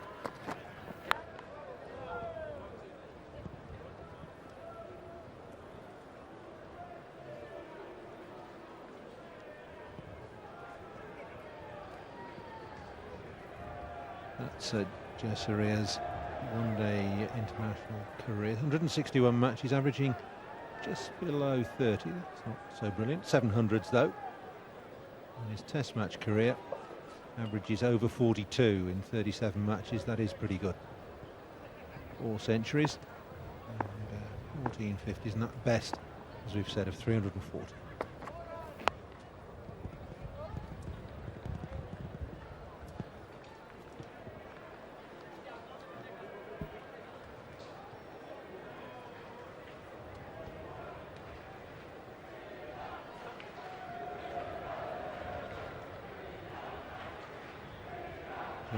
McGrath just feeling his way back into the game after injury.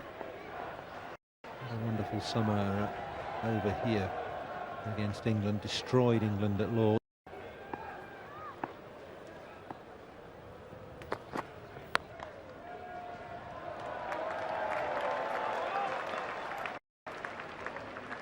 Two to Jayasuriya.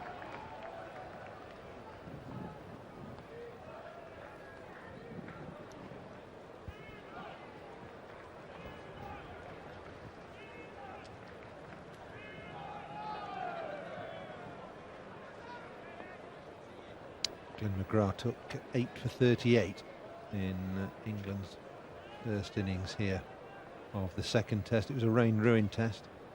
Otherwise, Australia, I think, would have come out on top. Magnificent bowling performance. Well, the Indians sign over his captain today, Michael Atherton.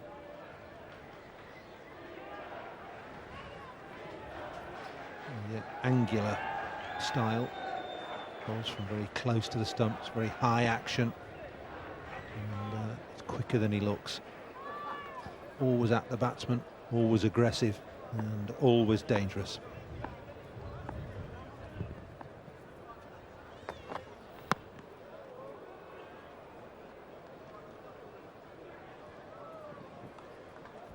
The other thing with Glenn McGrath's bowling, which I think a lot of people don't realise, you're talking about how deceptively quick he is.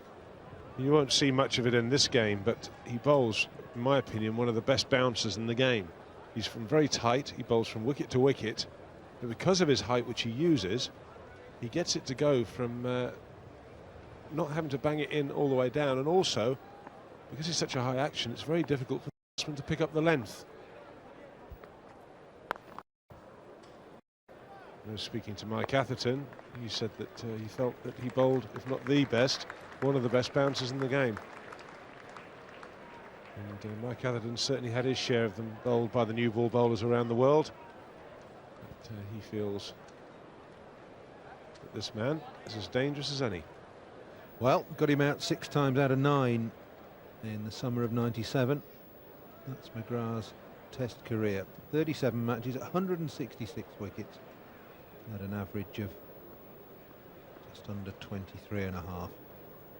Strike rate, a wicket every 53 balls, which is pretty good.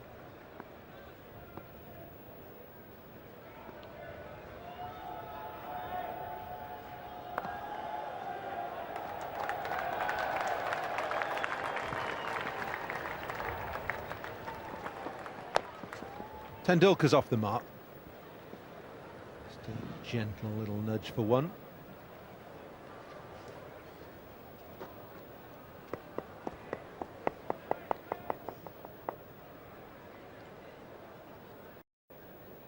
Well, that's not 7,070 runs, averaging 41, just over.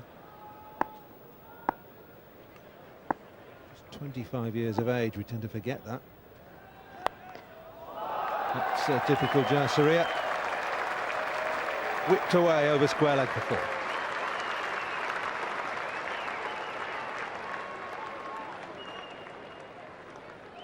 Sanath Jayasuriya at his best. Look how effortless this is. Oh, there it is. I'll just help that over the leg side this time. Magnificent timing. It doesn't just clear the infield, it's only a couple of bounces short of the boundary. It's caused Mike Atherton and Srinath to change the field. There's a deep square leg in now. Fine leg has come up into the 30-metre circle.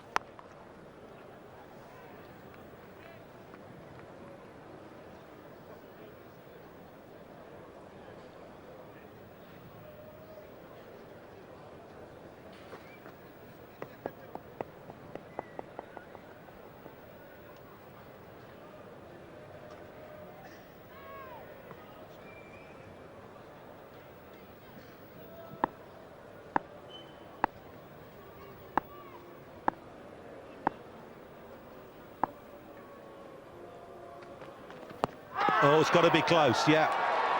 No doubt at all. Umpire Venkat says that's out. And Jayasuriya goes LBW to Srinath. The MCC have an early strike. Rest of the world 10 for 1. Well, the one thing the umpire's got to think about is, does this pitch outside leg? For my money, it's way outside leg. Now, I'm afraid that might be where the ball ended up, but it's got to pitch wicket to wicket. Jayasuriya thinks he goes for 8, it's 10 for 1.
Saeed Anwar coming in at number 3. Left-handed batsman from Pakistan, used to opening the batsman, opening the batting for his country, and he's there because well, this is the decision now. It's got a pitch outside leg, that, I'm afraid. It's banged in. You'd have to also argue possibly about the height. In fact, it hasn't really got a lot going it for that decision, has it? It's got a pitch outside the leg, and it's pretty high. Not much thought went into it. The finger went straight up.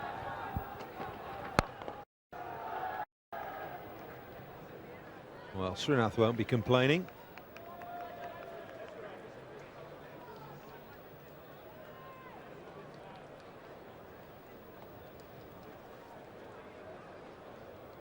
Really short as well. It's just pitched outside leg stump.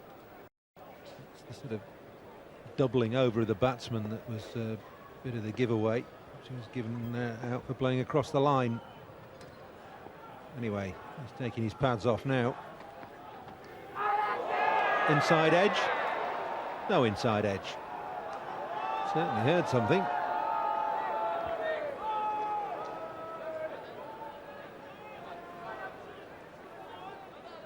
Well, the bowler thinks it's out. Doesn't look anywhere near the inside edge to me, but Srinath has just come down the wicket. It's actually flicked the shirt. That's what the noise is. That's not an easy decision to give, but the right one. So got that dead right, umpire Venkat. Perhaps the telltale sign was Ian Healy not appealing. Believe me, that doesn't happen very often.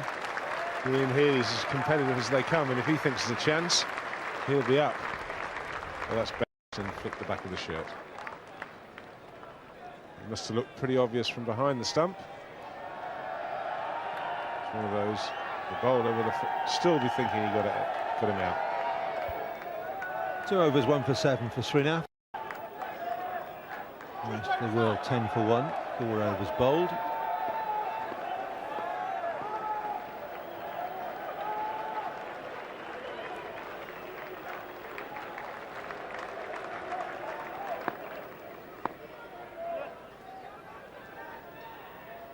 McGrath's first ball to Sachin Tendulkar.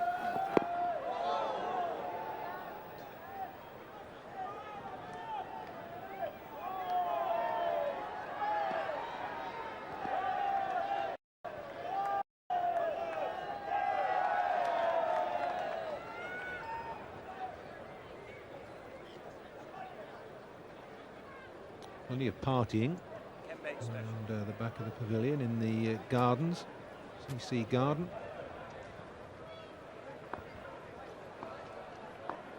I wonder if anyone's told them there's a game of cricket going on.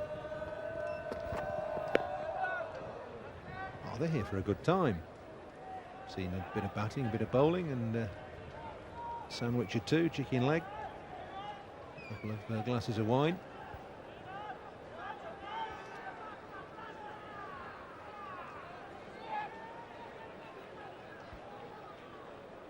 It's a tradition here at Lord's that in Test match and big games, that area behind the pavilion is used as a picnic area.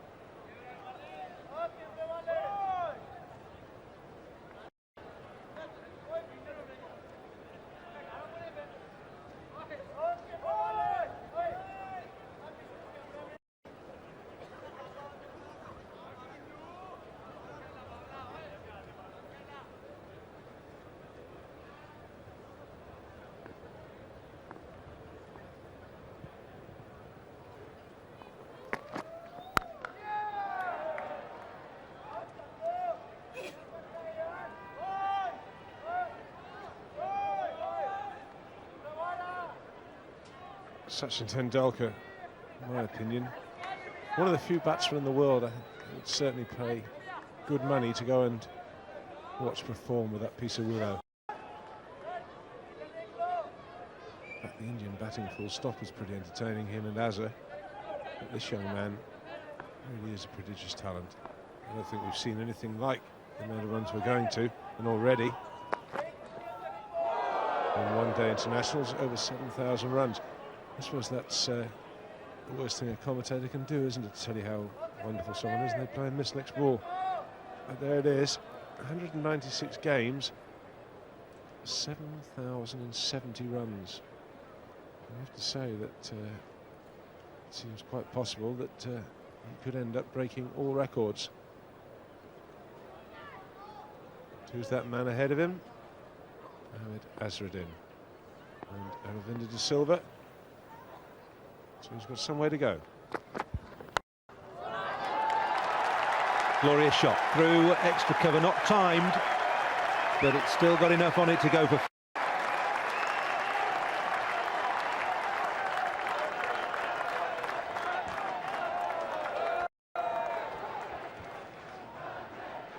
He's been patient, he hasn't been given a chance to get the bat through the ball. Doesn't get out the middle, but he gets enough on it, Sachin Tendulkar. And you have to say that you don't get many balls to drive from Glenn McGrath, so you've got to make the most of it. Wasn't quite there, but as far as Sachin Tendulkar was concerned, it was near enough.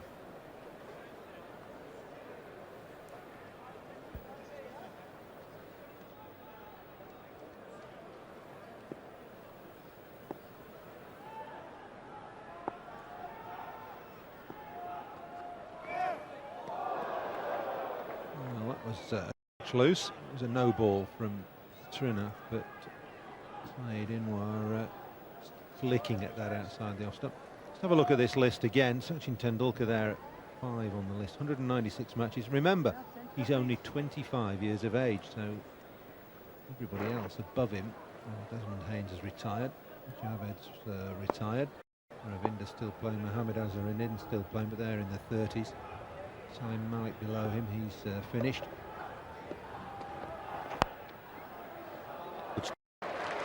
Atherton in the gully.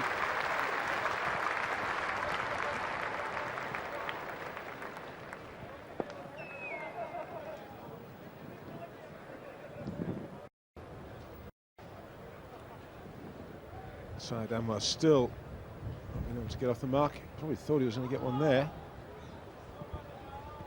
But, Mike Atherton had other ideas and pulled off a very good stop. Low to his right. And that's a little hairy fairy.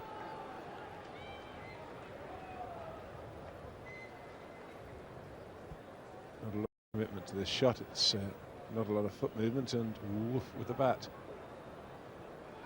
Look great, left-handers, and they play that shot and it hits the middle of the bat and goes racing through the covers. When they don't, it looks a bit ordinary.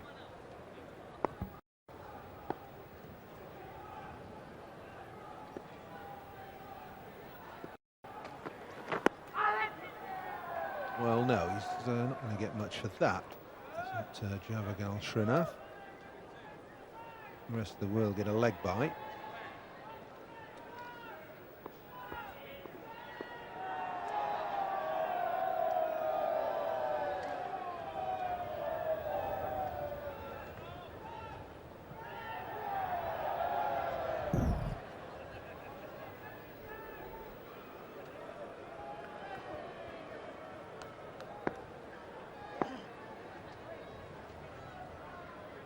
Just one slip now for Tendulkar. Atherton's at short extra. Oh, now you don't get within a foot of those.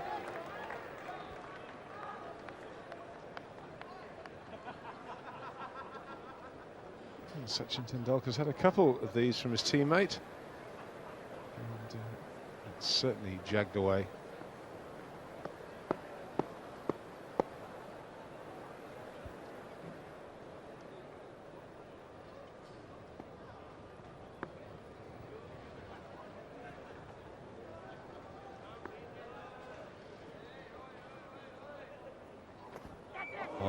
A lovely ball from Srinath, just a little bit closer to off stump and drawing Tendulkar into the stroke.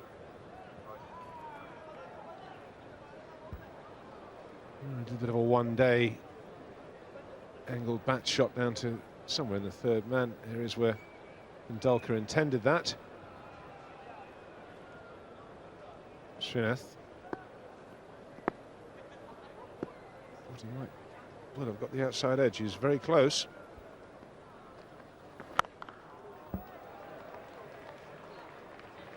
Can't really beat that for a forward defensive stroke from Tendulkar. Good bowling from Javagal Srinath. 3 overs, 1 for 8.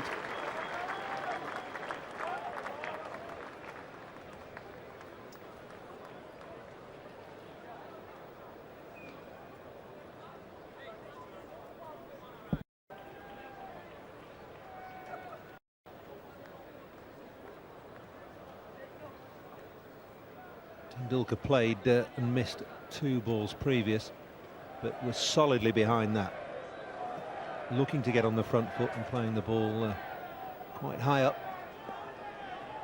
Everything right about it.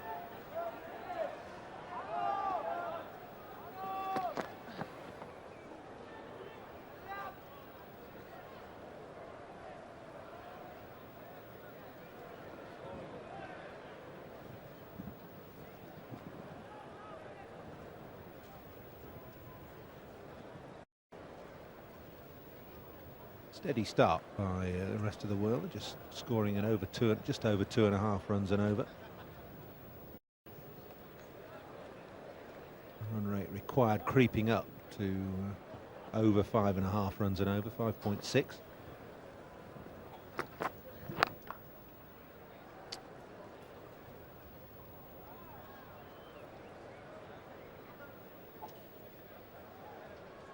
Anwar yet to get off the mark. He's played 153 matches for Pakistan, averaging over 40, 1500s. That's pretty good. His Test match career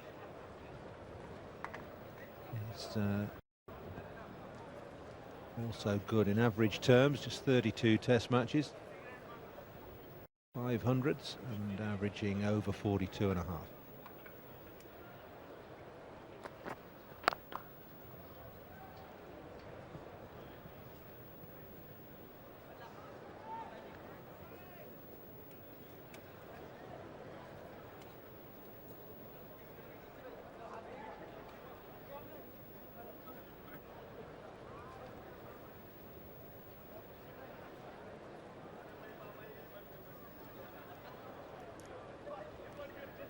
Grandstand, the upper tier of which is well, quite a few gaps.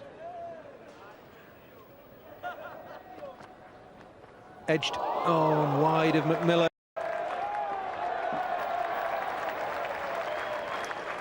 They've fiddled about with that slip and gully cordon. Had 2 slips to start with, now a slip and a gully, and MCC pay the price.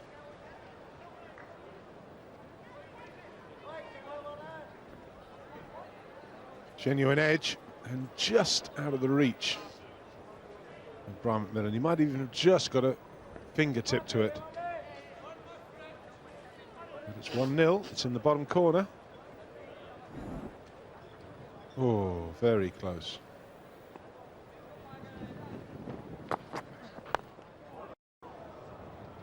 Not the way to play against Glenn McGrath. Don't want to be looking to hit across the line at him and steering him through square leg mid-wicket. Got to play him with the full face of the bat.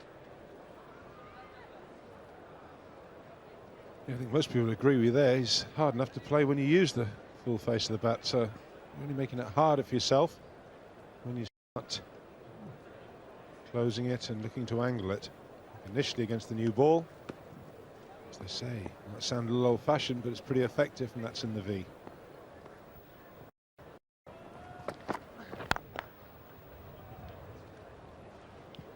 Seven overs gone, rest of the world 20 for 1.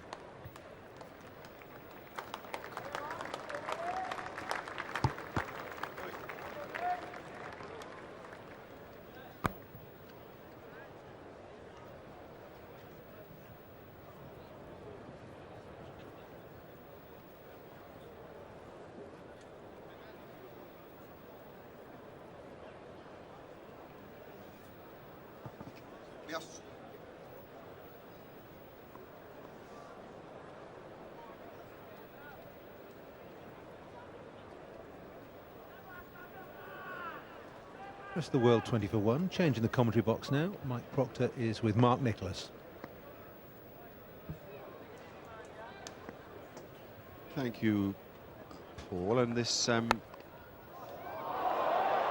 fascinating contest that is taking place between the new ball bowled by the MCC team and the world's great current player, Sachin Tendulkar, is still going the way of the bowler.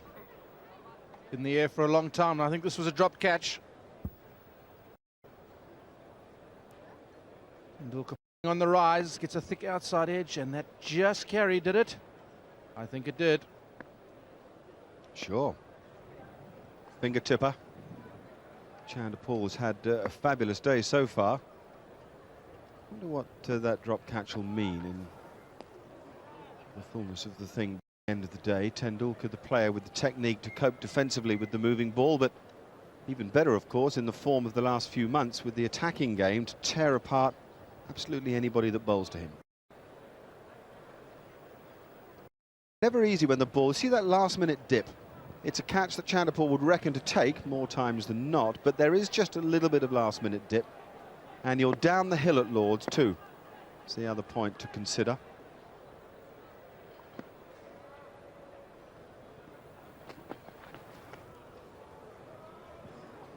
Be a fair bit of internal rivalry here from the Indian dressing room. Tendulkar won't want to have Srinath jiving at him over the next few months. That he got him out in the big one at Lord's. Equally,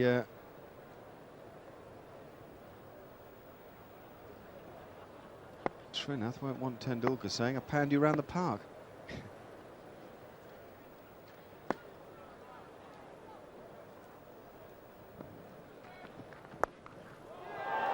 Easy, easy.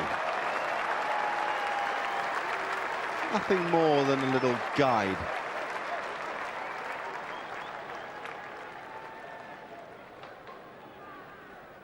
The margin of error against a man of this quality is marginal, and that is just down the leg side. Length was fine, but Tendulkar just whips it away. His second boundary.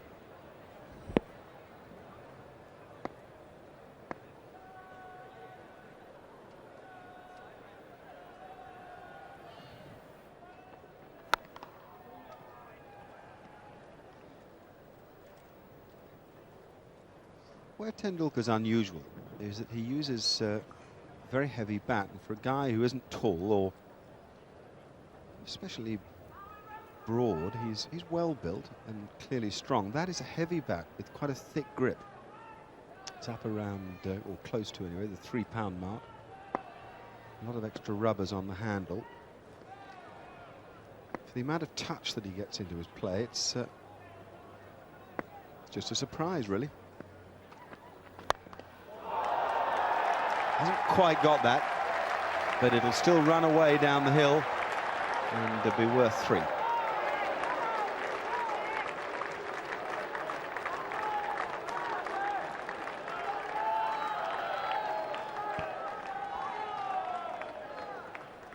Just a bit of pressure on Sachin Tendulkar. He decides to go the airborne route. In the air, doesn't quite time it, but certainly got enough bat on it to clear mid off comfortably, and pulled up just short of the ropes. Even the rubbish bins are in MCC colours. 2 little gardens at the back of the pavilion, and one of them being used as a venue for one-day match of their own, and the other still being used for lunch by a number of the spectators here today.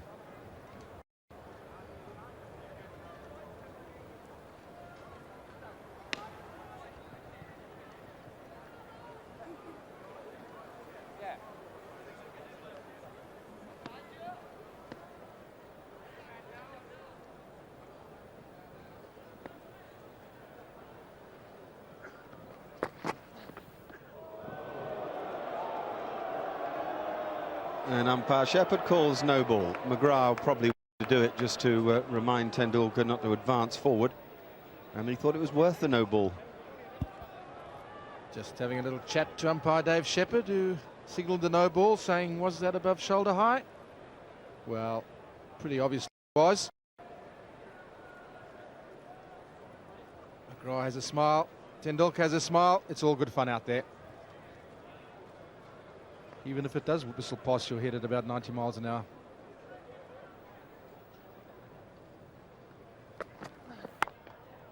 How many bouncers did you bowl in your career when you followed through and had a smile with the batsman? None. That's what I thought.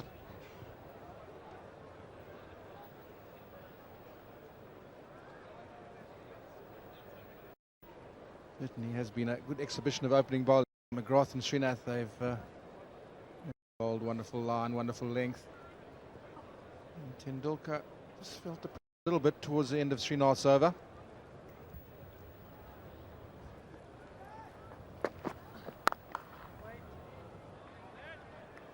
Atherton's got himself in at short extra cover.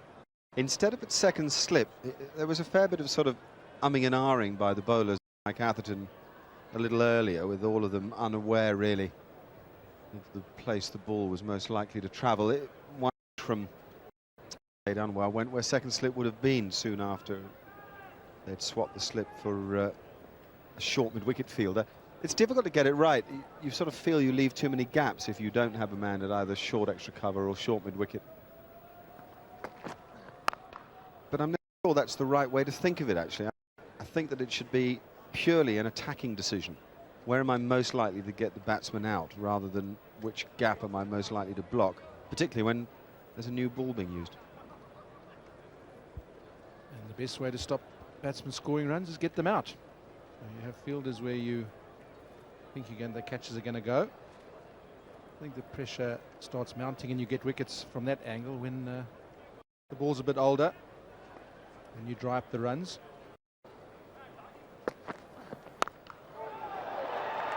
It's much slower from McGrath, and that's the reason that Tendulkar didn't time it.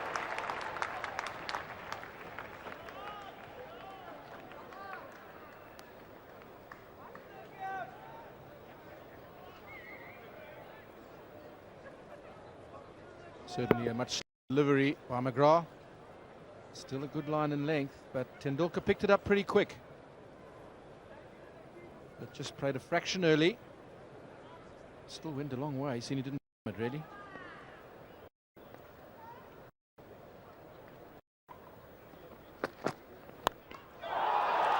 Now that is the most fantastic cricket shot. You just have to watch the replay of this, because that is a good length ball, I reckon around about middle and off. Well, this is a beauty. It wasn't premeditated. It was fractionally short. He just got onto the back foot. It wasn't even really a cross-batted shot. The bat didn't come down too cross-batted, just enough to fly high wide over mid-wicket. A couple of bounces for 4. Glorious.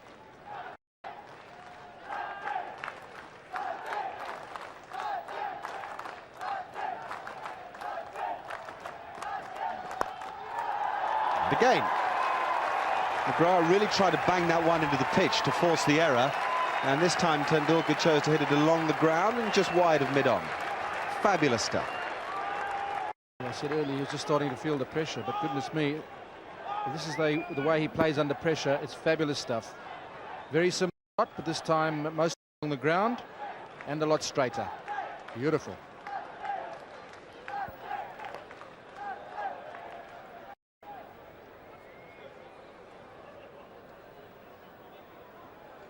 McGrath is aware of the dangers of Tendulkar. The Australians think him the best of the players in the world. They've seen him play some remarkable innings in Australia, not least the 100 he got as a boy in Perth back on the '91 tour.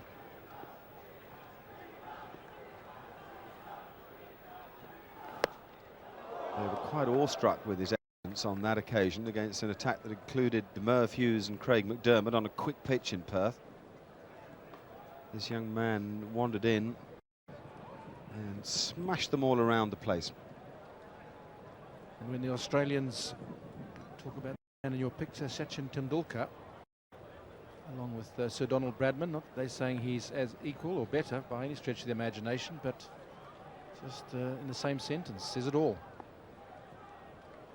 I saw a fascinating interview with Sir Donald Bradman when he said that he thought Tendulkar was the player most like him. Oh, Anwar joins in the fun.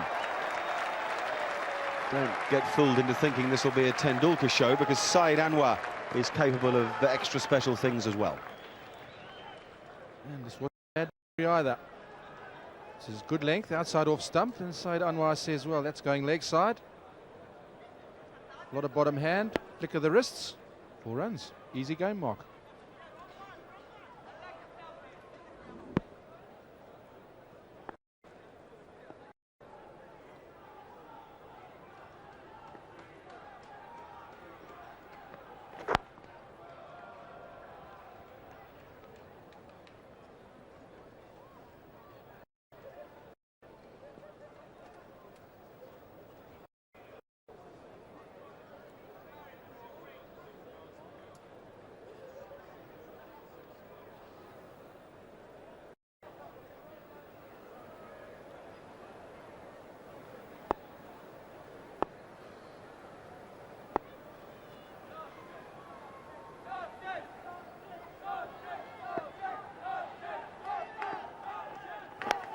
Edge safe, all the way along the ground. And to the great frustration of Javagal Srinath, he gets 4 for it.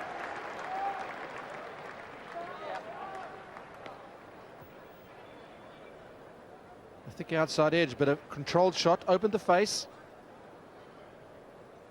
Saeed Anwar, his 3rd 4. And he's got 12. 3 boundaries.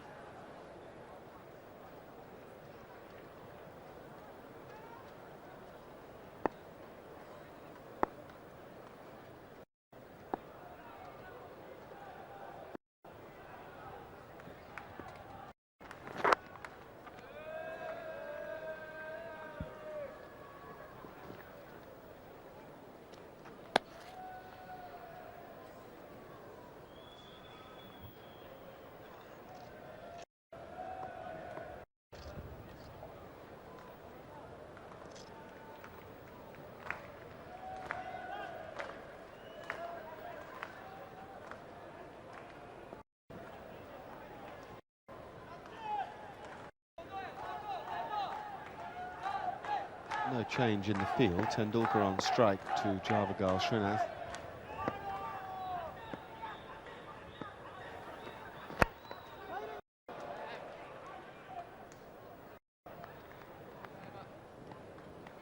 Bet chairman of the selectors would enjoy having Tendulkar in his side. Here he is now, David Graveney with Charles Colville. Thanks very much indeed, Mark. I think you must be a bit disappointed you can't have half of this lot who are playing today for England. Yeah, it's a fine array of talent, so it's to come to a match where I'm not quite such under as massive pressure as during a Test match. Well, just before we talk about England and selecting, because you've got a big meeting coming up tonight, a quick word about you and your connection with Princess of Wales, because she was patron of Gloucester when you were captain of the county side. In the mid-80s, the brochure carries a picture of myself and the Princess when I was a bit more youthful. She was patron actually mid-80s when Gloucestershire did reasonably well. And we got to the Princess on a couple of occasions. And in fact, we had to stop a 40-over game between Glamorgan. The Prince of Wales was their patron, Princess was ours, so there was a bit of rivalry involved. You won, did you? We actually did win, actually. So. I mean, it's a great day, isn't it? All this great array of world cricketing talent on one stage, all for the Memorial Trust. It is. I've had the pleasure of meeting Healy during the day, and he remembers what a great honour it is to play in a game like this. I'm sure all the overseas players see that as well as our own players. That's the easy part of the interview out of the way. Should we get down to business after this ball? Right, now how's the England selecting going? Well, we all met at Guildford yesterday to see the end of that game. Obviously done a few miles looking at players that will come under consideration. We meet tonight there are some areas that we need to look at. There are some injuries that we obviously have been following in terms of Mark Butcher's injury. Ian Salisbury is one who's obviously got good credentials to be considered. And at the end, however brilliant our recovery was to avoid defeat at Old Trafford, the basic fact was that we were outplayed in that game, we were outplayed at Lord's. So I anticipate that we'll be looking at some changes. Right, now, I don't suppose you want to tell me what you think the side might be? Not particularly, Charles. All right, well, let's sort of investigate which areas they might be. Just, McGrath comes into Tendulkar.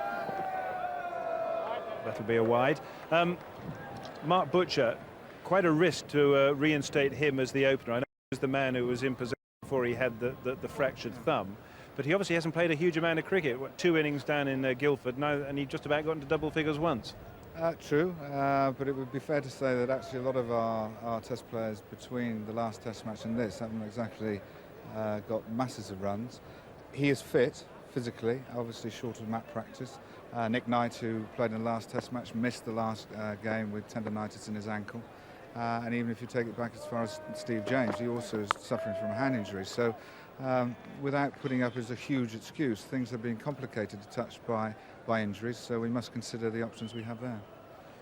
Now, obviously, Graham Thorpe is out of the equation. Can we take that as said? Yes, Charles, I'm prepared to commit myself on that one. Actually, that Graham Thorpe is unavailable for selection. Right, OK, so that means you need to find a top-line middle-order batter from somewhere. Graham is around today. Yeah, if people remember that when we had a mass injury scare in the Lord's Test match, Graham called up as a possible replacement. His form has been very good this season. He obviously would be in contention. But there are some other words. I wouldn't be as presumptuous to say that Graham will definitely play before the selection meeting takes place. We have some younger options in terms of Flintoff, who's played exceptionally well. But obviously Graham, the most obvious candidate, I would say, at this stage. Obviously, you brought Hollyoake in for the last test match. He didn't play, so one would expect him to still be somewhere around the shake-up. Well, in terms of last test match, we to include the younger players. They're included in a squad. They obviously have the options of playing. That would apply to somebody like Van, but it also would apply to Flintoff as well. They are emerging players, and I think I know as selectors that we're keen to introduce the younger players and get them in the atmosphere of playing, even if they don't end up playing in the end. About the bowling department, are you concerned, because you didn't get very many wickets up at Old Trafford? South Africa got a large score for not very many out. I mean, you, of course, in that test match, apparently had the dream seam team of Gough, Fraser and Cork. Yeah. Are you tempted now, though, because you didn't take wickets, to think, oh, maybe we ought to fiddle around with that a bit? Well, having not had sight of the Trent Bridge wicket, we have to go to Trent Bridge with a party of 13, which will encompass all makeups of attack. In terms of, as you put it, the dream attack, Dominic Cork, Darren Gough and Angus Fraser are our most experienced seam bowlers.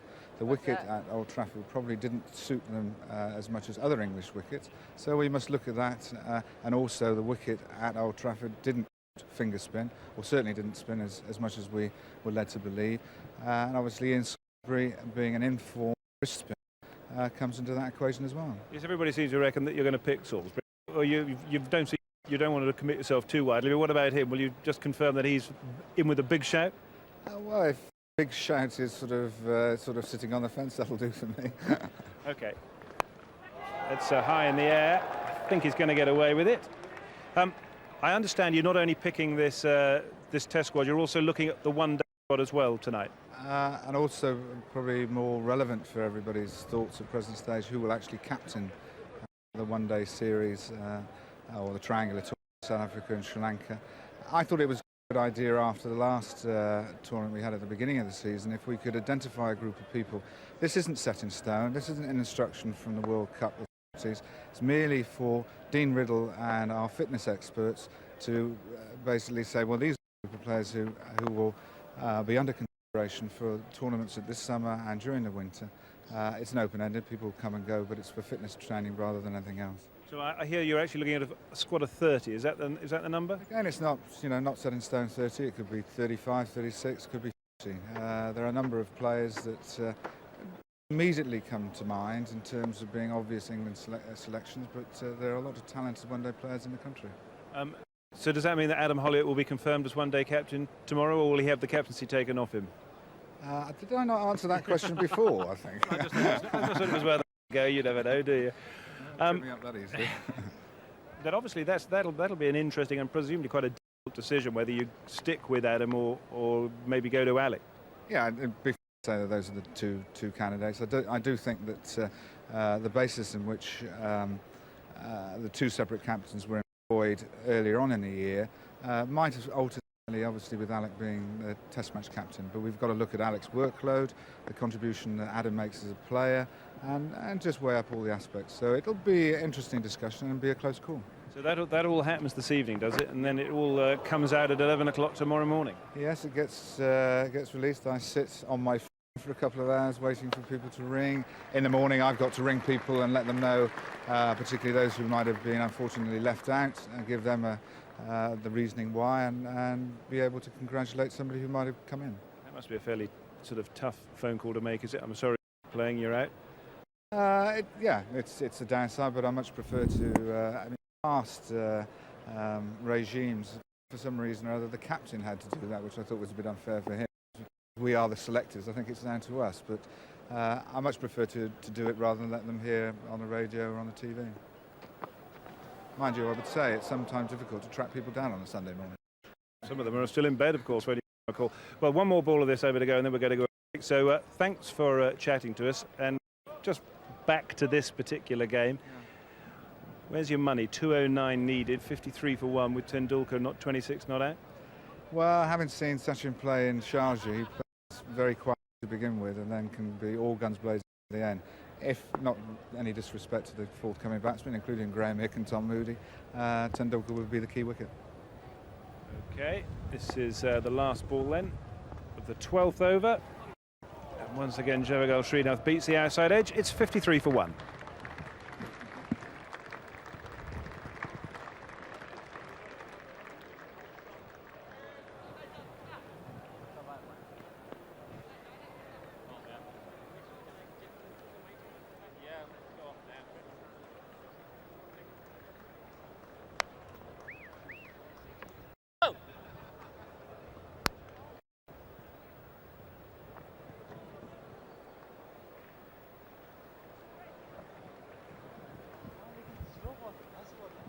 That is the situation of the game. 261 4 from their 50 overs, the MCC, and the rest of the world now 53 for 1 from 12 overs. That's easy for Tendulkar while that interview with David Graveney was taking place at 1 or 2 edges, and the bowlers have kept a very, very good line against him. Indeed, they have against Anwar too. You might have seen Anwar having the odd wild swish outside his off stump. Quite interesting to listen to David Graveney and to hear the thoughts that he has about the likelihood of changes in the wake of disappointing Test match performances by England. So tomorrow morning's announcement of that Test squad will be full of interest. Now into the attack is Alan Donald for the first time, and he got a very warm hand just then. 6 overs for 25 for Glenn McGrath, who bowled extremely well when you think that he's been out injured for a fair time. A couple of amazing shots by Tendulkar, added 8 to his figures that wouldn't have been there against a mere mortal, I suspect. Interesting to see Donald bowl here, and take note of this problem he's had with his ankle. I wonder how that might affect him.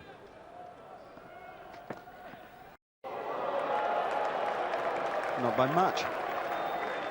Not very much at all, Mark. A little grin from Alan Donald, a little loosener. Whether Sachin Tendulkar was too delighted with that, but a fairly quick delivery. Didn't bounce as much as Tendulkar expected, but certainly well directed by the fast bowler. Well, yeah, a little grin after all.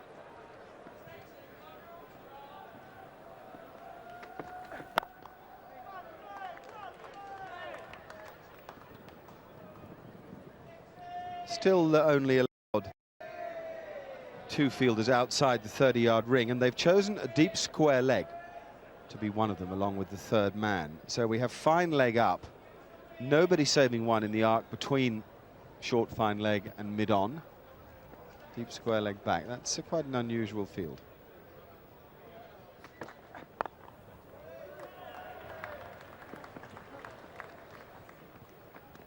Any concern in the South African camp, Mike, about Alan Donald's ankle injury? We saw the odd problem with it during the Test match when he bowled so heroically. I think there's always been a little bit of concern in the South African camp about South Africa's premier fast bowler. He's had ankle injury problem for some 18 months, 2 years now, but he seems to pull through it. Had cortisone injection, had one operation 18 months ago.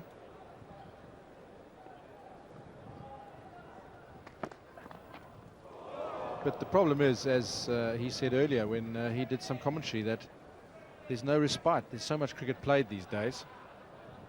South Africa finished this tour end of August.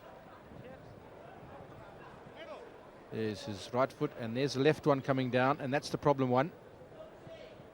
But it's a nice, pretty even base where his left foot comes down. It's towards the end of the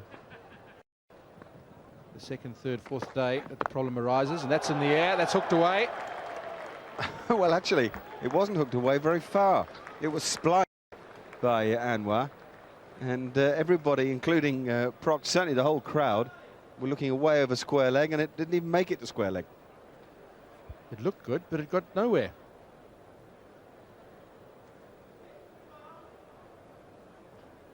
It's the flourish, wasn't it? The full follow through, I think, that did us all. This one surely is out. And is, yeah.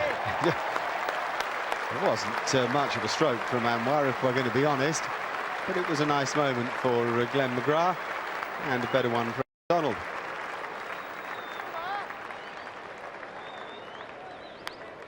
It's a good start. End of Alan Donald's first over. Fairly quick. This is a slower one. Saeed Anwar. Well, I think he mistimed that completely. I don't think he picked the slow one.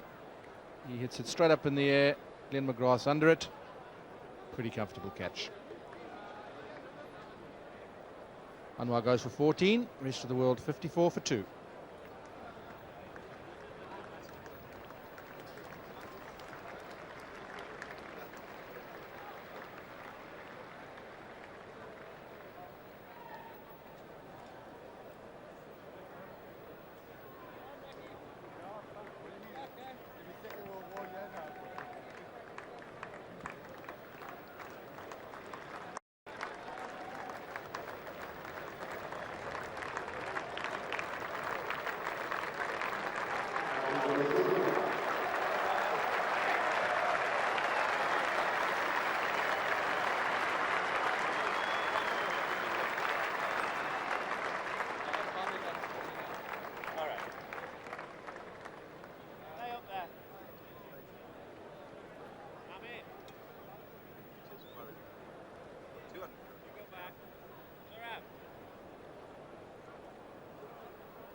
Aravinda de Silva is the new batsman, and of course in the last big match that he played here, he made a fantastic 100 against Lancashire for Kent in the Benson and Hedges Cup.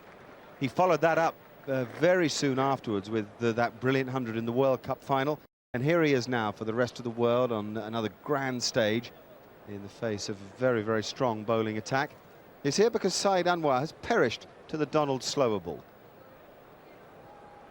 The end of his first over, Alan Donald, and he completely deceived Saeed Anwar. Mid-off and mid-on were about to collide before Glenn McGrath said, "That's mine." He caught it. Saeed Anwar goes for 14. 54 for 2, the rest of the world.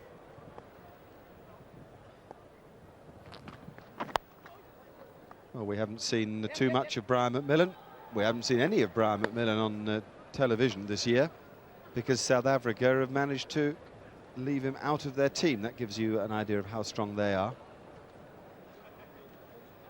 Must be nice for you, Proc, see the big man. Good to see Big Mac in action again at Lord's. He was really looking forward to this game, as Alan Donald was amongst South Africans. Thinks it's a great honour. In a game they were really looking forward to playing him. I suppose there's some surprises there from your angle, having selected him for this tour, that the team have done so well without him that it doesn't look as if he's even going to get a test match. Was it different now that Lance Klusener's going home? Well, Lance Klusener has got some problems. He's flown back to South Africa. Try and find out exactly what is wrong with him. And obviously, Brian Mack must have a good chance of playing at Trent Bridge on Thursday.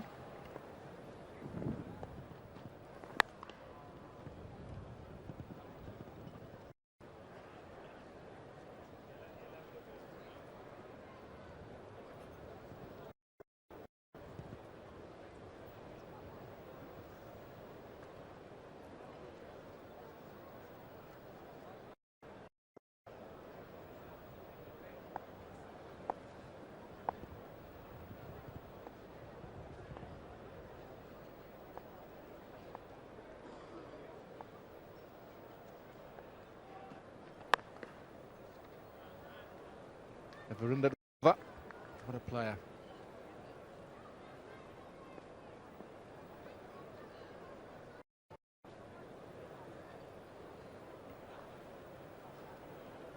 Aravinda, look at that. One-day internationals, 238. 1100s, 5150s with an average of 36. And just remember, he comes in number 4, so it's that much harder for him down there. It's a lot of games, isn't it? 238 one-day internationals.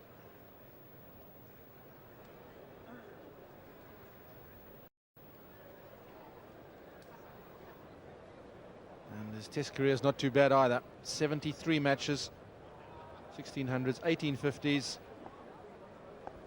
Average of 42 with a best of 267.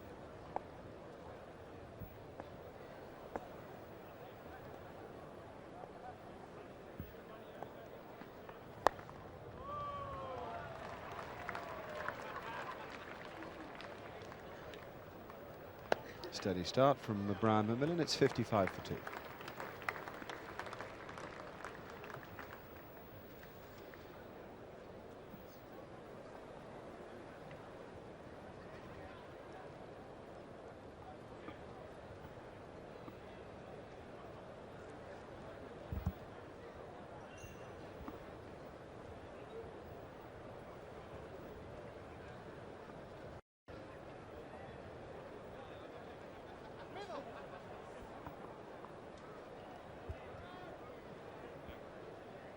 Two wickets to have fallen, the two red dots there in the Manhattan chart at the bottom. White is rest of the world and the yellow was the MCC. Alan Donald the bowler now to De Silva. And in the commentary box, Michael Holding and Bob Willis. Thanks, Mark. 207 more runs required. Rates just over 5 3/4 an over required.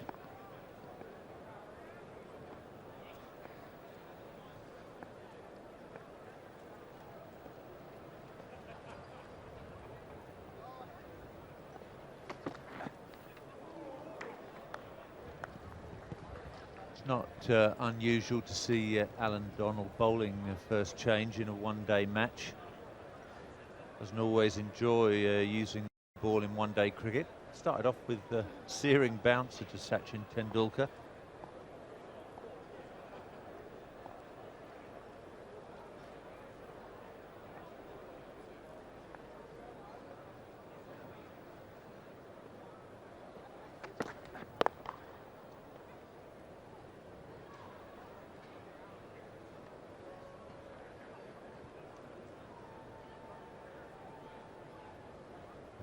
Azharuddin, the captain of this MCC team, it's not every day that you'll have bowlers of this caliber that he has captained.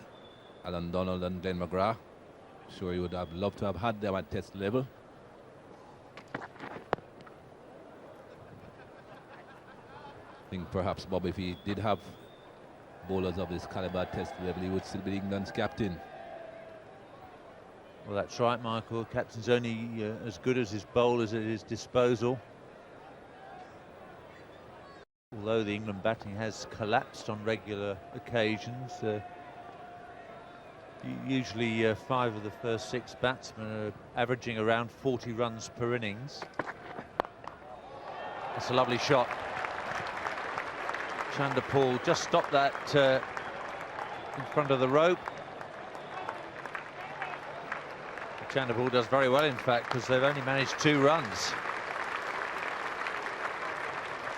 Well, he's a good fielder, Ishinarayan Chanderpaul. Very quick over the outfield, but I think Aravinder De Silva's running has much contributed to the fact that they only got 2. He's not the quickest, Aravinder De Silva.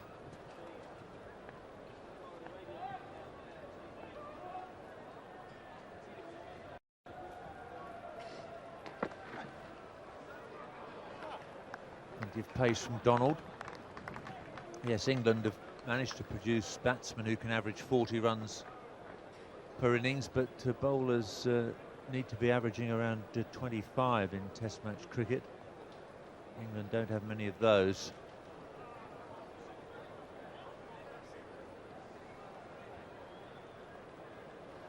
Macmillan bowling in harness with Donald. Srinath and McGrath took the new ball. Apart from some magnificent blows from Tendulkar, the rest of the world batsmen aren't finding life very easy. MCC made 63 off their first 15 overs. The rest of the world have managed just 57. So Atherton can now release some more players from catching positions and from inside the circle. For the first 15 overs, only 2 fielders allowed outside the circle.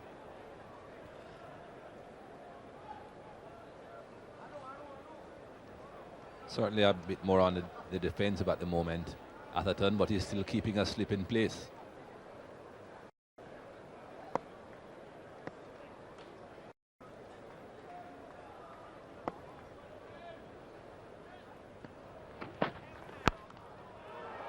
It's over the top of point and will race away for 4. Just a little bit of width from Macmillan, and Tendulkar's onto it straight away. Hasn't looked as fluent as he usually does, Sachin Tendulkar, in this innings. Has mistimed a few shots, played against the movement of the ball on a couple of occasions, getting leading edges, but he certainly has punished the bad deliveries.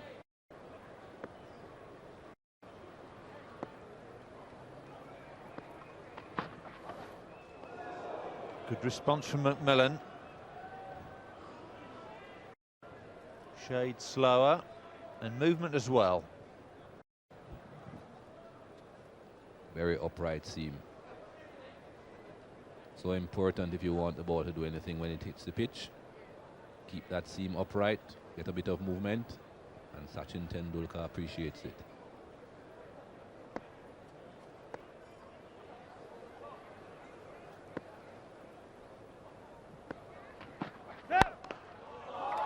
No ball called by Venkat.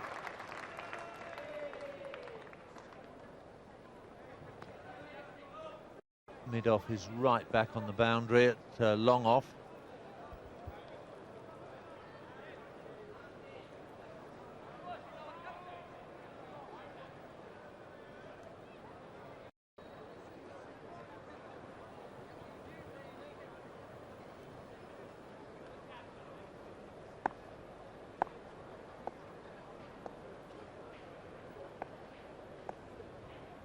Atherton retaining 2 catches for De Silva.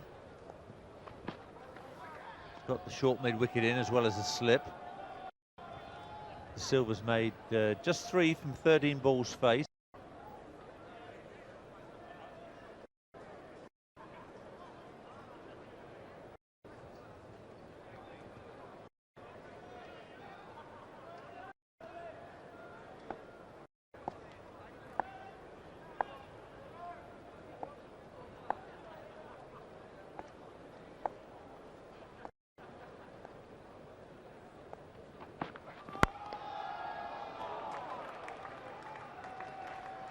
substitute Andrew Sexton at mid-off. Up in the circle for De Silva, but back at long off for Tendulkar.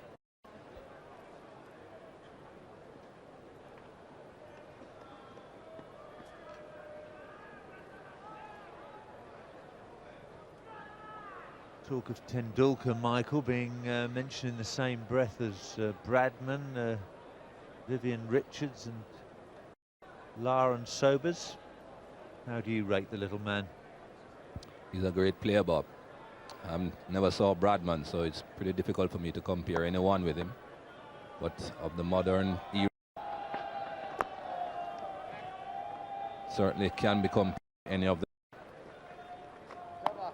Still think that Viv Richards is the best I've ever seen, but Sachin Tendulkar is a great player. We're through 16 overs of the rest of the world innings, 64 for 2. They're just managing to keep the rate required under a run a ball. 34 overs left. The rest of the world over 8, nothing like as good as MCC's. The MCC bowlers just bowling at 13 an hour. The rest of the world bowlers managed over 50. And bowled their 50 overs in about 3 hours and a quarter.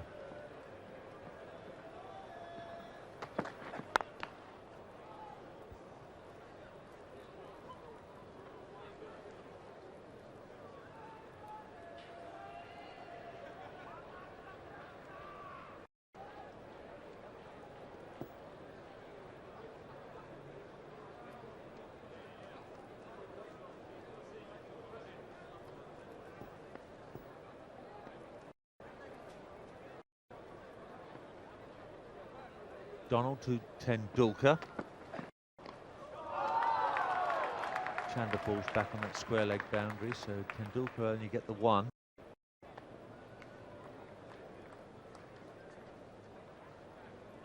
How's young Sachin gone in the West Indies, Mike, in the test matches over there? Went reasonably well, I would think. Didn't bat as well as a lot of people expected him to bat. You know, he was playing against the West Indies. A lot of the West Indians really were hoping that he would blossom out and really play a couple of good innings.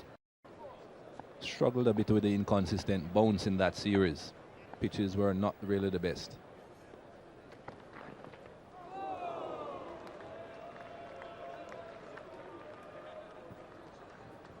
Yeah, Tendulkar was captain in that last series in the West Indies. I think he's a better player since handing the captaincy back to Azharuddin.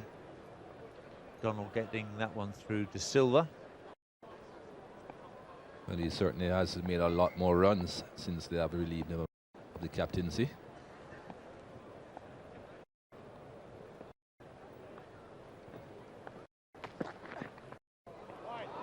That must be wide. Ravinder was quite happy to get after it. Didn't move his feet much, but certainly couldn't reach that. Pretty much just this bat at the ball. Again, inconsistent bounce on this pitch.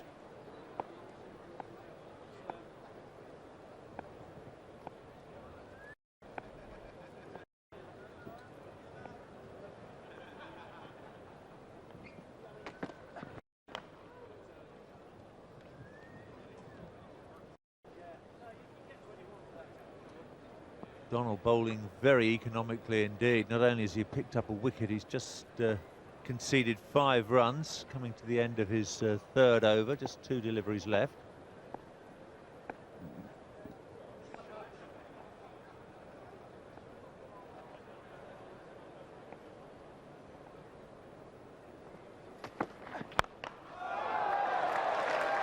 De Silva's got hold of that one all right. Through straight mid-wicket for a very fine boundary.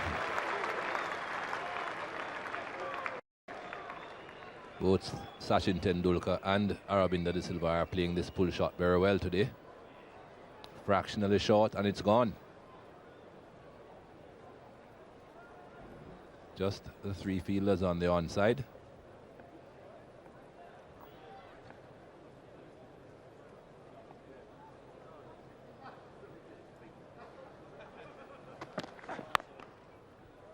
17 overs completed. The rest of the world 70 for 2.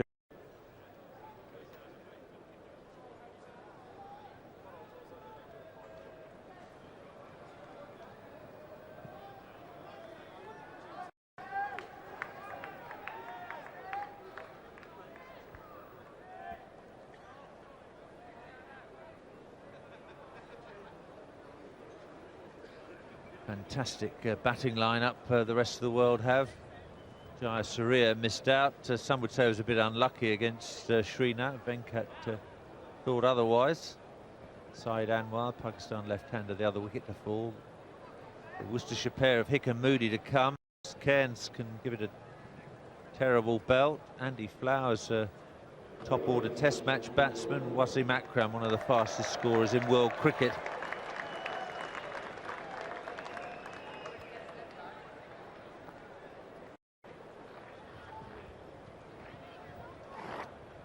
Well, after 17 overs of seam, we're going to see some spin now from Anil Kumble at the nursery end. Shane Warne was originally selected for MCC, but had to cry off a month or so ago after his shoulder operation. Not a bad substitute. Had a great season in county cricket for Northamptonshire, 100 wickets.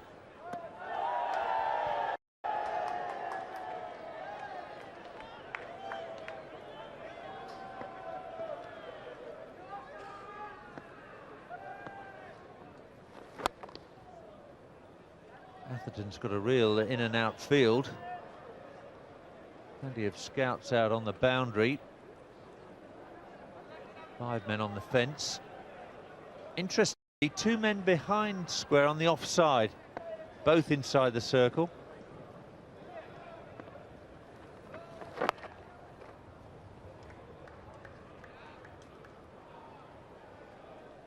Atherton is hoping that Kumble would bowl on that off-stump line. Doesn't turn the ball a great deal, Anil Kumble. But if he does keep the ball on the off-stump line, those 2 men behind square will be brought into play. Batsman looking to steer him down toward the third man region.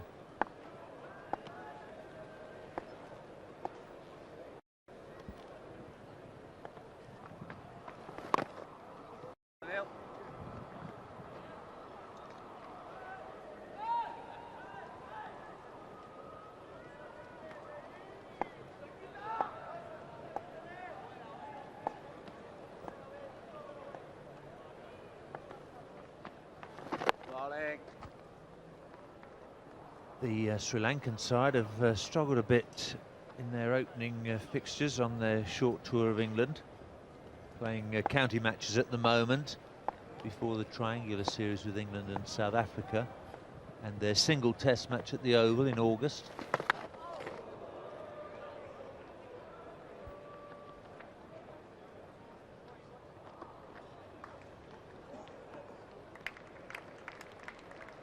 Leg by the signal.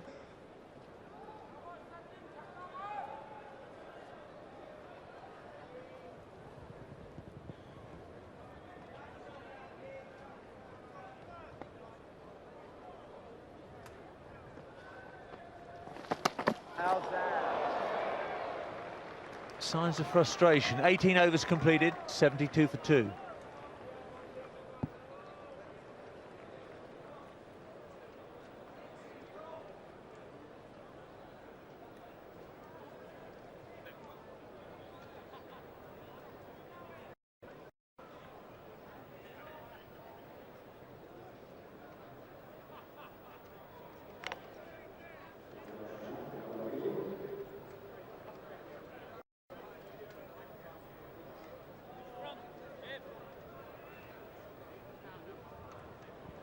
Well, there's not much in it, is there?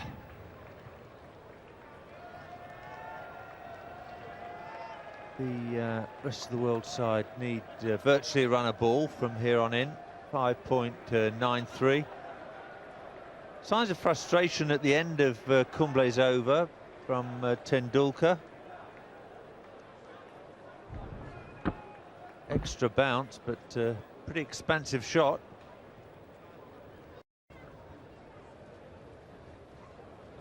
that back foot just dragged up onto the batting crease. But he pushed it back in time, Sachin Tendulkar. No problems there. There are problems here, though. Ian Healy having a few problems with his gloves.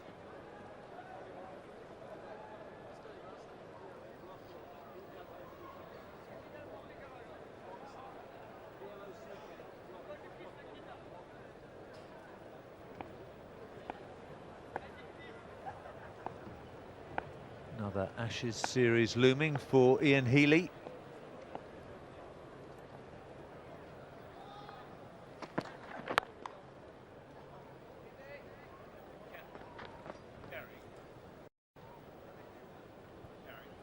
Ian Healy doesn't always play in one-day international cricket any longer for Australia, but still a fixture in the Test match arena.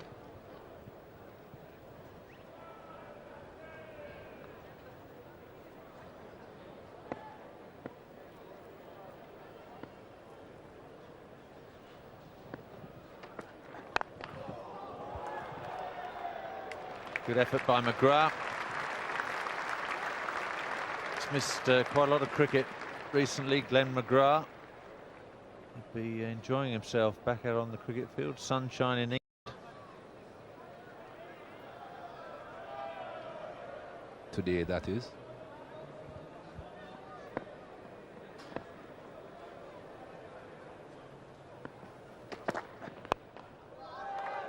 That's a magnificent stroke. Chanderpaul charging round the mid-wicket boundary. He'll cut it off. Lots of space on that onside. Just the three men. Two of them in the deep, fine leg and the deep backward square. Can push it by the umpire for a single. Well, he's changing that now. Mike Atherton is bringing in a mid-wicket.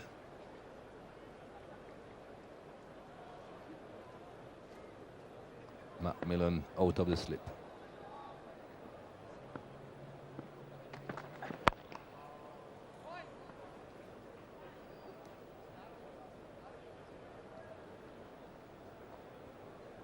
Alan Donald was telling us earlier on commentary what a busy programme South Africa have got coming up this winter. He'll be looking forward to that 8-week break in September and October.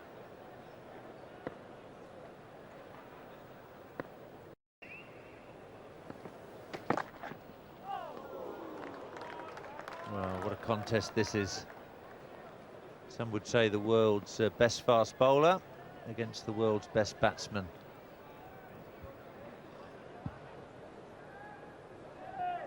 Just holding its owner outside that off stump.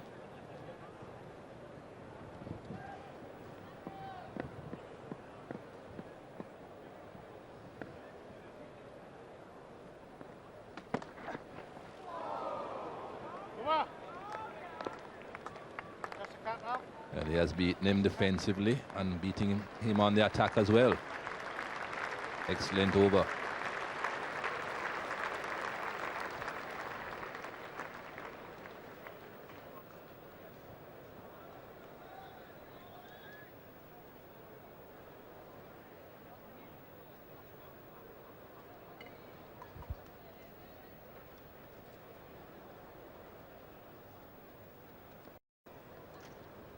Calculator of the world ranking system thinks these are the best two players. There are the batsmen, or the bowlers even. Alan Donald at the top of the tree.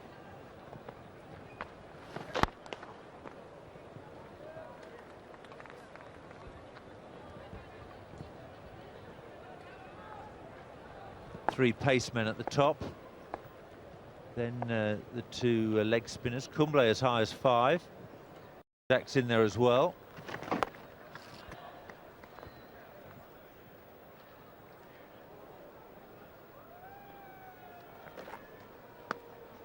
Wasim Akram featuring in this match. Sean Pollock, who missed the last test at Old Trafford. I'm sure he'll be back causing plenty of problems for England at Trent Bridge and Headingley.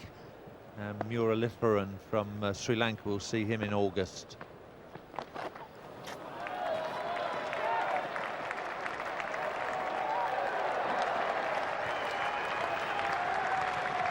Gallant attempt that by Glenn McGrath.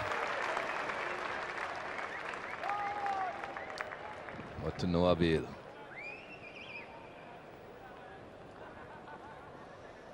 Swept this fine Sachin Tendulkar. Got right on top of it. Ooh, almost.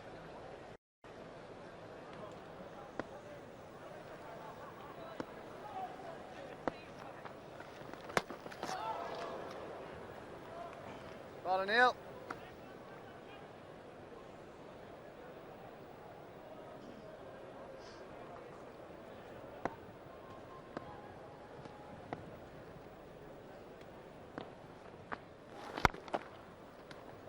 'Classic off drive, it'll just be the single. So the rankings have Donald at the top of the bowlers. And there he is, Sachin Tendulkar, leading the batting ratings. Great to see Alex Stewart up there for England, just shading ahead of Brian Lara.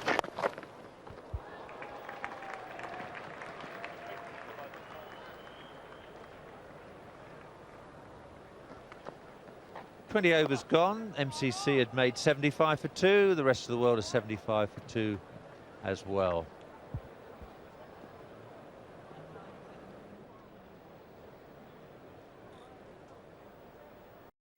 The rate is just under 6 an over required, and the current president of the MCC is now with Charles Colville.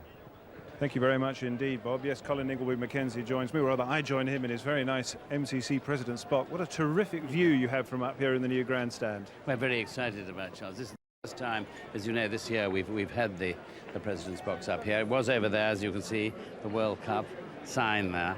And no, it's working very, very well. And this is the first time we've opened both boxes together. We've had it before, the president's box, the secretary's box, but I think it really is. We have a wonderful view, and it works very, very well. And we are able to ask a lot of exciting people, and we have a great view. Great view. Well, you have a great view of some terrific cricket being played today, and really, what a great occasion this is turning out to be. Well, we're MCC are very, very excited about it. We've got 22 probably the best players in the world. One or two who unfortunately couldn't play. For instance, obviously Brian Lara is one who's playing for Warwickshire, but you know, I don't think you could find 22 better players, and all of them having them all, and they're playing it in exactly the right way. They're thoroughly enjoying it, and as you can see by having watched the first innings, and now you know, the rest of the world chasing runs, that it is a great cricket match, and they're playing it in exactly the right way, and I think all the crowd are really reacting to it. Now, obviously, this is all to do with raising funds for the Princess of Wales Memorial Trust.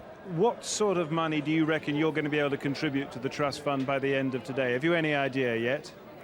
Well, it's like asking me what I made having been to the races at the end of Royal Ascot, and I never quite know. Don't you? Oh. Well, I know I've lost a lot then, normally. Well, I hope you haven't lost a lot today. So do I. No, we certainly haven't lost. As you can see, the crowd is tremendous, and we will very much hope that we've made... I mean, if I said nearly £1 million, I hope that would be roughly right. I mean, we want to make as much as we can for a most happy and worthy cause. We're very excited to lay it on. All the players have reacted brilliantly to it. It's good for cricket. We've had some wonderful sponsors, and you know, we really are excited about today. And of course, the other thing is, I know that MCC over recent years has maybe struggled to work out quite what its role in life should be, now that it sort of doesn't run cricket as it used to in what many would say were the good old days. But this is, in a way, the sort of thing you should be doing, isn't it? Of course it's the thing we should do. I don't think we've struggled to know what we should be doing. I think it's been with the media coming in more into the game, the mighty Sky and the mighty BBC and everybody else. You are bringing, quite rightly, more of the cricket world into the homes of everybody who's interested in cricket. I think we know exactly where we're going, and MCC is you know, the custodian of the laws of cricket. We own laws. In the pavilion, we own the membership, or their membership we have 18,000 members. So I think MCC know exactly where they're going. It's a very exciting world in cricket at the moment, and we've just got to focus on somehow seeing if we can improve the see if England can win some matches, and that'll be exciting. Be very exciting indeed. Well, now you've got you've got a nice bit of Waterford crystal to present at the end of the day, have you? So you better go and sort of have a lie down and prepare for that, I suppose. I will indeed. I'll go and prepare for it. It'll be very exciting. Whoever wins, I think it will. It's been a great match, and I hope everybody in the cricketing world will agree. Not only the cricket match, the way it's been played, the spirit of the game, and how cricket really is looked at in the eyes of the public. And I suppose I really can't leave the president of MCC's box on a day like this without asking you, because you will know the answer to this question. But you're looking for a drink now, Charles. No, I'm not. No, I'm not. You certainly can. No, I want to know who's going to win. Well, I'm afraid it looks like the batting side will win. If you've got De Silva and Tendulkar in your side, and you're chasing whatever they are, I would, if I was a betting man, I would bet, I must say, the rest of the world. But on the other hand, you've just been to Ascot and you thought you lost, so maybe that's not the... I'm never a good advisor on these things, but if I had to have a bet, I would say back the rest of the world. Thank you very much indeed, Mr. President. Back to the commentary box. Thanks, Charles. Ball.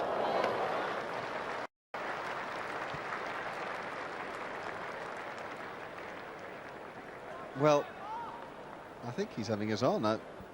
Last I asked him, he'd won money at Royal Ascot. There we go.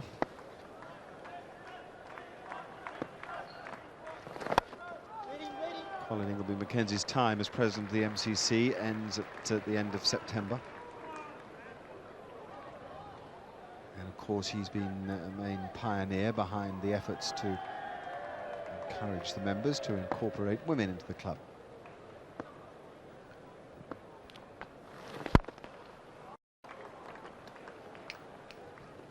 Former captain of Hampshire and leader of many tours abroad of fabulous international cricketers. Used to travel with Mr. Ingleby Mackenzie when he took sides away. Garfield Sobers was one who used to love playing under his captaincy.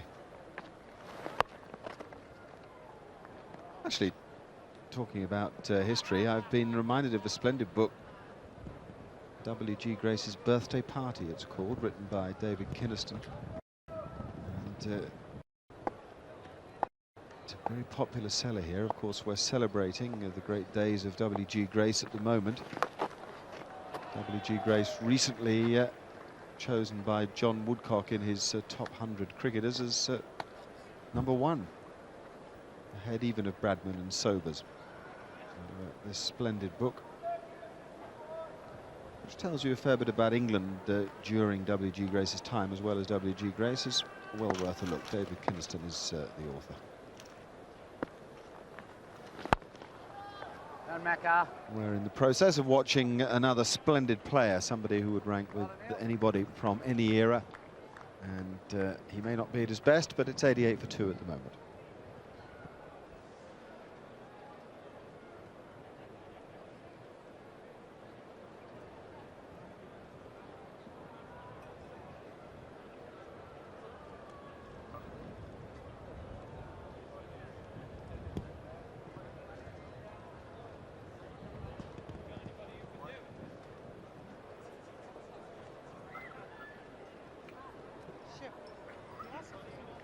.261 for 4 the MCC made. Chanderpaul 127, delightful runs, 61 effervescent runs from Mohammad Azharuddin, and 146 came from the last 20 overs.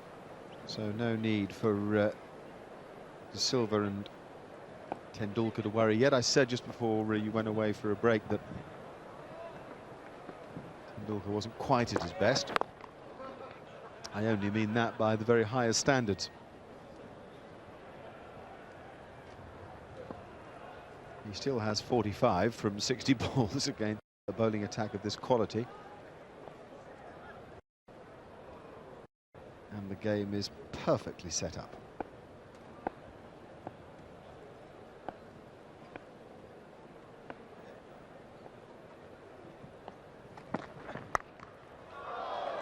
Ravinder De Silva with one of those typical square cuts. It's a stroke that he plays well, and you see a lot of batsmen who aren't tall men play the square cut well. When one thinks back to people like Sunil Gavaskar and Gordon Greenwich, wonderful square cutters of the ball. De Silva up there amongst the very best.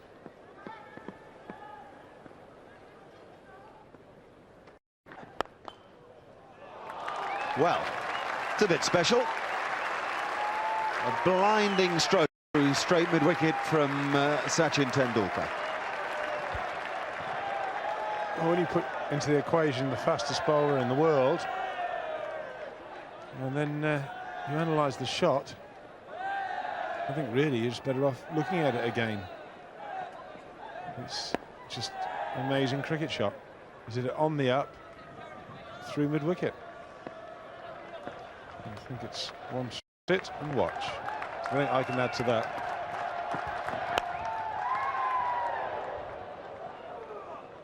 Couldn't have been bettered by your former teammate, Vivian Richards.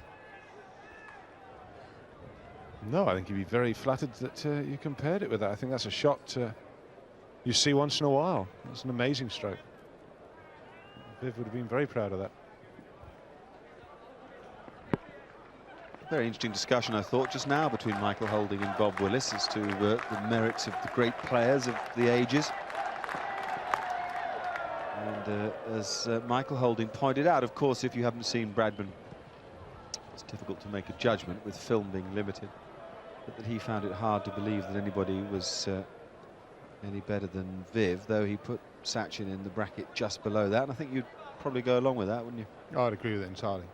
And it's almost impossible to compare cricketers of 10 years ago, let alone many years ago. So it's something that can't be done. 50 for the maestro. We whispered that he hasn't been at his best. It doesn't matter. There have been strokes there to savour, and a wonderful warm reception to him.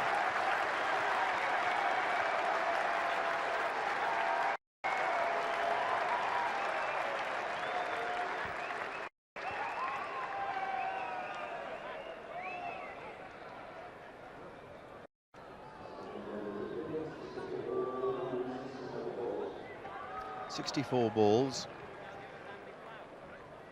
100 minutes at the crease, and 7 boundaries in it. Wonderful stuff with that big heavy bat, but still no lack of touch in his play.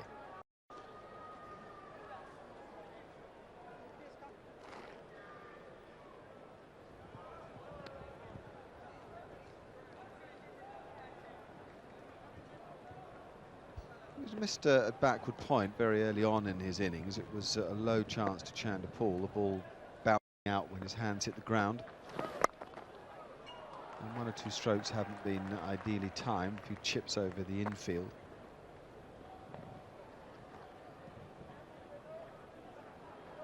But what happens is you still get this vast array of stunning strokes that can disturb any bowler's rhythm. The bowler can think they've got him nicely placed. They err by just an inch or two, bang, 4. And of course their own confidence gets hit by that. Yeah, and I think the other thing to take into consideration, Sachin Tendulkar here is making it look very easy. Azharuddin de Silva, the other end, who is an extremely fine player, is struggling to time it. This one might get him going. There's nothing like a good old-fashioned long hop just to get the old confidence up.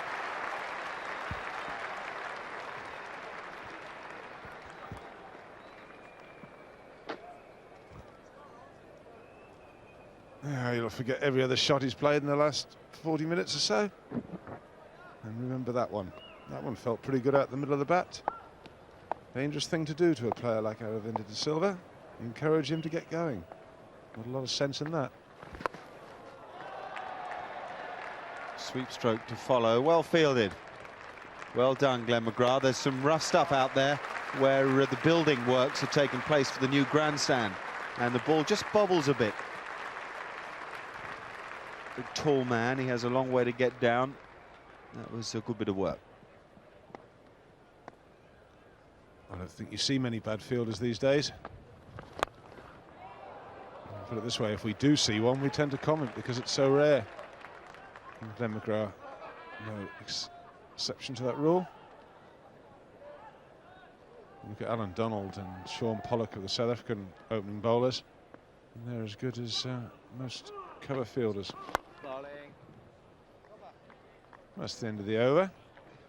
24 overs gone now. The rest of the world 100 for 2. I don't feel that the rest of the world have scored as quickly as the MCC, but in fact they've scored quicker. 100's come up from 147 balls. It came up from 156 balls when the MCC batted.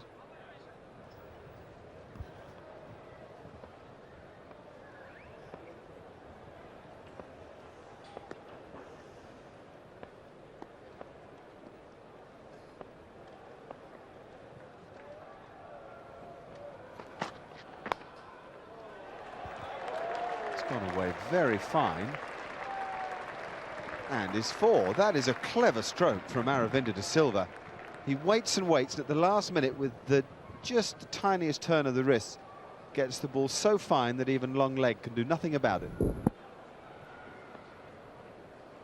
It's all to do with waiting. Waiting. Don't commit yourself too early to the shot. Wait for it, and then just use the pace of it. He knows where the field is.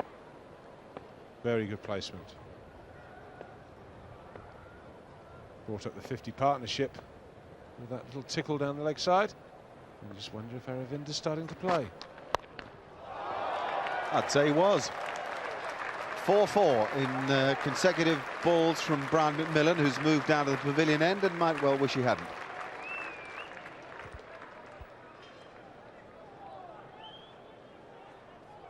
It's not that short, but it doesn't have to be. No, that's quite right. It was a feature of the 100 here in the Benson & Hedges Cup final that De Silva made. He was pulling balls that were really not at all short. He has that wonderful quick eye, and he swivels.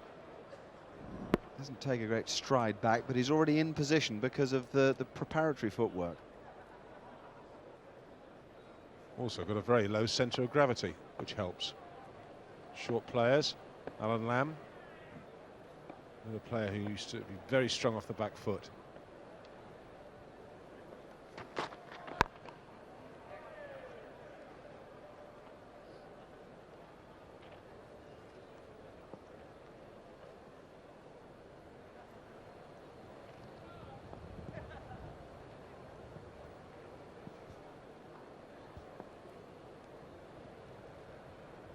You'd barely know that the 50 partnership was up.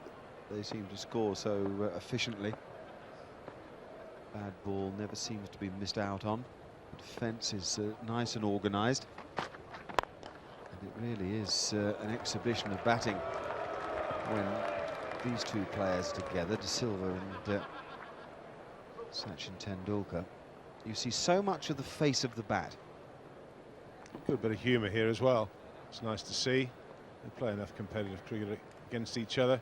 It's quite nice on a day like this where we can have a bit of a smile at each other. You know, Aravinda saying to Brian, we'll go and throw it and see what happens. And I think Brian McMillan's been around a little too long to fall for that.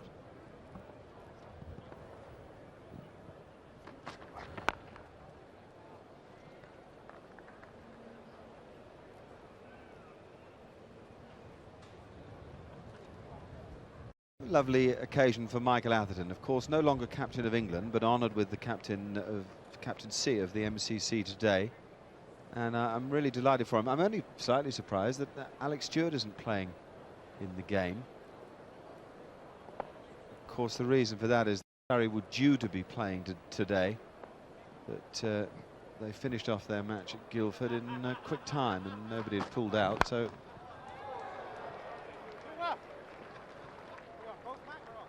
in a way it was a shame that Stewart couldn't be in the side as well as Atherton.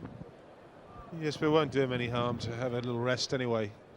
Test match on Thursday coming up at Trent Bridge. We'll be giving you a highlights package of that on Sky Sports.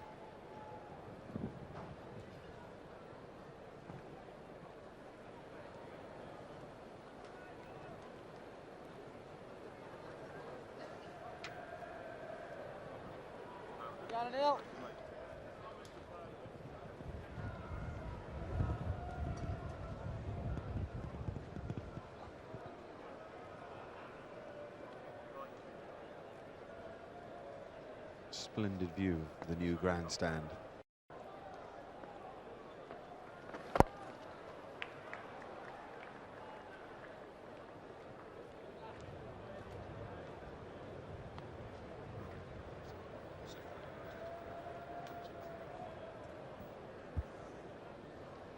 you're wondering why there are some spare seats at the top of the new grandstand, it's because they're all owned by debenture holders.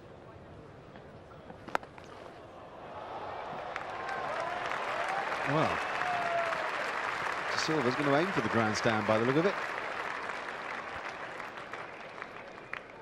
He'd made his mind up where this was going before it was bowled.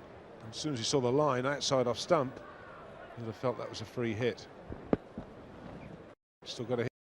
He's hit that pretty solid in front of square. Oh, lovely placement. Beautiful cricket from Aravinda De Silva.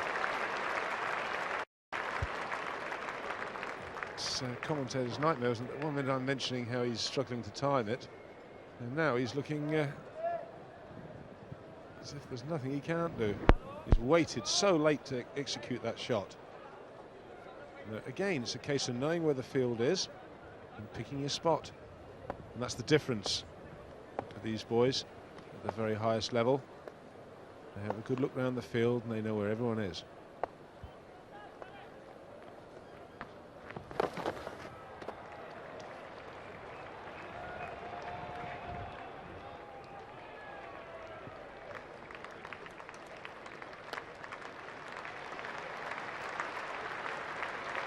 Nice work down there from Alan Donald. Amazing commitment in the field Donald always has. You never see him shirk anything. He's a real 100%er.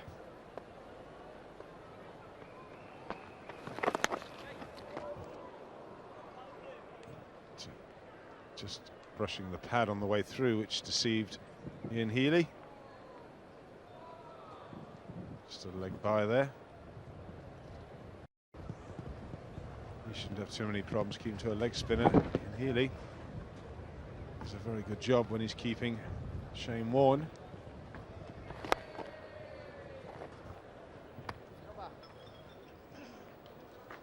It's 120 for 2.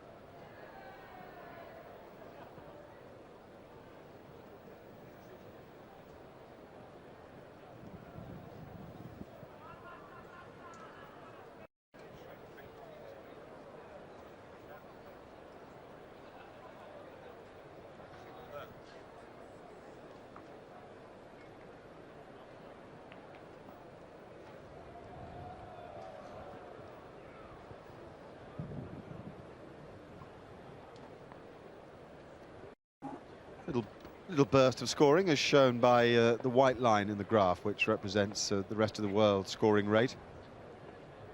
Very steady scoring rate for the MCC earlier in the day.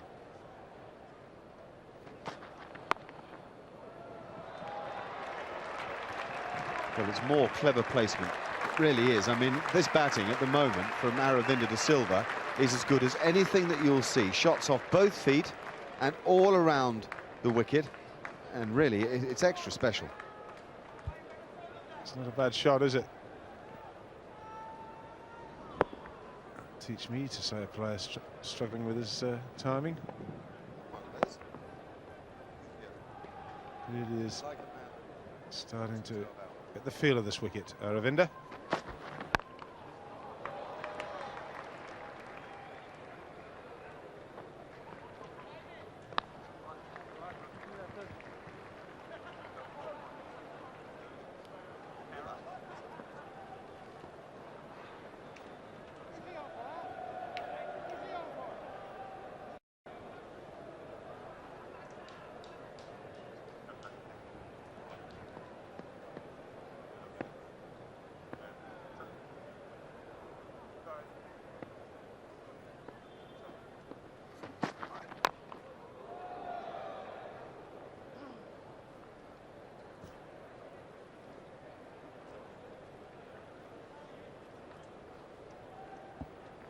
The Manhattan charts, and if there's nothing in a line, it means it's a maiden over.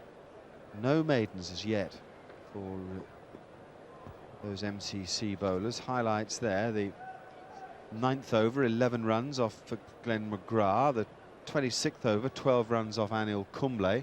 13th and 14th overs were very good ones for the bowlers. Just 1 run from Donald, the 13th over, and just 1 from Millen, the 14th over.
crackerjack of an on drive. Royal stuff from Sachin Tendulkar.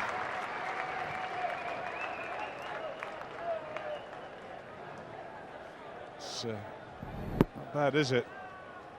Slow ball, but instead of quitting on the shot, he just waited and, if you like, let the bottom hand come through a little bit, punching it through mid-on. Terrific adjustment.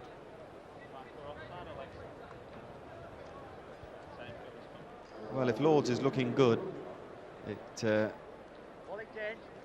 will be enjoying having Tendulkar and De Silva looking so good too. The new grandstand there, new scoreboard, electronic scoreboard in the Compton stand, which is the left hand of the two stands as you look from the pavilion. Then the NatWest Media Centre will be up and running for the World Cup next year. This most unusual, the modern spaceship style project. That's the Edrich stand to its right, and then the replay screen with the MCC logo on it. Around to the Mount stand that's been such a success, built by Sir Michael Hopkins and Partners, architects incidentally not far away from here. Then the Tavern, and now Amasa Hale.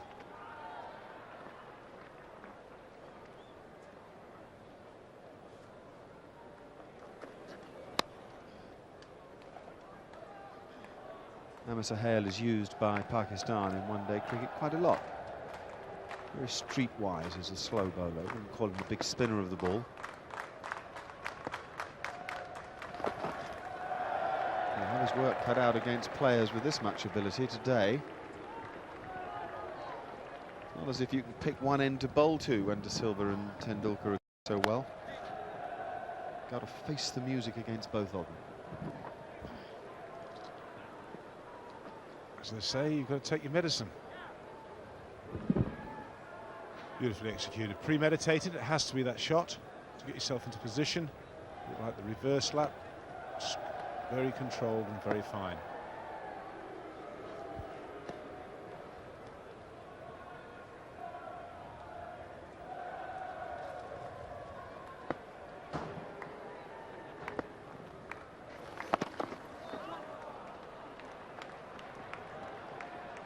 And that'll be worth two more. They're going very well here. They're managing to pick off boundaries whenever they feel they need to, and it's not always off a bad ball either. Good balls are sometimes going to the fence. And then they're also milking the bowling nicely for singles and twos, and they've got a very good momentum. They're perfectly poised. Oh, yeah, dream stuff. Lovely footwork. That's what made the stroke precise, and in the end, a pleasure.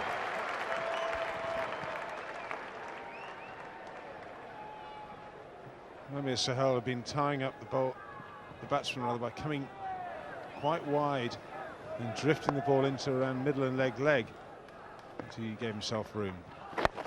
Looked to do it again, but he was followed that time by the bowler. The ball before he wasn't known. Sachin Tendulkar wide and got it over extra cover. And, he's got it so far over extra cover this time, hitting it at the top of the ball's bounce, that I suspect we've just seen the shot of the day.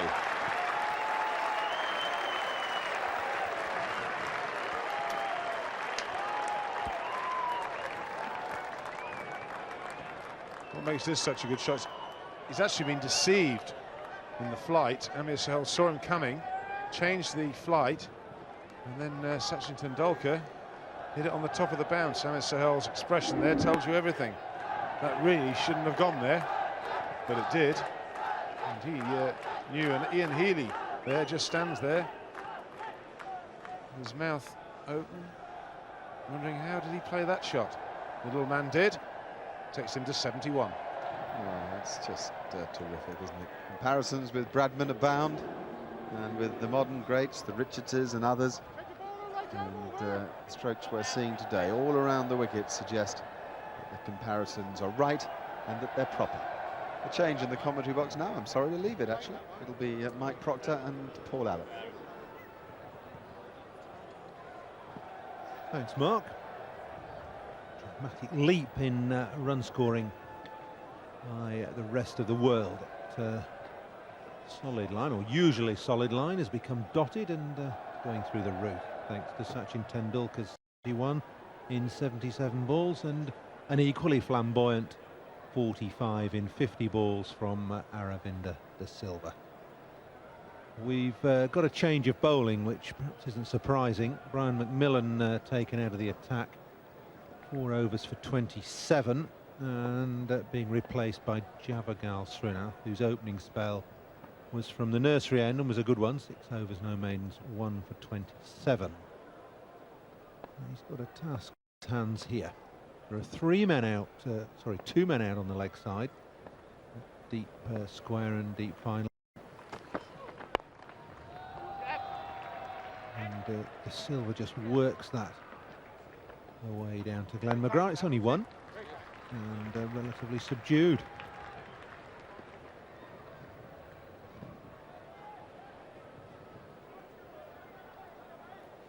In a rich vein of form, these two. 38 runs off the last 3 overs have accelerated the rest of the world to 147 for 2.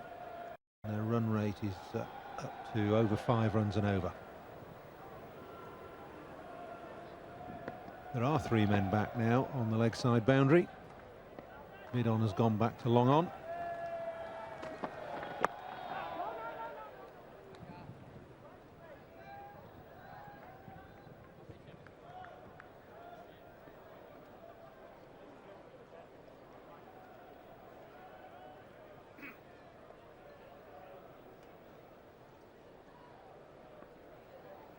$115 to win from just over 21 overs.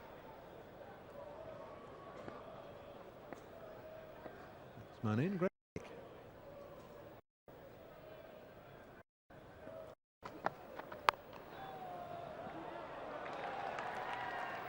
I'll just settle for 1. Silver just a little bit late setting off. Marvellous strokes being played by Sachin Tendulkar, Mike. It's the straight bat power that he possesses that is really so wonderful. Has been a wonderful exhibition of batting. 79 deliveries, 9 fours and 1 glorious 6 that last over.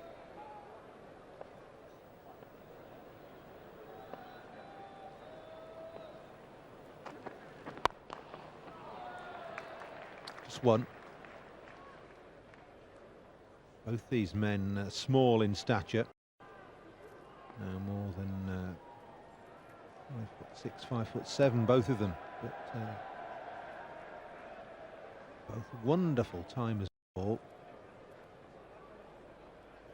and that makes them such powerful strikers.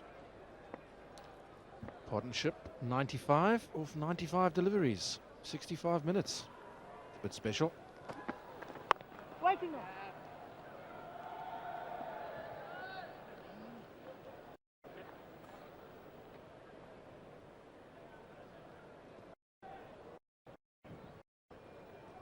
Mike Atherton with the ball has 1 or 2 headaches here. His partnership now worth 95 in 5 minutes over the hour. Almost a run a ball.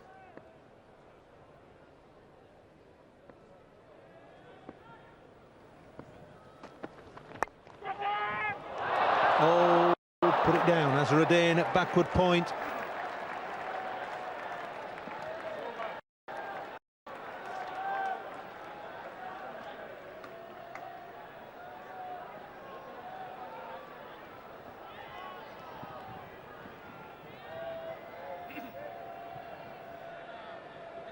Srinath just outside the off stump. Tendulkar drives, it's in the air, going quick into Azharuddin's hands and out.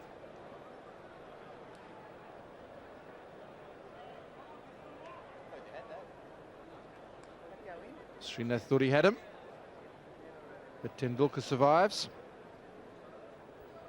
And the single brought up the 150 for the rest of the world. The last 50 runs have come up in just 32 balls.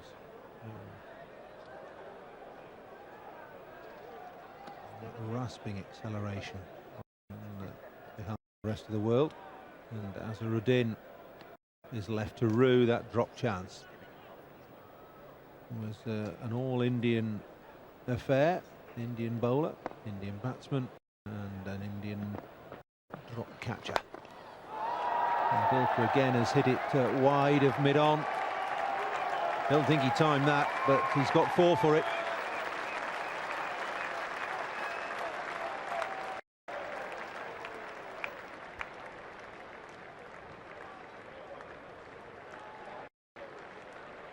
Well, Sahel fires it in leg stump. Tendulkar, well, he didn't quite hit it in the meat of the bat, but he found the gap, and that brings up the 100 partnership. And it's another big one. This has gone high, wide, and over. Over long off for another glorious 6.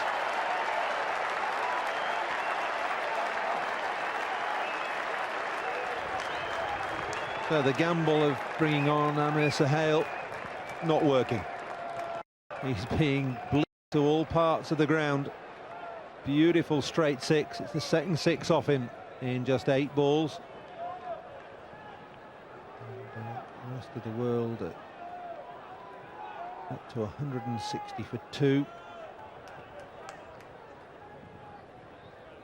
Tendulkar scoring in a run of.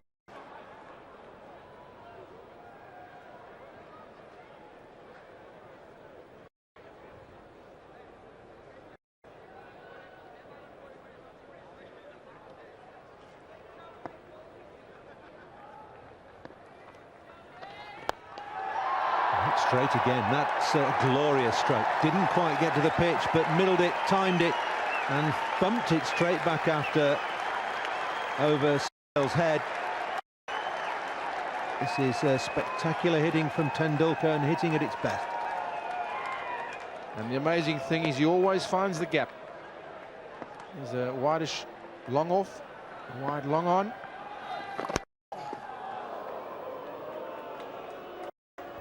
Well, Sahel got to resort to that, bowling it faster and flatter. He's got nobody in the circle on the leg side. And Tendulkar launches him again. More. This is not just hitting, this is stroke play of the highest quality. What an exhibition. This really is thrilling, this huge crowd at Lord's. About this timing, well, unbelievable. Place the bat, the follow through, and way over the ropes. He's timed that as well. There's a man out at deep square, in front of deep square, who's just got a foot on it.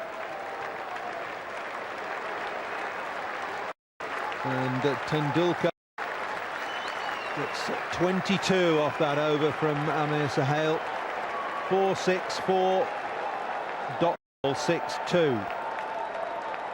2 overs for 37 from Sahel, and the rest of the world up to 172 for 2.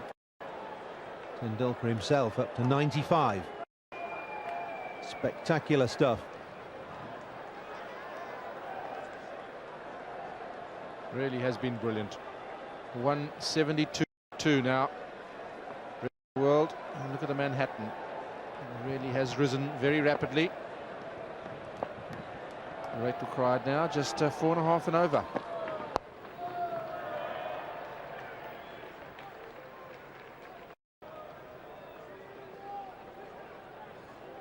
Tendulkar's on strike again now.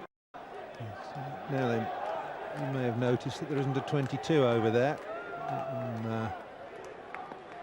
in white. Should be here, but the computer has blown a fuse because of the number of runs that have been scored in that over, in the previous over. Sure, we'll rectify it sometime. Well, this is the 31st over, and the 26th over yielded 12 runs, the 27th 11, the 28th 15, and the 30th 22. And it hasn't been slogging, it's been a wonderful exhibition of stroke play. Some very, very clean hitting And some wonderful timing by that man in your picture. 95 not out, 88 deliveries. 11 fours, 3 sixes.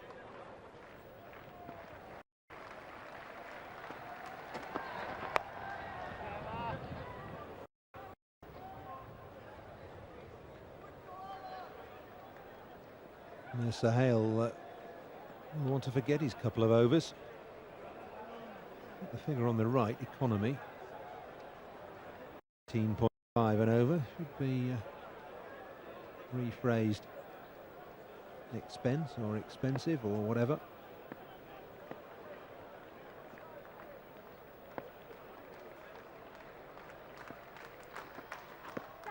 Oh, now that's good bowling. It's a polite inquiry from Healy, which is somewhat out of character, and a more enthusiastic appeal from the bowler, but it didn't bother David Shepherd too much.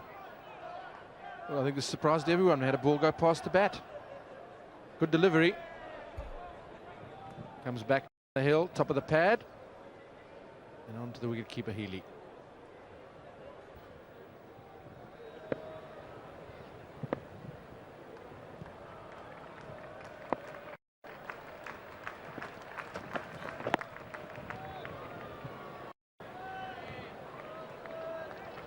Srinath subduing Tendulkar. Just one off the first 5 balls of this over. To the end of the 31st over. The first 10 overs, 47 runs were scored. Second 10, 36, and the third, between 21 and 30 overs, 89 runs scored.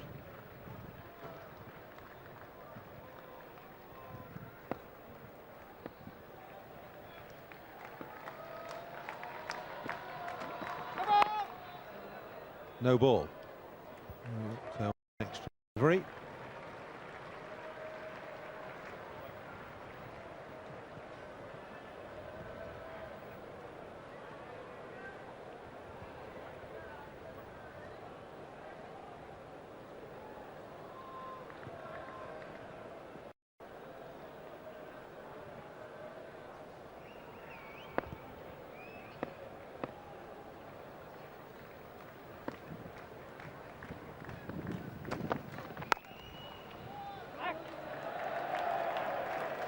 Well, Tendulkar keeps the strike in 75 for 2.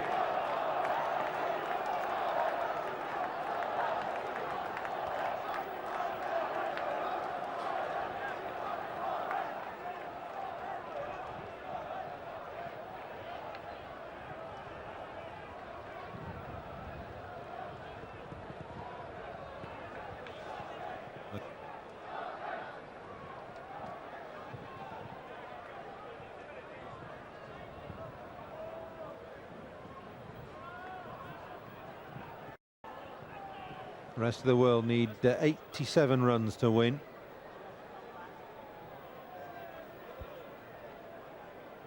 And they're really getting their skates on. And Sahel has come in for some severe punishment. This is Sahel's last over. And I think the batsman enjoyed it more than the bowler. 4, 6, 4. None. 6 more. And just 2 to finish off.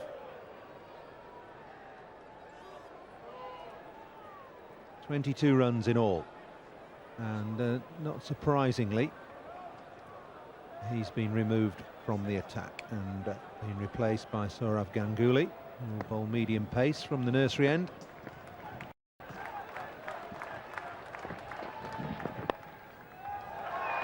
Flicked away backward a square. It's picked the gap splendidly between backward square and deep fine leg, and what a wonderful way to go to 100. You won't see many better innings than that in any class of cricket. It's a classic exhibition of stroke play. They don't come too much better, and this large crowd rise to their feet. Wonderful exhibition of batting. Tendulkar goes to 100 with 94 deliveries. 12 fours, 3 sixes. Flash that one away down to third man. And we'll pick up 2. The second 50 has come up in just 30 balls. He's worried about his bat, but that's the way he got to that century. A beautiful flick off his toes, placed and timed to perfection. It's just that placement, Paul. He just seems to find the gaps all the time. He never hits the fielders. That's into the grandstand. Wasn't short, but smashed away.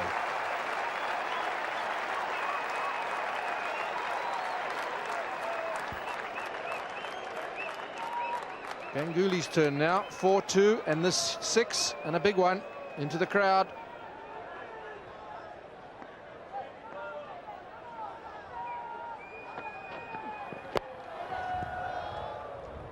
Ooh, relatively restrained.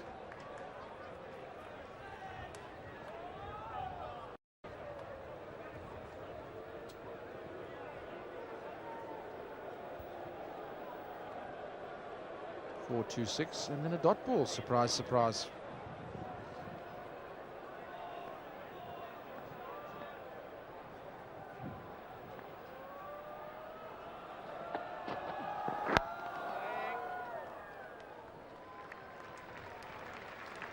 I thought for a moment when Tendulkar had got to 100, he may just look to not exactly give it away, but maybe give somebody else a chance.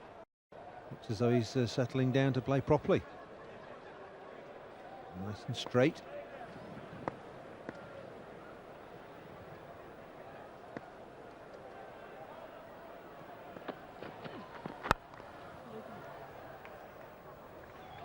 On his toes and punched to mid-off. That ends the over.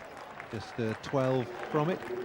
And we can join Charles Colville, who's got with him Sanath Jayasuriya. Thank you very much indeed, Paul. If anybody can appreciate this onslaught by Sachin Tendulkar, it would be Sanath Jayasuriya, because he bats a bit like this. It's extraordinary stuff. Yes, it was. Sachin was batting magnificently today. He's batting, past few months he has been batting brilliantly. Now you're over here, of course, also with Sri Lanka on tour. What's it like to play in a game like this? Actually, this is a kind of a game which anyone will like to play. I'm enjoying a lot because playing like this kind of match. And you're, as I say, over here for the tour with Sri Lanka to England. You've got the triangular series against South Africa and England, and then one test match at the Oval. Is this particular tour a bit of a sort of reconnaissance mission, if you like, just to suss out conditions before the World Cup? I think yes, because we are getting a test match end of next month, and also for the very good good conditions for the next World Cup, also for Sri Lanka cricket. We are playing a few county games at the moment in England, and the triangular and the test matches. I think that is very good for Sri Lanka cricket for next World Cup. Now, obviously, it's quite tricky, isn't it, for you to come to terms with English conditions, because it's not quite like at home. Yeah, absolutely, yes, because the conditions are different. The ball is seaming a lot. I think we can use this kind of weather a few weeks' time. Is it the seaming ball that causes the most problems? Because you've been dismissed quite cheaply already on this tour twice. I think yeah, the seaming a lot at the moment, but it should be all right, because when the few matches comes, I think I should be all right. Now you've played at Lord's before, I think I'm right in saying, but this will be the first time you've seen it with its new grandstand and the way it's all being redeveloped. What do you make of the old ground?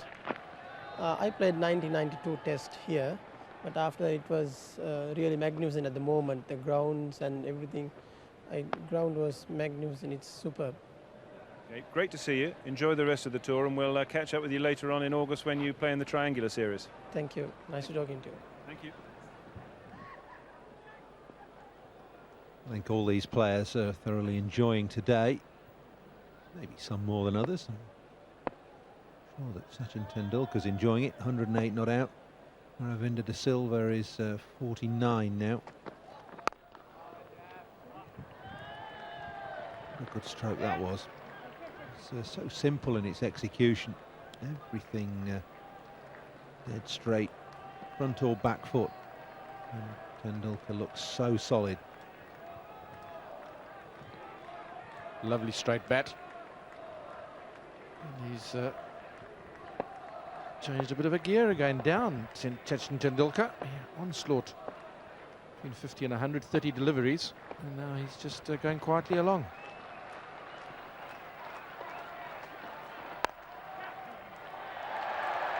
It's 50 for Aravinda de Silva. He's played second fiddle really to Sachin Tendulkar, but this innings has been full of charm and quality. 50 from 57 balls for the little Sri Lankan.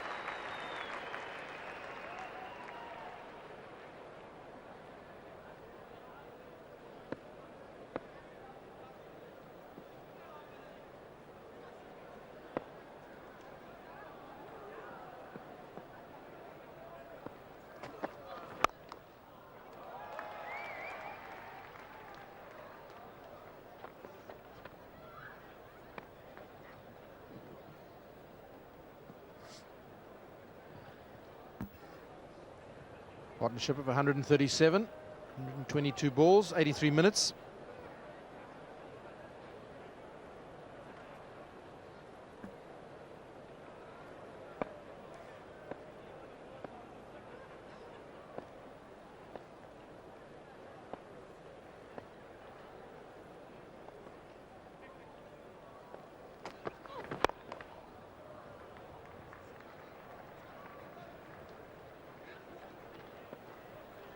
Five off the over, rest of the world 192 for 2.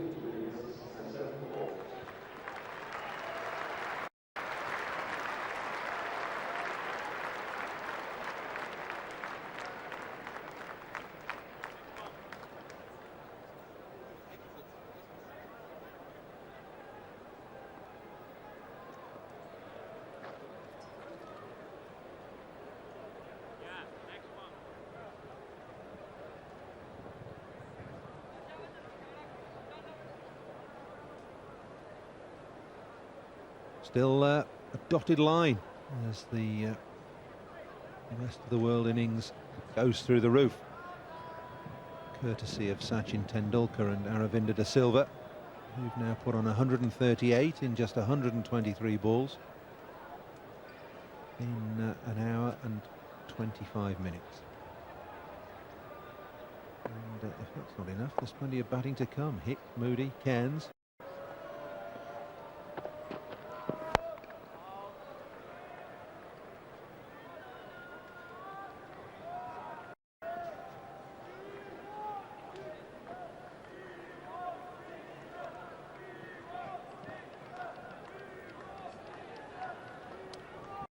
His innings earlier today, Atherton 28, and there's the Hale 12. Brilliant innings from Chanderpaul, 127 not out. Azharuddin 61.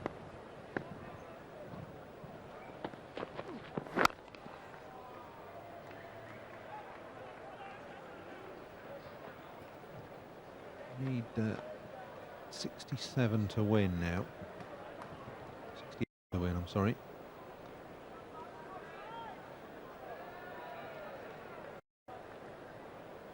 At just a fraction over 4 runs and over.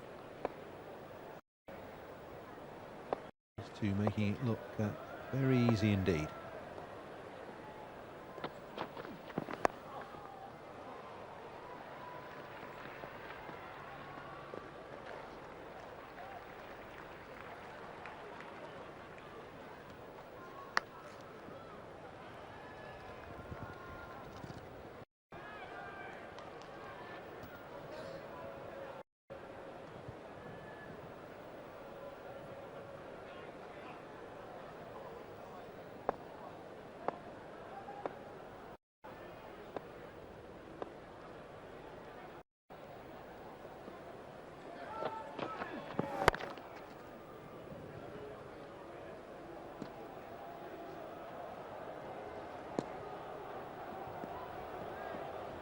Both these batsmen have played wonderfully straight. So De Silva there just practicing a pull. When they've played aggressive strokes and even pull strokes, they've been, seem to keep the bat in line with the ball for so long. Played some wonderful back foot shots.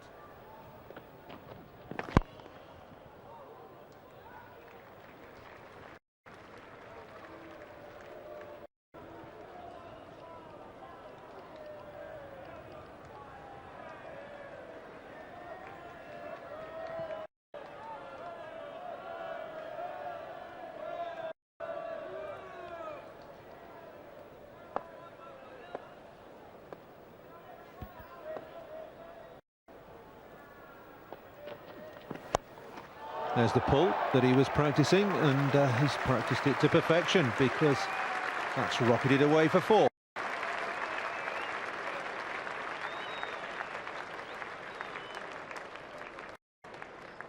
Silva was practicing, and practice makes perfect, they say.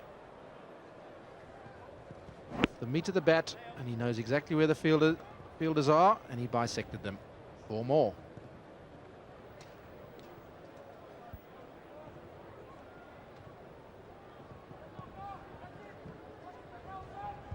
.200 up for the rest of the world in just 34 overs. It's a run rate of very nearly 6 runs an over.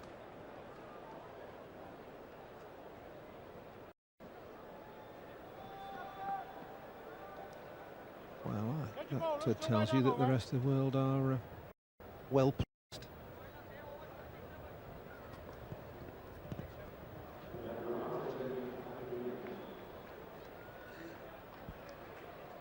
Last 100 has come up in just 64 balls, and Mike Atherton realises that he needs wickets, and he's brought Glenn McGrath back into the attack from the pavilion end. 6 overs, no mains, none for 25 for McGrath. He's feeling his way back into the game after injury.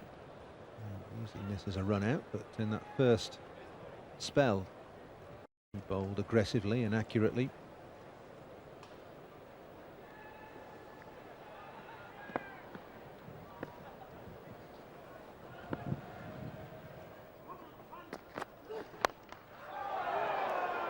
Slap to mid-wicket. Not timed quite right.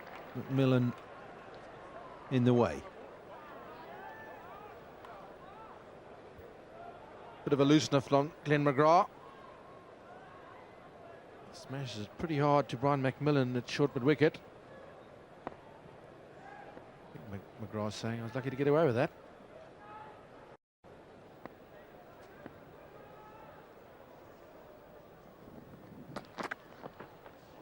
Oh, that's a good reply. Have a go at pulling that one then.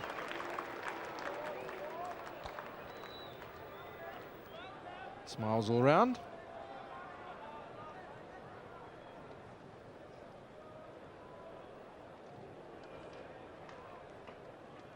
First time we've seen this pitch really doing anything untoward. That really did take off.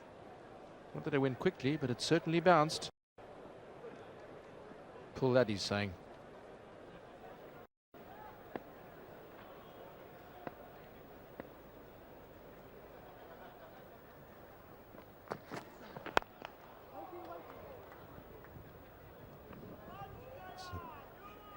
Pretty good response from Tendulkar. The one whistles past his nose. It's into line and playing as straight as you possibly can.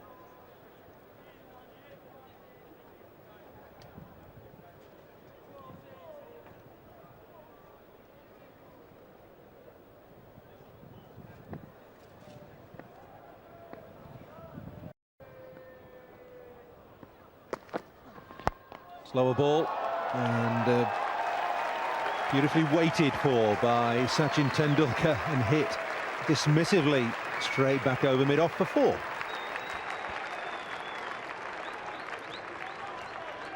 It was certainly the slower ball for McGrath, but Tendulkar read it like a book. Over mid-off.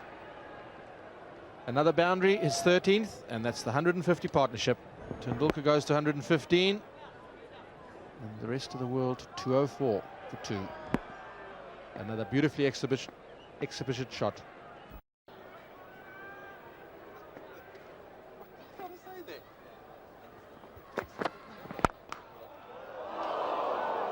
Well, there are a few oohs and ahs in the crowd, but that wasn't a chance. Hammered straight back into the ground. Partnership worth 150 in just 90 minutes. Marvellous stuff.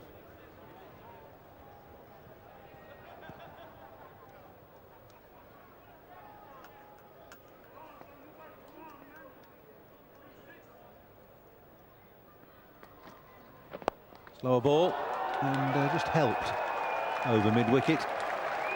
For 4 more. Doesn't seem to matter what you do. Sachin Tendulkar is equal to it. 208 for 2.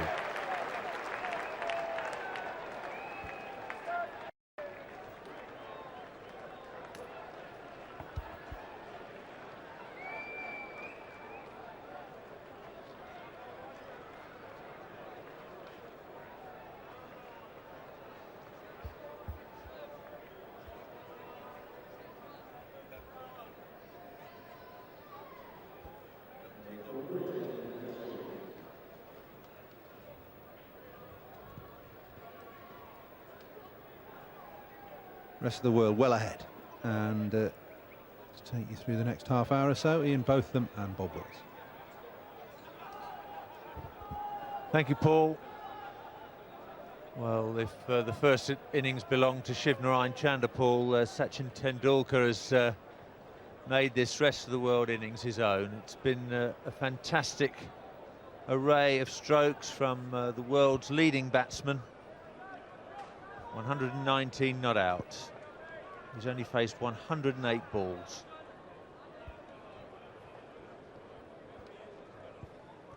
Here's Anil Kumble.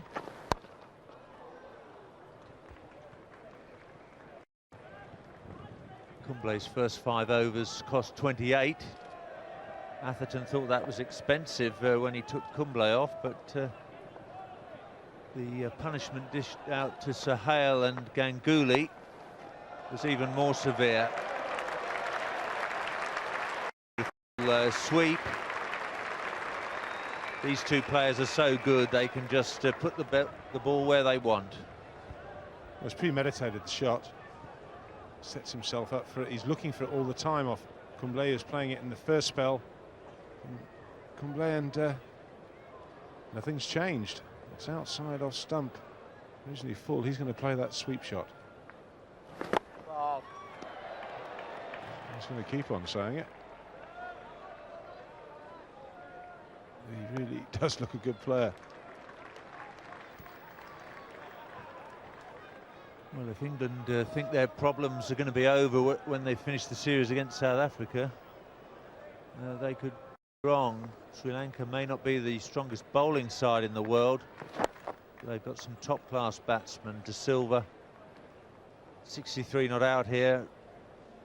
The pick of them. Jayasuriya missed out today, but one feels that in a triangular series of one-day matches and that test match at the Oval, we're going to see a bit more from him as well. I think we'll get plenty of entertainment. Now, there's a man on the left of that picture.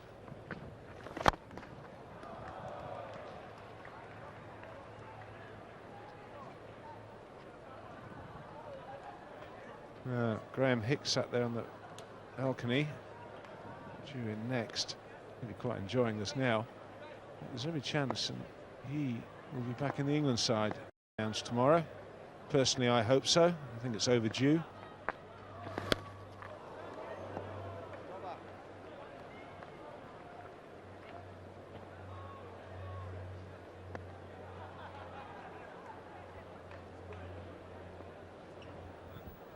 Kumble overs for 35 now.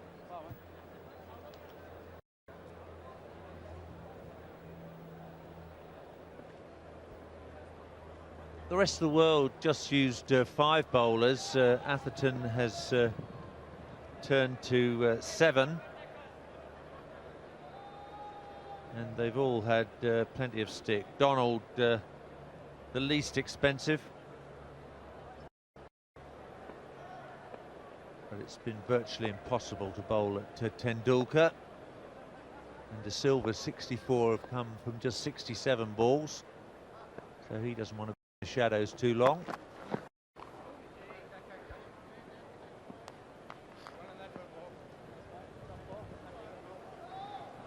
Just 47 required for victory now.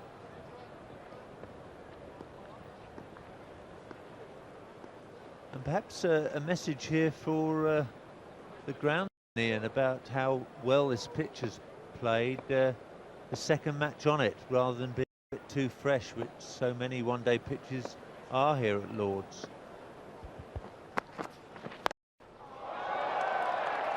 Chanderpaul's not going to get round, and it's another 6. Quite fantastic stroke from Aravinda De Silva.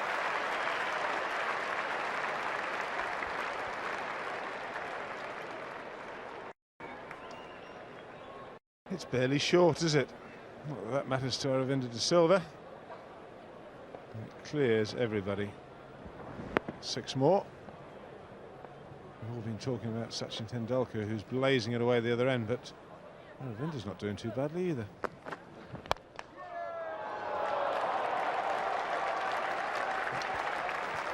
Straight through, short extra cover, Michael Atherton.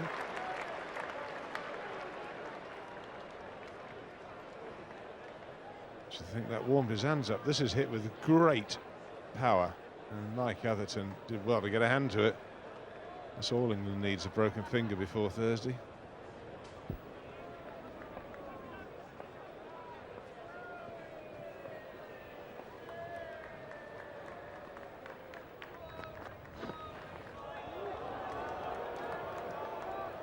Well, the umpires give one another a knowing look as to whether that was too short.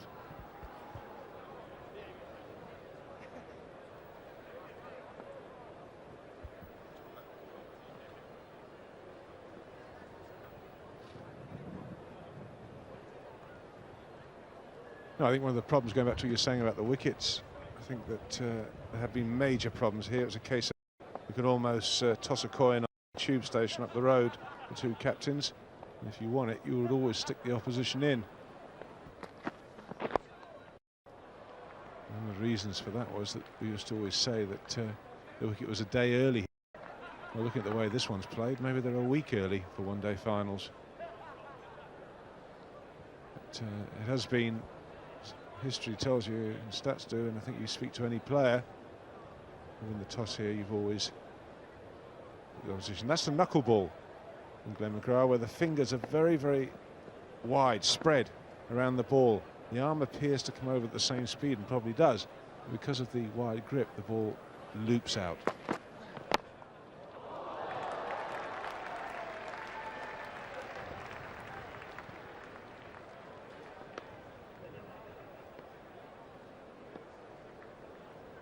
Well, these two have put on a fantastic 119 runs off the last 12 overs with some quite exceptional stroke play. The crowd today have certainly had their money's worth. The bat on top of the ball, which is how it should be in one-day cricket. And Tendulkar's been looking very carefully at that bat of his. He got this one right at the bottom, and it may have just dislodged a piece of it. It certainly dislodged some of the tape at the bottom. So that trimmed again by the umpire.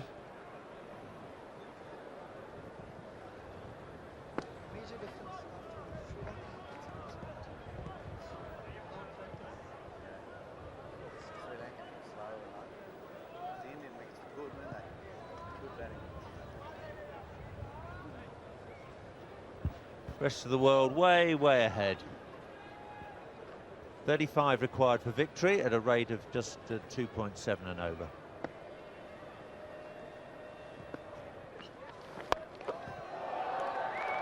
Quite fantastic.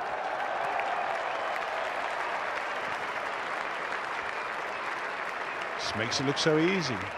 Shimmies down the wicket to give himself a little bit of room. And decides to hit it over extra cover this time. He really is just about hitting it anywhere he wants. Has a look around the field and then adjust the shot. Bowling.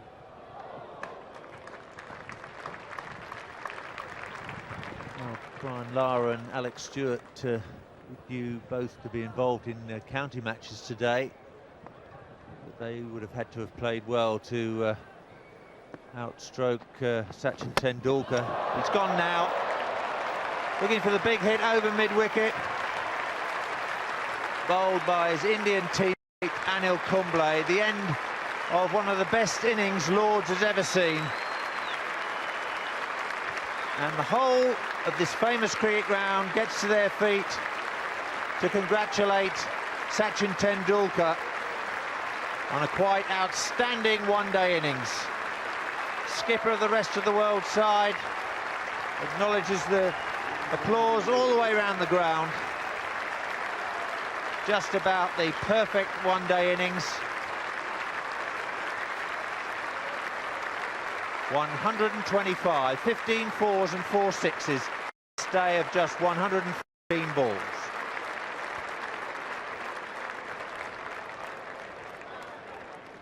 Well, he didn't even break sweat. Well, he's decided he was going to mow this one over to the leg side. Really, everything was wrong with that shot. I think he was just decided he was going to enjoy himself now. His teammate gets rid of him. Kumble. And he probably deserves a little bit of luck, but he's the first to applaud his teammate for an absolutely magnificent innings. Well, after the Lord Mayor show, Graham Hick coming out really doesn't have not much he can do to impress after that, as whatever he does, it'll be in the shadow of Sachin Tendulkar's innings. That's a little net now before hopefully his inclusion in the Test side for Trent Bridge.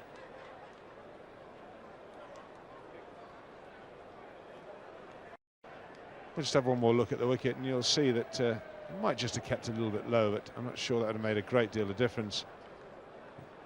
Sachin. Graham Hick taking guard. 3 balls left of Kumble's 7th over.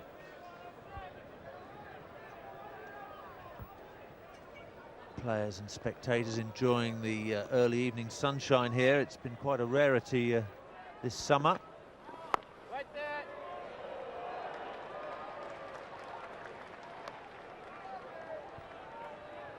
Graham Hick had the immense satisfaction of posting a century of centuries earlier this season.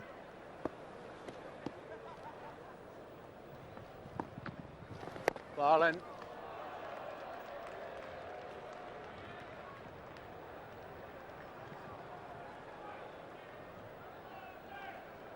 Graham Hick may well get an opportunity to improve that Test match average.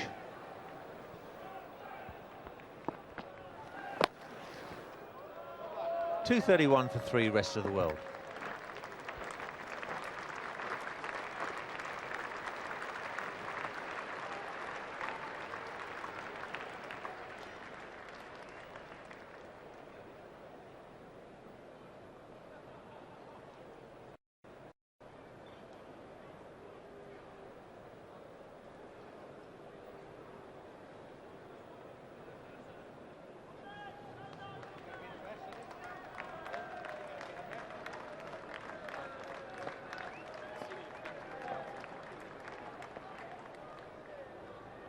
McGrath again.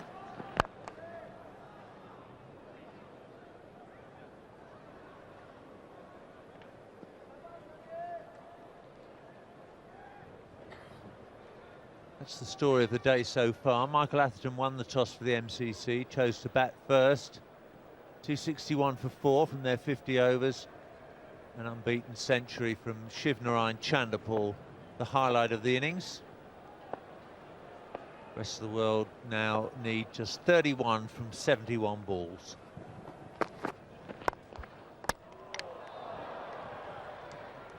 De Silva's unlucky there. The stumps at the bowler's end have deprived him of 3 runs.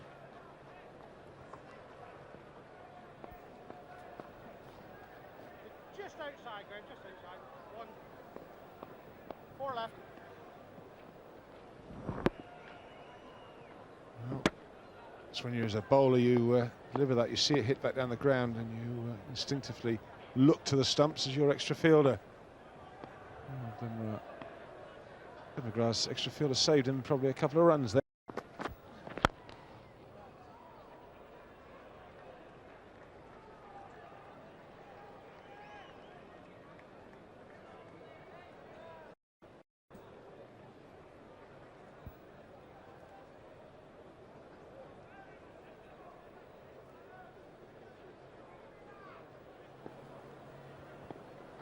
Michael Atherton has not yet turned back to Alan Donald.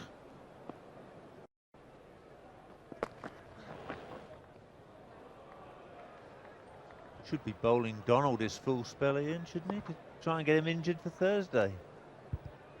That might be why he's not bowling.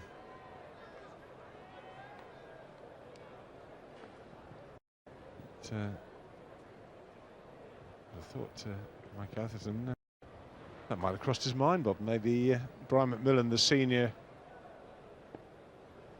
South African out there along with Alan Donald, perhaps decided that Alan Donald should have a rest for Thursday.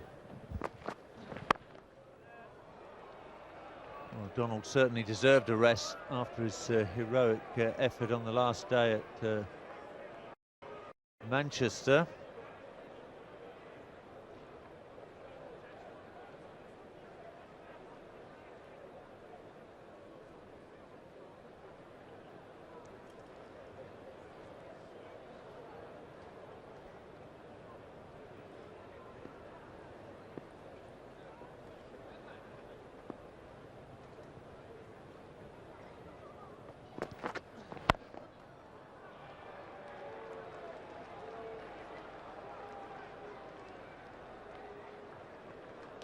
Hick not taking any chances, having a little look-see before he tries anything expansive. McGrath appreciating an over, just 1 run from it, 9 to 46 McGrath. 30 required from 11 overs.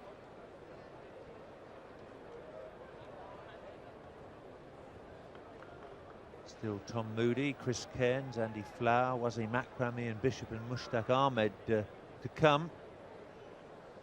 So the rest of the world should have this one easily tied up.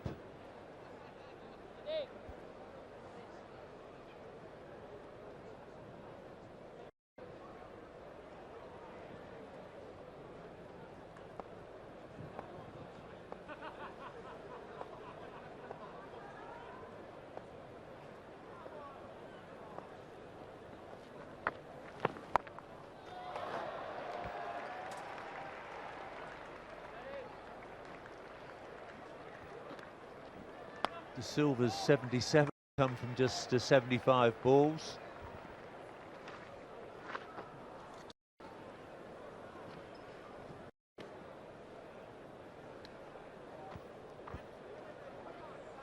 Nine runs to win from plenty of deliveries. Nick off the mark.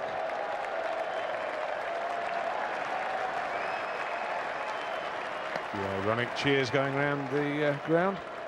I suppose it's inevitable after the feast of stroke play they've just had from Sachin Tendulkar and Azharuddin de Silva. So Graham Hick quite rightly acknowledges the crowd. What he's trying to do is play proper cricket.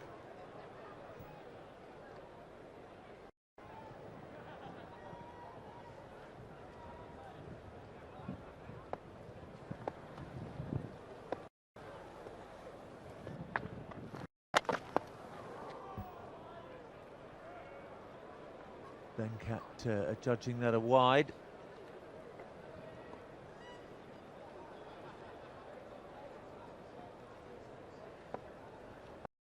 Might have been a little unlucky there, might have been a little bit of leg by.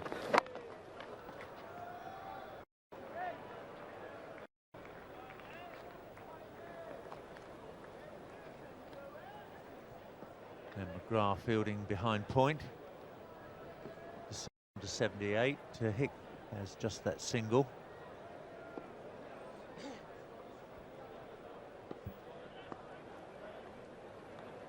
Field coming in for Graham Hick.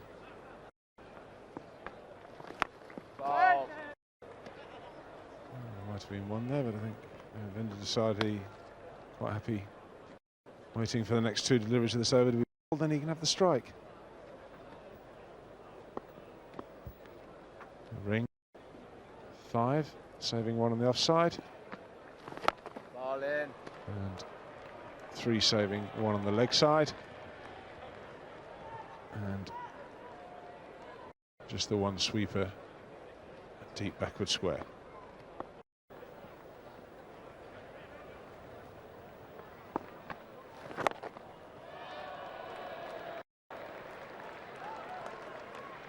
Four runs, including the wide off that Kumble over. 8 overs, 1 for 43 for Anil Kumble.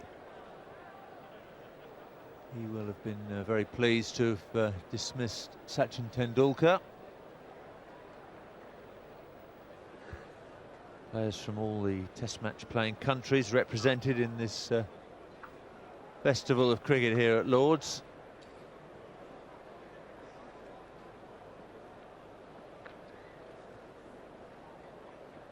And the weather has been very kind.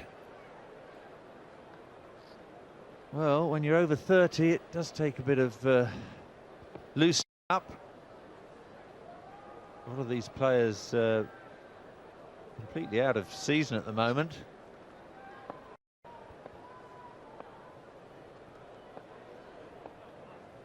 You wanted to stiff bodies tomorrow.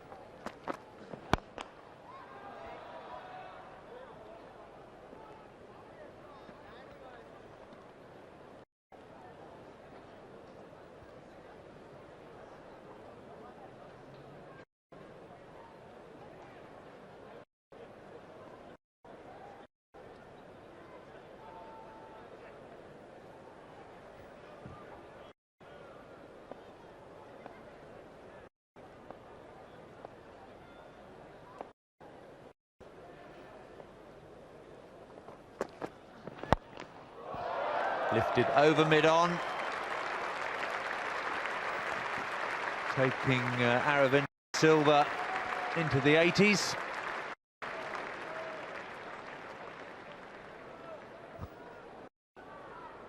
Glenn McGrath's been trying to get it right up there in the Yorker block hole length. But this one not quite getting there. And Aravind Silva had set himself up for anything that wasn't quite right. And launches it over long on. Couple of bounces. 4 more.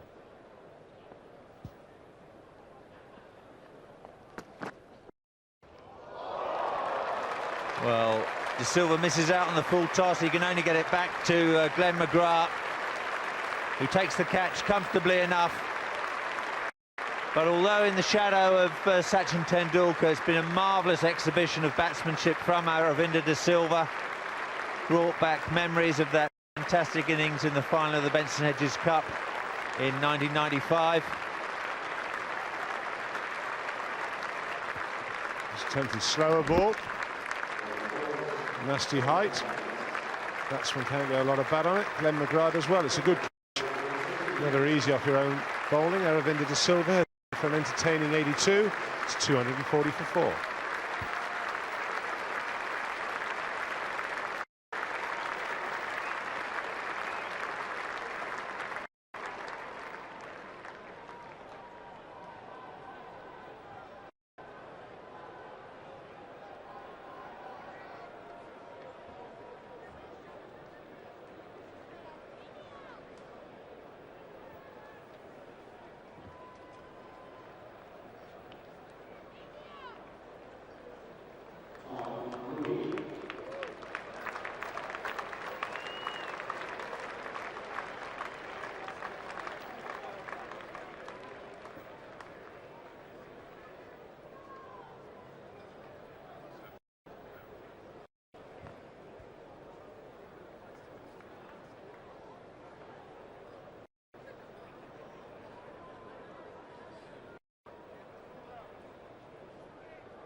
Tom Moody goes out to join his county colleague Graham Hick. Good catch by Glenn McGrath. It's always difficult when you're following through off your own bowl. Hit on the full, straight back to the bowler. End of De Silva for 82, bowled by Glenn McGrath. The rest of the world 4 down for 240. They require a further 22 for victory.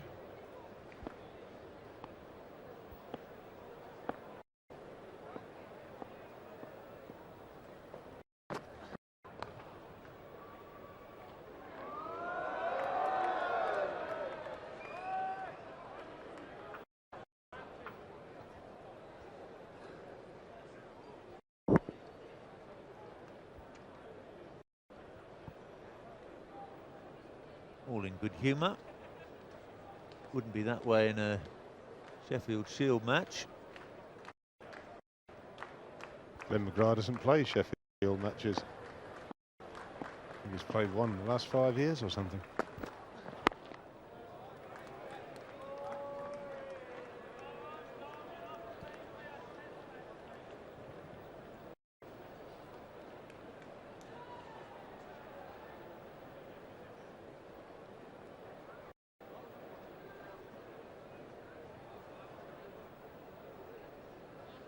It's quite strange that we talk about the Australian Shield competition being the strongest. Glenn McGrath hardly plays in it. In fact, a lot of the Test players play very little Shield cricket. It might have something to do with them being the best side in the world.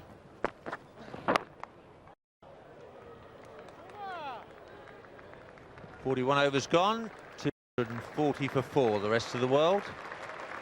Kick on 1, Moody yet to get off the mark. Time for a change in the commentary box. Michael Holdings with Paul Allott.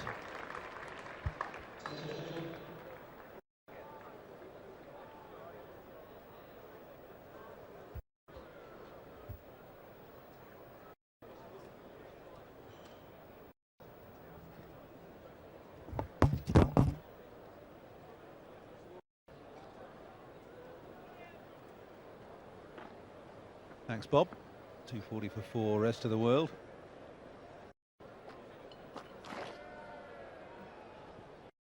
Just 22 needed to win.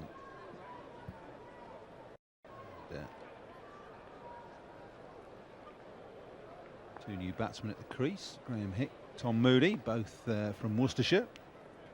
Hick of England, Moody from Australia.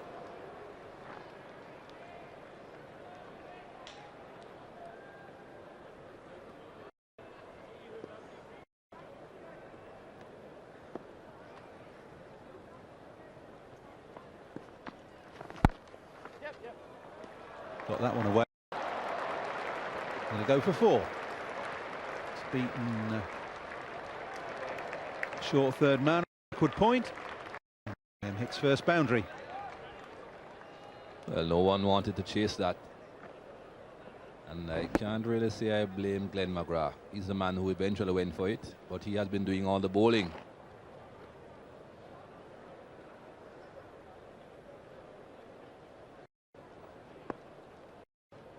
Is the finer of the two behind square on the offside.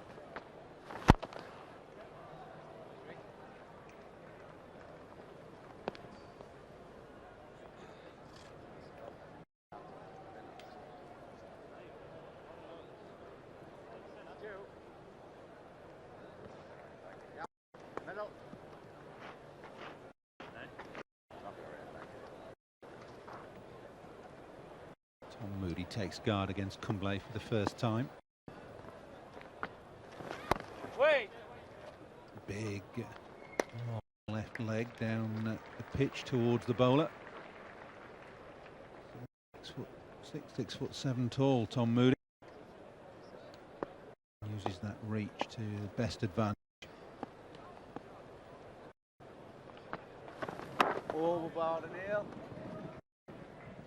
Googly from Kumble, running back up the hill.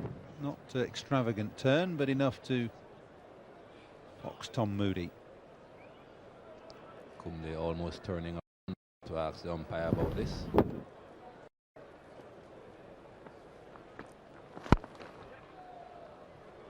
Moody off the mark. 246 for 4.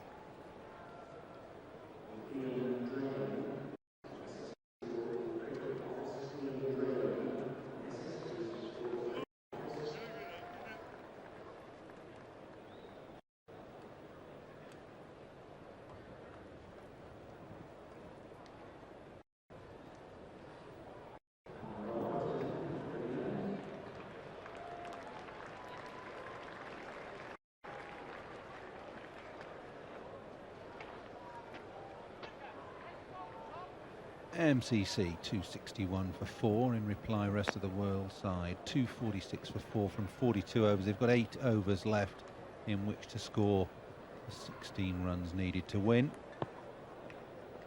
It's been a marvellous exhibition of batsmanship from both teams really. Chanderpaul's 127 not out for the MCC was a class innings. Azharuddin played well for his 61, but the shining light in it all has been Sachin Tendulkar's 125.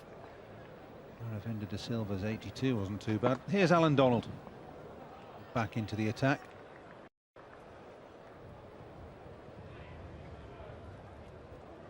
I would think that he has been brought in a bit late though, Alan Donald. I think at this stage, even if the MCC were to get a couple of wickets, it wouldn't make too much of a difference.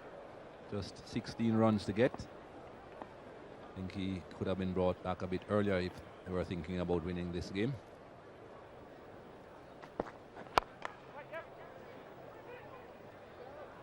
Just one to Tom Moody. Now this is an interesting confrontation. Graham Hick, in many people's eyes, maybe even the selectors, is due for a return to the England side for the Trent Bridge Test match to replace the injured Graham Thorpe. And his adversary on that occasion will be Alan Donald, who's bowling to him now. It flicks that away, fine. And we'll come back for 2. I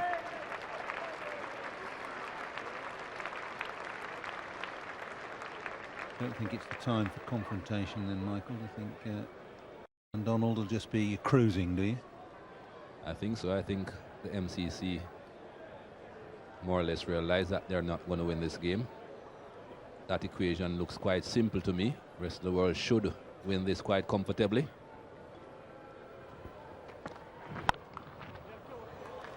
Cut away. And that'll run away up the hill as well and go for 4. It wasn't timed as well as he would have liked, but found the gap and picked up his second boundary. Bit wide there from Alan Donald, and as you said, Paul, he didn't quite time it. You know, got enough bat onto the ball for it to go into the boundary. And if he does play on Thursday, this certainly will help his confidence. Graham Hick getting a runs off a great fast bowler.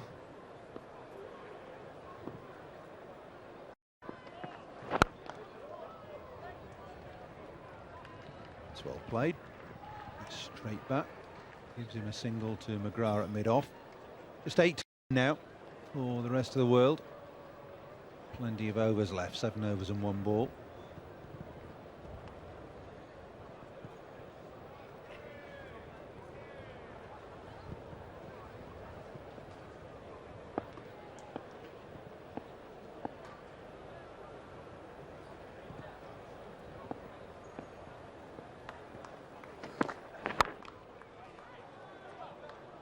.43 overs bowled. Rest of the world 254 for 4. Donald just cruising really below full pace, but that's to be expected. He's got this problem with left ankle, which he's had for some considerable time. And his priority is to be fit for the 4th Test match beginning at Trent Bridge on Thursday. And this is proving to be a pretty useful workout for him. Glenn McGrath who's also feeling his way back into cricket after an injury.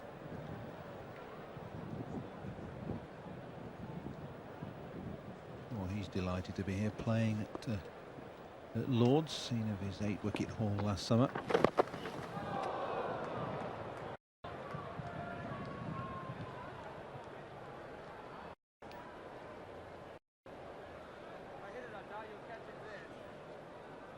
Graham Hick looking to hit this away square on the leg side.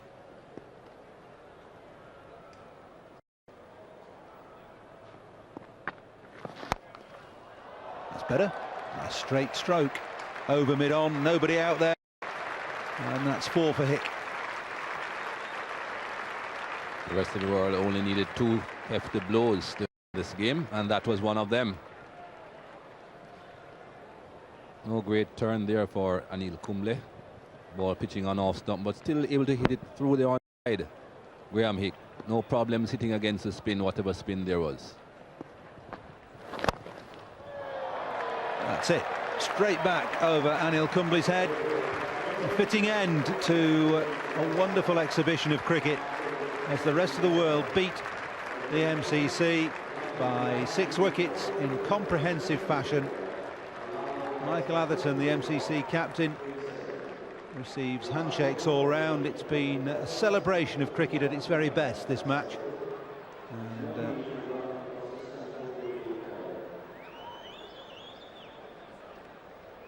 fitting game for Diana, Princess of Wales, and the Charitable Trust. Ian Healy making his way from the field. There's no hectic scampering. Everybody's very well behaved. There will be a presentation to both teams, which will take place as quickly as possible.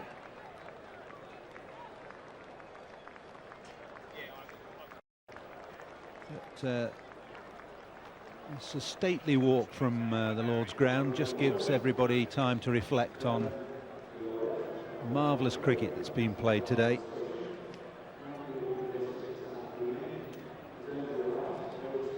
Highlight of which was Sachin Tendulkar's 125, which took him just 114 balls, 15 fours and 4 sixes.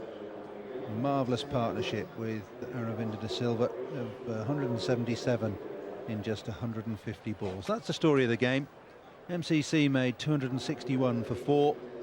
Shivnarine Chanderpaul with 127, the key contributor there. The rest of the world in reply, 262 for 4 from 43.3 overs. The rest of the world have beaten the MCC by 6 wickets, and we'll be back here at Lord's for the presentation in just a couple of minutes' time.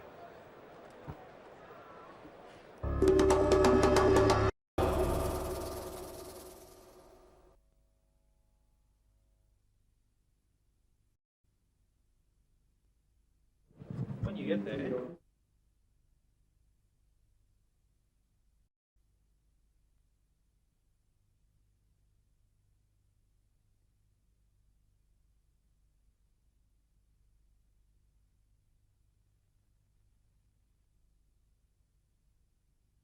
Stand.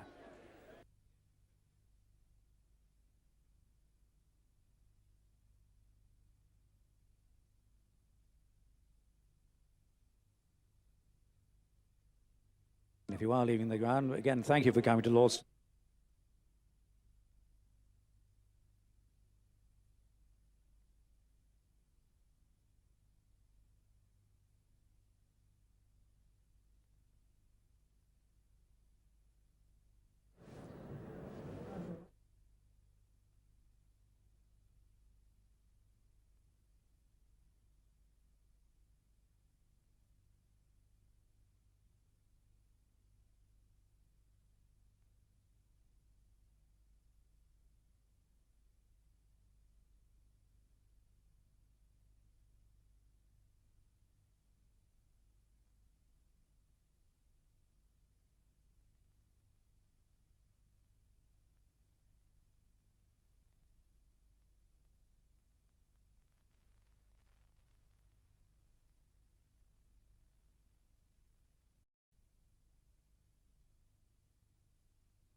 Welcome back to Lord's. A glorious evening sunlight here, and we've had the glorious entertainment for the whole of the day. The crowd have thoroughly enjoyed watching the display from some of the outstanding cricketers in the world. Not all, because Brian Lara, Curtly Ambrose, the War brothers, for example, Shane Warne weren't here, but a host of extremely good ones were, and it's been a real cracker of a day's entertainment, highlighted by wonderful hundreds from Shivnarine Chanderpaul, Sachin Tendulkar, beautiful batting from Aravinda de Silva, and a fun innings earlier in the piece from Mohammad Azharuddin. A good crowd in. I wouldn't call it quite full. Some of the bencher seats weren't taken, and there was the odd gap. I think tickets had officially been sold out. The weather might have put a few people off. Who knows? Anyway, everybody's out there having a good look at the squad, and they're waiting for the presentation ceremony, as are we. Let's have a reminder of how things went. The toss was won by Michael Atherton, who was captaining the MCC side, and he chose to bat first. The pitch looked good. 127 Chanderpaul from 144. A wonderful set of strokes from him, particularly I thought at the end when he started to hit the ball over and the extra cover area. He has been previously associated with the leg side play. 61 from Mohammad Azharuddin. Typical wristy stuff from him. And not much to shout about for the bowlers. It was pretty tough going out there. Akram picked up a wicket and threatened early on. Bishop never looked anything like the Bishop of old. Chris Cairns was tidy. Mushtaq Ahmed 10 overs, none for 53.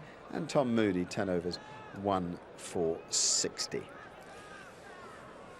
Looked as if it might be quite a stiff target. And early on, when Jayasuriya went and then Anwar played and missed on occasions, it was difficult for the rest of the world side to get going against the excellent fast bowling offered by the MCC. Even Tendulkar wasn't by any means fluent, but then once he and de Silva broke free, and I think de Silva played his part in that, 79 balls for his 82, it was nothing but a feast of batting. And Graham Hick, a nice unbeaten 21 at the end there, just a little nudge to the selectors from him. A wicket for McGrath, one for Srinath, and one for Donald. A wicket also for Anil Kumble, but also, rather as with the World 11 bowlers, not a great deal to shout about there. Only 8 wickets fell in the day. Let's have a look anyway at some of the exciting moments in that partnership between Sachin Tendulkar and Aravinda de Silva. It's over the top of point and will race away for 4. Just a little bit of width from Macmillan, and Tendulkar's onto it straight away.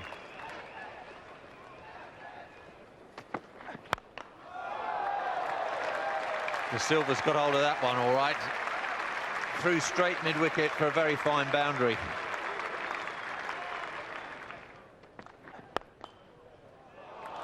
Well, it's a bit special.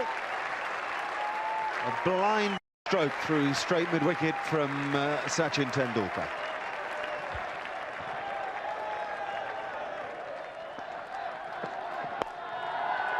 .50 for the maestro. We whispered that he hasn't been at his best. It doesn't matter. There have been strokes there to savour, and a wonderful, warm reception to him.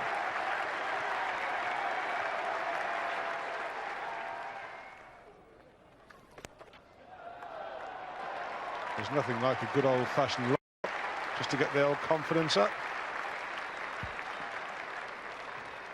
I just wonder if Aravinda's starting to play. I'd say he was.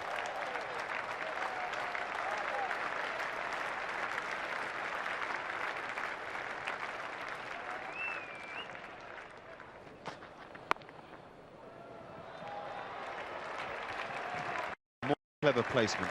Really is. I mean, this batting at the moment from Aravinda de Silva is as good as anything that you'll see. Shots off both feet and all around the wicket.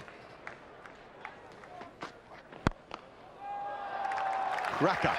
A crackerjack of an on drive. Royal stuff from Sachin Tendulkar.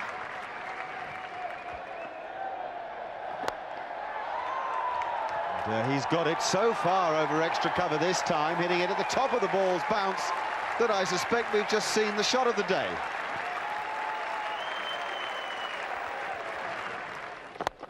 It's another big one. This has gone high, wide, and over. Over long off for another glorious 6. Terrific stuff from those two wonderful players from India and Sri Lanka. The rest of the world victorious by 6 wickets. Time now for the presentation ceremony. Here's Charles Colville. Ladies and gentlemen, a very good evening to you. Thank you very much for attending what has been, I think you'll agree, a tremendous day's cricket. And first of all, we really ought to put our hands together and thank the 22 players who've entertained us in such a magnificent style today.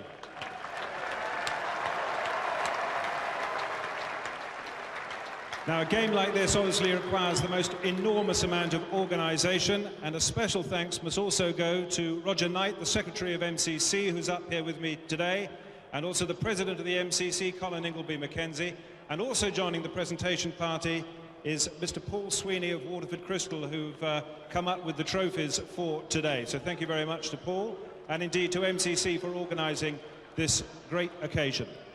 Now, before we actually move on to the presentation of the Waterford Trophy, I'd like to ask Michael Atherton to come up and just have a quick word or two, the captain of MCC.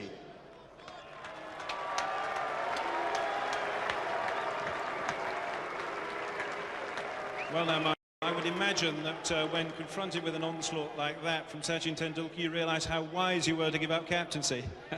Yeah, it was a magnificent knock from one of the world's great players. What about the occasion and the day? Did it all go as it might? Yeah, it's great to have some good weather, full house here, and I thought both teams played the game in the right spirit. We tried to entertain the crowd and thought we did so. And today is also the 150th anniversary of the great Dr. W.G. Grace. I would imagine he would have appreciated the way cricket was played today. Yeah, but I don't think he could have played like Sachin Tendulkar. I don't think anybody could have played like Sachin. Thank you very much, Michael. Thank you.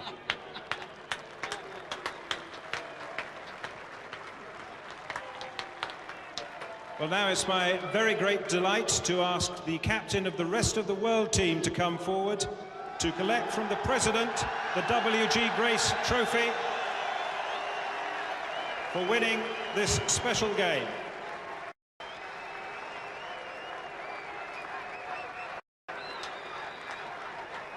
Now, the trophy, which is a magnificent piece of Waterford Crystal, is currently estimated at being worth between £15,000 and £20,000.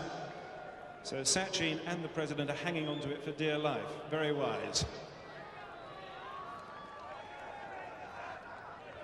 Very wise to give it away, because if you dropped that, you would be in trouble. We certainly enjoyed this. I know it's a very interesting trophy, Crystal, and I thought World 11 really played well, and MCC had set us a big trophy. Well, the rest of the world played pretty well, but you played outstandingly. It was a brilliant innings. Did you enjoy it out there? Yeah, I really enjoyed it. My first 100 at Lord's. I desperately wanted to get it. I played a couple of test matches here. Somehow couldn't get 100, a big score. This time I did it. I'm very happy about it. I was going to say, that was a big motivating factor, was it? Here at the home of cricket on such an auspicious day, you wanted 100. I wanted 100, and thanks to all the people here for supporting us. You've been marvelous. Really appreciate that. I'm sure all the players have enjoyed their support. Now, the one other point I just wanted to make you was that this was a charity match, but you didn't seem to have a lot of charity for poor old Glenn McGrath or Alan Donald or any other, or Brian McMillan. No, I think I just took it as it came, and I wasn't thinking about too much. I was just playing my natural game, enjoyed it. And you particularly enjoyed, I thought, batting against your fellow countryman, Anil Kumble, went with you.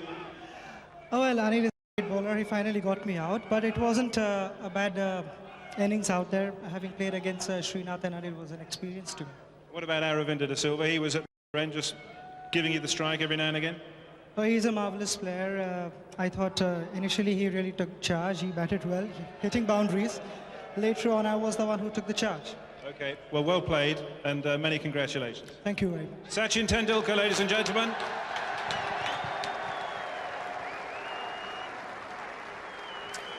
Nice to hear from Sachin Tendulkar, and a special day from him. Interesting to hear that he hadn't made 100 at Lord's before. I'd missed that.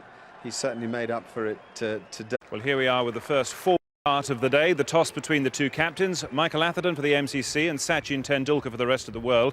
And Michael, for you here, I have a coin which is an 1848 florin, and of course today, coincidentally, as well being the day for this great festival of cricket, is also the 150th anniversary of the birth of the great Dr. W.G. Grace, and this was struck in the year that he was born, so good luck. Thank you.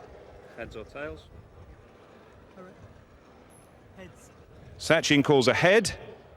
Now what's that come down?